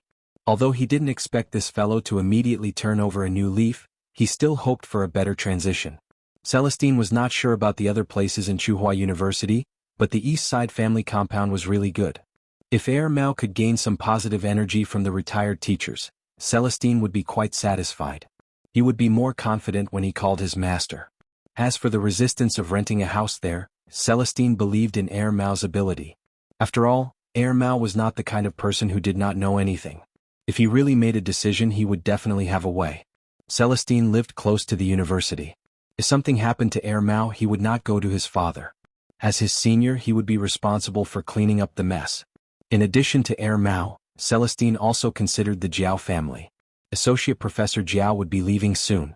During this time, Celestine could not always take care of the Jiao family. If Mao was there, he could help take care of the Jiao family. It was said that taking care of people could increase one's sense of responsibility. Celestine decided to let Mao try. Zheng Tan did not know that someone was eyeing the East Side family compound. He was calculating the arrangements for the next week. The Jiao family was counting down every day. The time of Jiaopa's departure was getting closer and closer. Zheng Tan was also counting the days.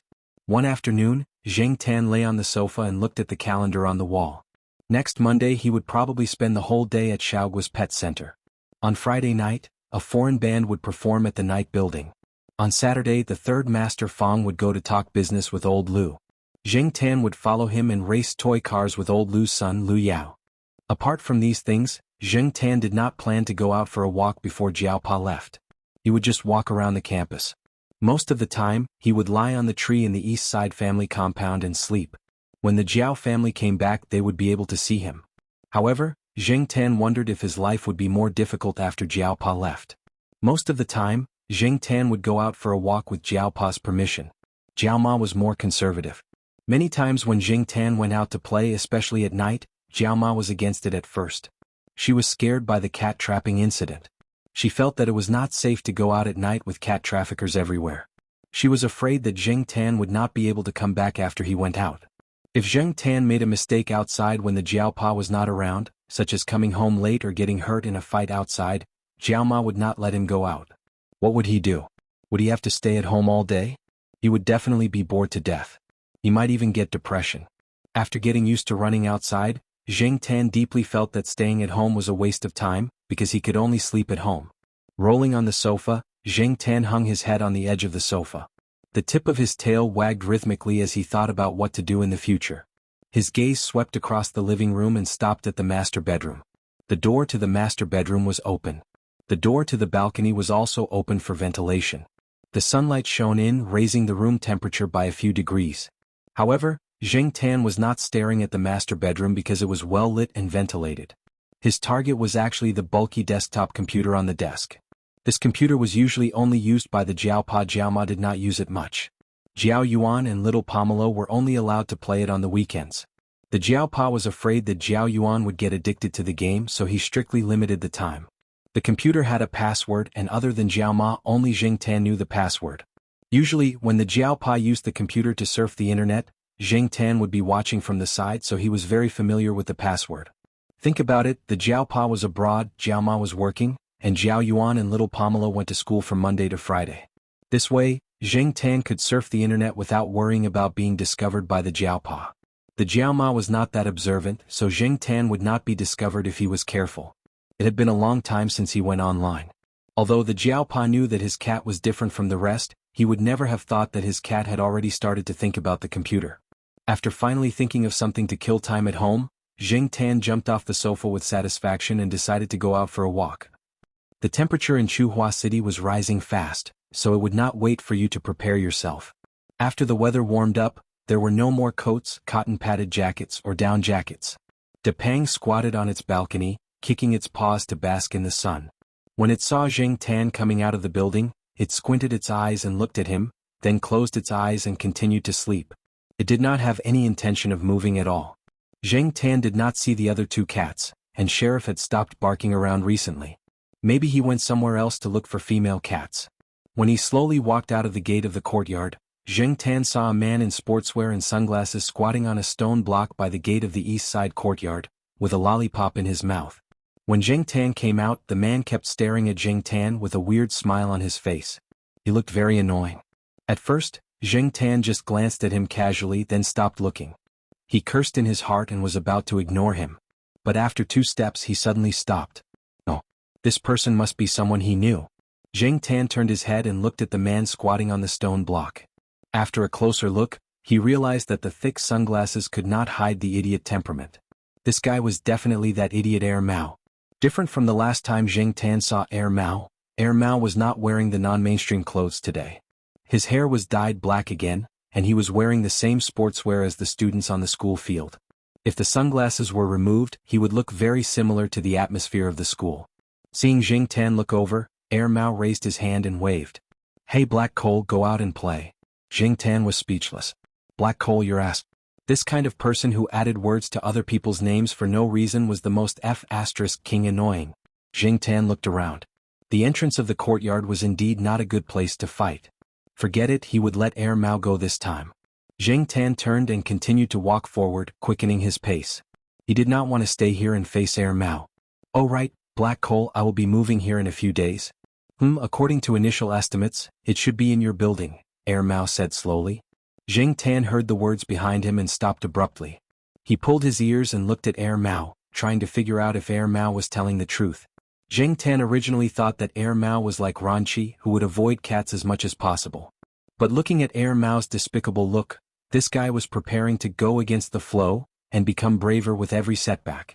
Obviously, the more Mao disliked you, the more often he would show his presence to disgust you. But Zheng Tan thought about the residents of his building. Many of the teachers in the courtyard were repulsed by outsiders. They felt that outsiders were too complicated and did not know their backgrounds, so they did not trust them. In the Jiao family's building B, although there were some residents who did not live there, if they wanted to rent out their houses to outsiders, the first person they had to deal with was Old Man Lan. Old Man Lan hated it the most when people rented out their houses to unreliable people for money. Using gifts to bribe people would not only be ineffective, but would also make Old Man Lan hate them even more. If these methods did not work, what could Mao do? After thinking that Mao's chances of success were not high, Zheng Tan was relieved. He ignored Mao and jogged away. Mao looked at the black cat that was walking away and mumbled, "It really does understand." Since Zheng Tan felt that Mao's chances of success in renting a house were not high, he did not take Mao's words to heart. He felt that Mao was just saying it to make him angry. On Sunday morning, the Jiaopa took the Jiao Yuan and little Pomelo for a jog. Zheng Tan followed along. When they passed by the school square and saw the only man among the old ladies who were dancing with fans, he suddenly realized that Mao might be telling the truth. On the other side of the square, a group of old ladies were waving the fans in their hands. Around them, some students were smiling as they looked over. They were used to seeing old ladies doing fan dances. This was the first time they saw a young man in his 20s doing this. Moreover, he was holding onto that bright red feather fan and was dancing so well. He was not affected by the people around him at all. This caused a group of old ladies to laugh, especially old Madame Zhai. She was smiling very warmly at Mao. After dealing with old Madame Zhai, there was no need to worry about dealing with Old Man Lan. Zheng Tan had an epiphany. It turned out that Mao was a friend of middle-aged and old ladies. It had to be said that Mao was really thick-skinned. The group of old ladies seemed to like this kind of shameless person. They felt that the young people nowadays were too shy and could not let go of their pride. As if to prove Zheng Tan's guess, 3 days later, when Zheng Tan passed by the small flower garden, he saw Mao working in it. "Teacher Lan, where should I put this pot of flowers?" Mao stood there holding the flower pot. Speaking of Old Man Lan, compared to the title of professor, he was sometimes more inclined to be called teacher.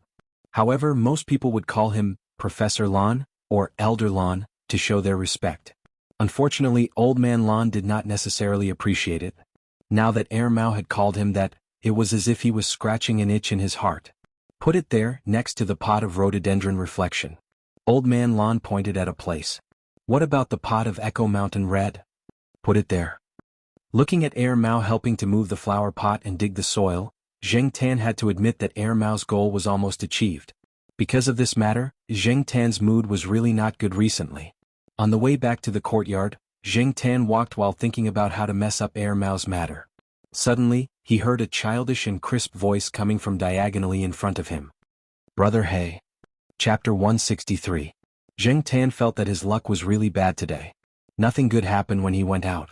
Ignoring the shouts, Zheng Tan was ready to continue running forward. He hoped that it would not. Wah! Sure enough, Zheng Tan stopped. He didn't need to turn around to know that the little kid was crying on the ground again. This trick had been used many times, but Zheng Tan really couldn't resist it. When he heard the crying, he felt a little guilty. After all, the little kid still called him Brother He. After standing in place for a few seconds, Zheng Tan sighed, turned around and looked over there. His gaze swept over the crying child on the ground, and then fell on a woman in her 30s standing next to the child. This woman was obviously the nanny. This woman was obviously closer to the child, but she didn't have the slightest intention of helping the child up. It was really strange for a nanny to be like this. Seeing Zheng Tan looking over, the woman smiled and didn't move. "What are you laughing at?" Zheng Tan pulled his ears and broke a few withered grass on the grass under him with his claws. Then he swung his tail and walked to the crying child on the ground. Come to think of it, little kitten Zhuo was almost a year old. Time really flew by. Zheng Tan had met Zhuo Kitten several times this month. Zhuo Kitten wasn't there. The woman next to Zhuo Kitten was looking after her. He heard that Lord Zeng had found her. Lord Zeng was busy with work and couldn't take care of Zhuo Kitten often, so the task of taking care of the child was taken over by the woman next to her. Lord Zeng called her Little Wan. Zhuo Kitten called her Aunt. In local culture, the word aunt referred to the father's sister. As for Zhuo Kitten's father, Zheng Tan knew very well that the biological father wasn't here. Maybe he wouldn't appear in the future. And some of the fathers on registration forms, certificates and files had already become martyrs. Because Zhuo Kitten was involved in the project, Zhuo Kitten enjoyed a special protection policy. The name on the column of the father was just the result of this protection policy. It could help Zhuo Kitten avoid the people around her. Zheng Tan wasn't sure whether this little Wan nanny was hired by Lord Zeng or sent by the higher-ups. At least until now, Zhuo Kitten's growth was quite good. Before little kitten Zhuo was born, many people suspected that he had a deformity or a congenital disease. After little kitten Zhuo was born, some people suspected that there was a problem with the child's intelligence. But now Zheng Tan was quite sure that this child's IQ was not low at all.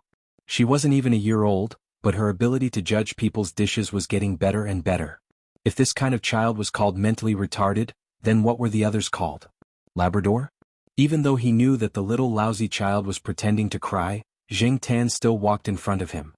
As expected, the crying stopped in the next second. If one were to say that he was faking it, this child could really cry. However, as soon as Zheng Tan walked over, this lousy child immediately stopped crying and seemed to be in a good mood. It seemed that it was especially easy for children to use this move. Little kitten Zhuo especially liked to use this trick, and it worked every time. Every time, it made Zheng Tan grit his teeth in anger. Brother Black. Little kitten Zhuo, who was lying on the ground, called out again. Zheng Tan shook his ears and raised his hand to push little kitten Zhuo's head. There was no need for Zheng Tan to do anything else. Little kitten Zhuo got up on her own and stood up by holding on to the wooden railing beside her. Little Wan, who was standing at the side, smiled as she watched this scene. She was already used to it. It was like this every time. At first, she was still wary of the black cat, afraid that the cat would stretch out its claws to scratch people. However, when she talked to little Zhuo said not to worry.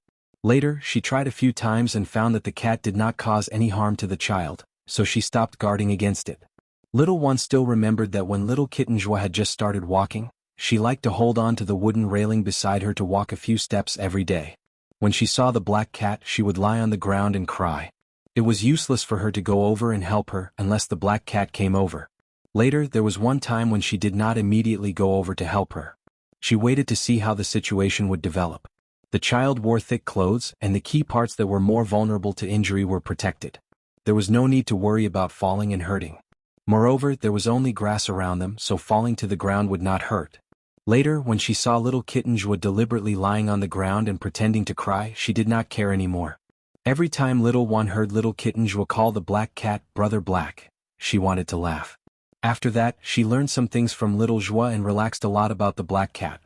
Sometimes little Wan could not help but laugh when she saw the black cat waving its two front paws and patting little kitten Zhuo's head. That was because the black cat looked like it was waving its paws with great force. In fact, when it landed, it was very light.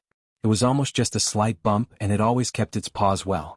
Seeing little kitten Zhuo get up, Zheng Tan did not want to continue wasting time with this little brat. It would be more comfortable to find a quiet place to sleep. After walking for about 10 meters, when they were about to turn a corner, Zheng Tan saw someone coming from that direction. His mood instantly became worse. Black Coal, why are you here? Oh, this can't eat it? I just bought a mixed grain cake. Air Mao passed the half-eaten biscuit to Zheng Tan as a token gesture, then took it back and continued to gnaw on it. After helping Professor Lan move the flower pots at the small flower bed, Air Mao felt hungry.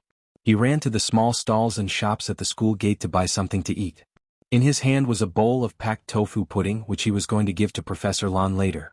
He did not expect to run into this black cat on the small path. Zheng Tan stopped when he saw Air Mao. And in the time that Zheng Tan stopped, little kitten Zhuo also came over from behind holding onto the railing. As he walked, he called out, "Brother Black." Air Mao heard the child's voice and looked around. At this time, the students were all in class. Not many people were walking around, let alone on this small path. At this moment, there were only a few people around. Air Mao looked around but did not see anyone else. Who was the child calling? When little kitten Zhuo called out again, Air Mao almost spat out the mixed grain cake in his mouth. He had already followed the child's gaze and found the corresponding target. Brother Black? This cat? This was the first time he had seen a child call a cat brother. Air Mao got up and walked over to little kitten Zhuo. When he got close, little Wan stepped forward to block him. Although he was smiling, little Wan's eyes were obviously alert. Air Mao raised his hand to show that he understood. He stopped a step away and took out a lollipop from his pocket. It was the kind of lollipop that had a cartoon doll face. "Hey little kid, I have something good. Do you want it? Air Mao waved the lollipop in his hand. Jing Tan looked at him with disdain. What, brother? He should be addressed as uncle. Little Kitten Zhuo pushed Little Wan and took small steps forward, reaching out to take it. Air Mao pulled back his hand, letting the lollipop go further away. Then he pointed at Jing Tan, who was squatting beside him, and said to Little Kitten Zhuo, "You tell him that black charcoal is an idiot. Brother will give this to you. You can call him an idiot. Just call him an idiot." Little Kitten Zhuo took a small step forward and continued to reach out, wanting to take the lollipop in Air Mao's hand. After Air Mao said it a few times, he realized that it had no effect at all. The child didn't care at all. Forget it. He's just a child. He can't even speak fluently. What does he know? Air Mao didn't want to continue talking nonsense with the child. He passed the lollipop in his hand to Little Kitten Zhuo and was about to say something. At this moment, a line of water arced through the air and shot towards Air Mao's shoes. Although Air Mao reacted quickly and jumped away, his shoes were still sprayed with some urine. *CK. Feigning the east and attacking the west. This must have been planned for a long time, right? Otherwise, how could he urinate so much and so far? Air Mao looked at the urine on his shoes and his face contorted. Little Wan held back his laughter and continued to stand in front of Little Kitten Zhuo. Although Air Mao didn't show any malice, it was always good to be vigilant. After all, they were strangers. Little Wan felt that this young man who looked like a student in his 20s might not be easy to deal with. Little Kitten Zhuo wasn't afraid at all. He didn't think that he had done anything wrong. He held the lollipop in his hand and laughed until his saliva dripped down. Seeing this, Zheng Tan's mood suddenly turned from gloomy to sunny. Good job, Little Kitten Zhuo. Air Mao shook off the urine on his shoes and wiped his sneakers with the paper used to wrap the cereal biscuits. He looked at the small child in front of him with a conflicted expression. Did this brat really not understand what he had just said? This brat and that black cat were actually biological brothers, right? Revenge. This was definitely revenge on him for instigating this kid to scold that cat. This wasn't the end. Little Kitten Zhuo left the wooden railing and walked unsteadily to Zheng Tan. The grass was uneven and Little Kitten Zhuo almost fell to the ground. Putting the lollipop in front of Zheng Tan, Little Kitten Zhuo looked at Zheng Tan. Air Mao. *CK. These two idiots must be biological brothers. Zheng Tan was quite touched. This brat clearly wanted to eat to death and was drooling a lot faster. Yet he still put the food in front of him. What a good kid. Zheng Tan raised his paw and pushed the lollipop to Little Kitten Zhuo's hand and patted her on the head. This kid was still young. If he grew a little older, Zheng Tan wouldn't be able to pat him anymore. Zheng Tan was very happy that Little Kitten Zhuo had helped to anger Air Mao. He was happy for a few days. Whenever he thought about how Little Kitten Zhuo had peed on Air Mao's foot, he couldn't help but laugh. However, Zheng Tan's good mood only lasted for a week. A week later, Zheng Tan went out to get some fresh air under the sun. When he went downstairs, he noticed that there was a lot of commotion on the third floor. The door to Old Man Lan's house was open. The door to the house opposite Old Man Lan's house was also open. Old Man Lan's voice came from inside. Put it there. Yes, just put it there. You can stay in the master bedroom. I'll make a study for you. The second bedroom will be used to store their things. Zheng Tan was quite curious. After living here for so long, he had only seen this house a few times. Zheng Tan went to the door and looked inside. He saw old Madame Zhai wiping the table with a cloth. Seeing Zheng Tan, old Madame Zhai smiled and said, "Oh, black charcoal is here too. Come in and walk around the house. I saw a mouse just now." Zheng Tan. Forget it. It was better not to go in. Just as he was about to leave, someone came out of the house. Zheng Tan looked up. What the *CK? Why is this guy here? Air Mao was wearing a blue uniform. He came out to greet the old madam after hearing her words. Air Mao waved at the black cat at the door with a proud face. Chapter 164. After the spring rain, the grass seemed to turn green overnight, and the color changed every day. The yellow of winter gradually disappeared, and the flowers bloomed before people were ready. Jiaopa had planned to leave in mid-April, but after receiving a phone call, he decided to leave Chuhua City in advance.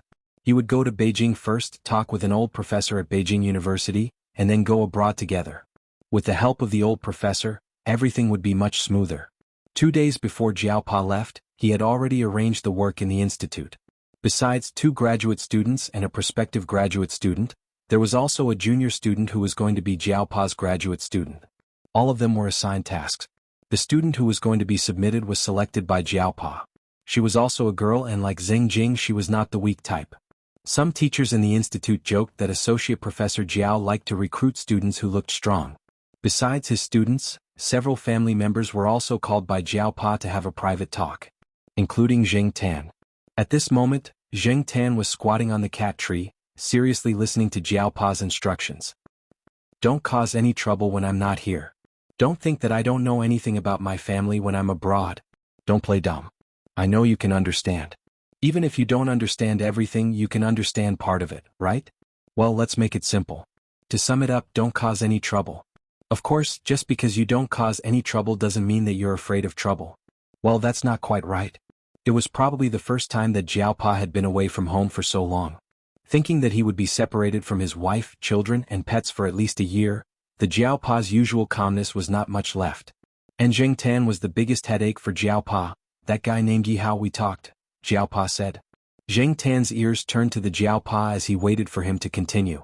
However, the Jiao Pa did not reveal the contents of their conversation. Instead, he took out a card. It was a card that the Jiao Pa had registered with his own identity card. The money on the card was all Zheng Tan's savings. The Jiao Pa had also received a thank you gift from Zhao Lu and the others for shooting the commercial, as well as the red packet money that Zhao Lu and the third Master Fang had given to Zheng Tan, which made the Jiao Pa's eyes almost pop out of their sockets, as well as the money that Yi Hao had forked out this time. All of these were kept in the Jiao Pa's wallet and had never been touched by it. Here, this is your card. Even your mother doesn't know the details of this card. Now keep it safe. Just put it in this drawer. Let alone Jiao Ma, even Celestine Yi Hao and the third Master Fang would never have thought that the Jiao Pa would put all the money in the card that was prepared for the cats.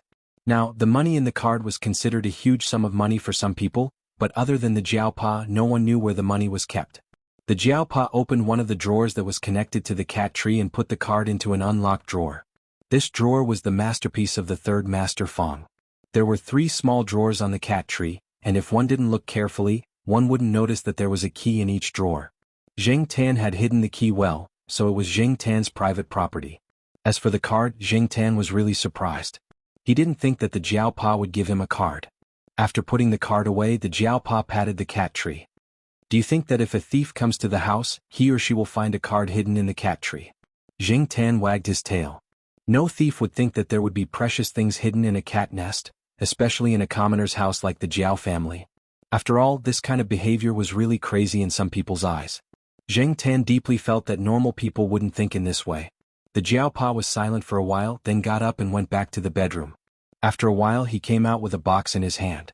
Zheng Tan knew that the box contained the jade pendant that the old woman gave him when he went back to the Jiao Pa's hometown during the new year. Zheng Tan didn't wear the jade pendant much. One reason was that it was uncomfortable to wear it, and the other was that it was too eye-catching. It would definitely be stolen when he went out for a walk, so he had been keeping it with the Jiao Pa. This is also in the box. Oh, by the way, this is for you to see. The Jiao Pa took out another box and opened the lid. Zheng Tan craned his neck and looked at it. There was an artificial amber in the box, and inside it was a cat tooth. It was left by the cat that the Jiao Pa once told Zheng Tan that the Jiao Pa was indebted to. Zheng Tan looked at it carefully and thought about the size of his fangs when he looked in the mirror. He had to admit that the tooth in the artificial amber was bigger than Zheng Tan's own, but it was undeniable that it should be a big cat, but definitely not as big as the Monseigneur's size. The Jiao Pa just took out the artificial amber to show Zheng Tan, and didn't plan to put it in Zheng Tan's drawer. After giving a few more instructions, the Jiao Pa got up and left the room. The Jiao Pa left Chu Hua on a Saturday. Jiao Ma drove the 2 children and Zheng Tan to send the Jiao Pa to the plane. There was another teacher with the Jiao Pa. He was surprised to see the Jiao family send the Jiao Pa off with a cat. After boarding the plane, he joked with the Jiao Pa, "Your family even brought a cat, son." The Jiao Pa just smiled and didn't refute. Without the Jiao Pa, the Jiao family was much quieter, at least for now. Jiao Yuan and little Pomelo were very conscientious. They woke up on time, went home and did their homework. They even helped with the housework. Zheng Tan was still the same as before.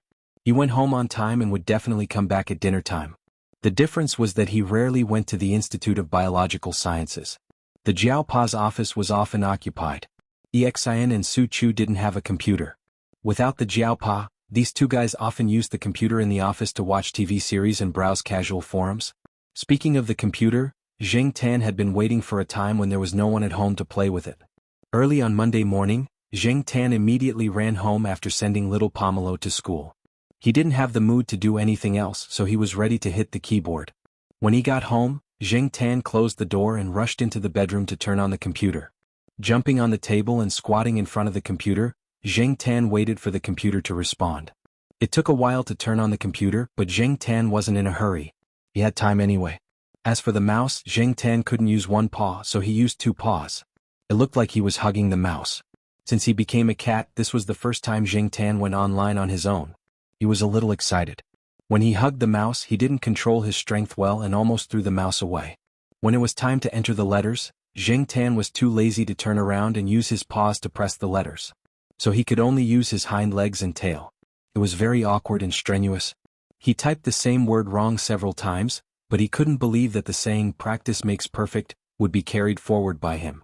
With some difficulty controlling the mouse and keyboard, Zheng Tan registered an account on a messaging app. Unfortunately, there was no one in the friend category. In fact, Zheng Tan wanted to look for his original self, but he couldn't remember the account number from back then. Looking at the interface of the messaging app, Zheng Tan was in a daze for a while. Shaking his head, he didn't know if he would have friends in the future. Speaking of which, he couldn't be seen in the light. He could only shout a few words in the virtual world of the internet to liven things up. Zheng Tan didn't dare to download games randomly. It wasn't the right time. He had been waiting to use the computer, but now that he was facing the computer, Zheng Tan didn't know what to do. Yes. Zheng Tan searched the pet forum that Xiaoguo often talked about. The two most active areas in the forum were the cat area and the dog area. In the city, there were the most people who raised these two kinds of pets. Clicking on the category of pet cats, Zheng Tan searched from top to bottom. After a few posts, he found a new picture advertisement that he had taken at Xiaoguo's pet center a few days ago. Zheng Tan looked at the comments below. Sure enough, the appearance of the animals that he had worked with was more likable than Zheng Tan's. What made Zheng Tan feel better was that there were some of his own fans in the forum, most of whom were old people in the forum. Especially when he saw someone saying "Black Sea is the golden signboard," Zheng Tan was so happy that his tail was sticking up. To reply, he had to register a forum account. Zheng Tan held the mouse and stepped on the keyboard, following the instructions above to register step by step. However, the ID name was a laborious task.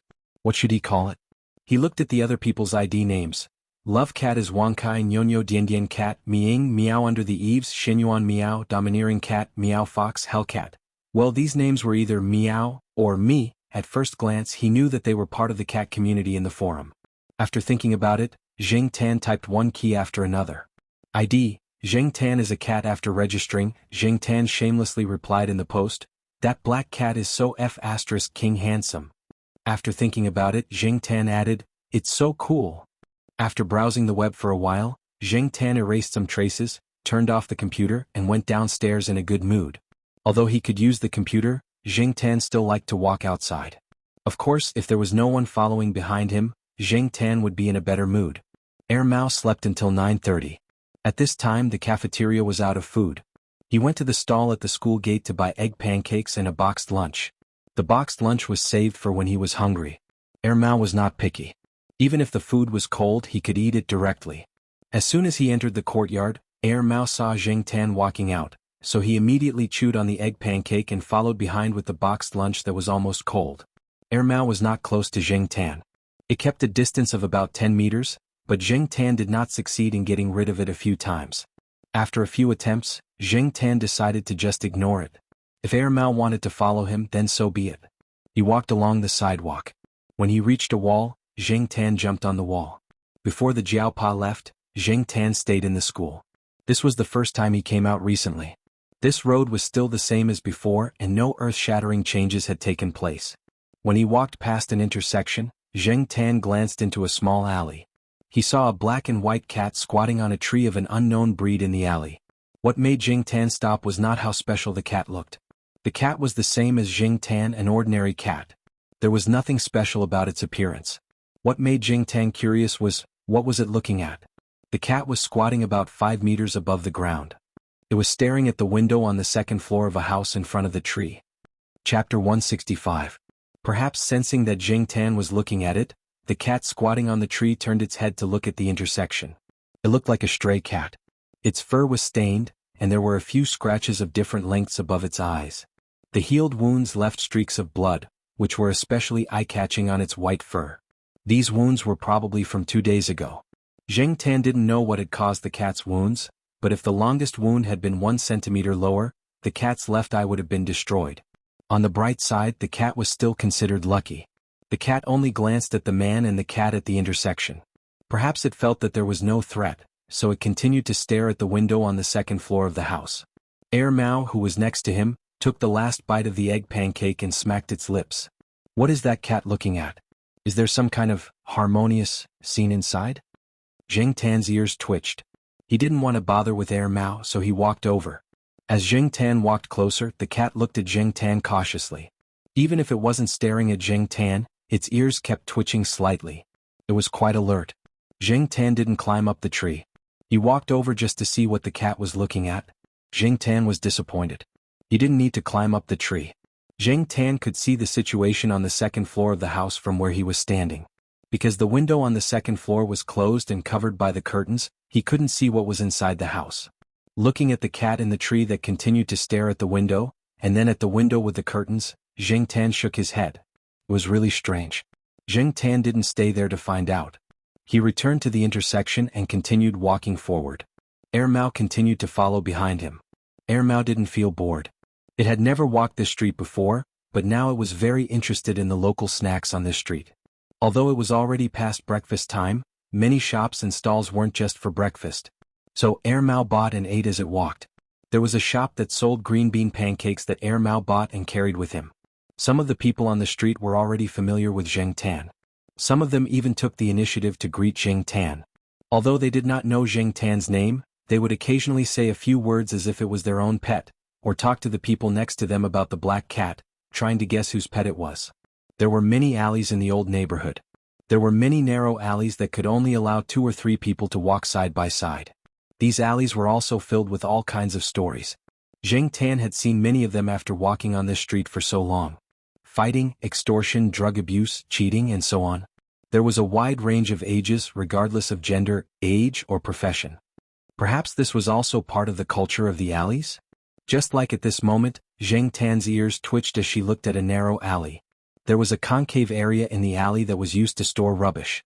2 young men in their early 20s were standing there, talking to the person in the concave area.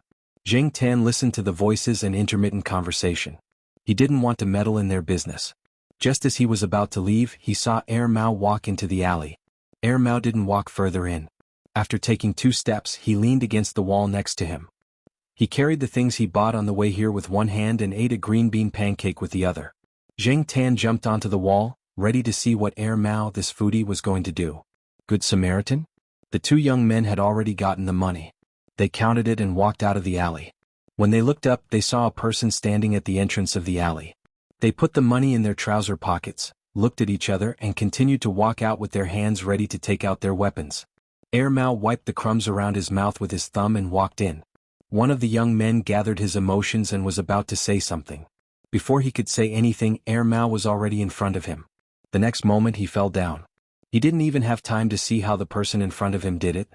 The other young man was about to take out his knife, but before the knife appeared, Zheng Tan heard a soft crack sound. Before the person could finish screaming, his scream stopped abruptly. In just one move, Mao had only used one hand to knock out the 2 men in the blink of an eye. Zheng Tan looked at the 2 men lying motionless on the ground and twitched his ears. They were indeed Celestine's juniors. They were really fast. The person who was standing in the concave area of the alley heard the noise and stretched his neck to look out. He happened to meet Mao's gaze, and then the child shrank his head back. He didn't dare to stand out at all. He was probably still praying that Mao wouldn't target him. He didn't want to be the companion of the 2 men lying on the ground. Mao only glanced at the garbage dump and didn't look at it anymore. Walking to the 2 men who were lying on the ground, Mao reached out and rummaged through their clothes and trouser pockets. The money he took out totaled up to 1,000 yuan. Then he put all of it into his own pocket, not even sparing a 50-cent coin. He even looked as if he had a clear conscience. Zheng Tan was speechless. What the F***ck? Demon on demon? Alright, Zheng Tan was just wondering if Mao would be righteous and return the money. As expected, he overestimated Mao's character. After putting the money away, Mao patted the dust off his jacket. He didn't look at the 2 men lying on the ground and the person in the garbage dump. He turned and left, leaving the student who had stuck his head out of the garbage dump to watch the situation in the alley. He stood there with a complicated expression and felt like crying, but no tears came out. After walking out of the alley, Mao looked at the wall and saw the black cat on the wall looking at him with disdain. What? You don't like it? You think I should return the money to that little brat? Mao snorted and said, that kind of brat is obviously not a good person. Maybe he forced the money out of children who were weaker than him. Although Mao's character wasn't good, one had to admit that he was very good at judging people. Of course, maybe this was just Mao's excuse for his behavior. Zheng Tan couldn't be bothered to take it seriously. He only had an impression of the student standing by the garbage dump. He had seen this person and his friends trying to stop Fu Lei. Unfortunately, Fu Lei was a tough nut to crack. The two of them teamed up to stop Fu Lei but failed. Instead, they were beaten up by Fu Lei. This kid's luck wasn't very good. Wasn't there a saying, sooner or later you'll have to pay for what you did? Mao's mood didn't change much because of what had just happened. Just like before, Mao looked at the shops and stalls with some curiosity. He went to buy whatever he liked. Zheng Tan walked all the way and passed by Jiao Yuan's school. He stood by the window and looked at it for a while. He was noticed by a few students sitting in the back row. Before the teacher on the podium got angry, Zheng Tan quickly left. Who knew if the teacher on the podium knew Jiao Ma and wouldn't tell on him? So, it was better not to stay here any longer. After that, Zheng Tan went to the construction site of Yi Hao's project to take a look. Mao followed behind. Although it didn't show anything on its face, it had sighed several times in its heart.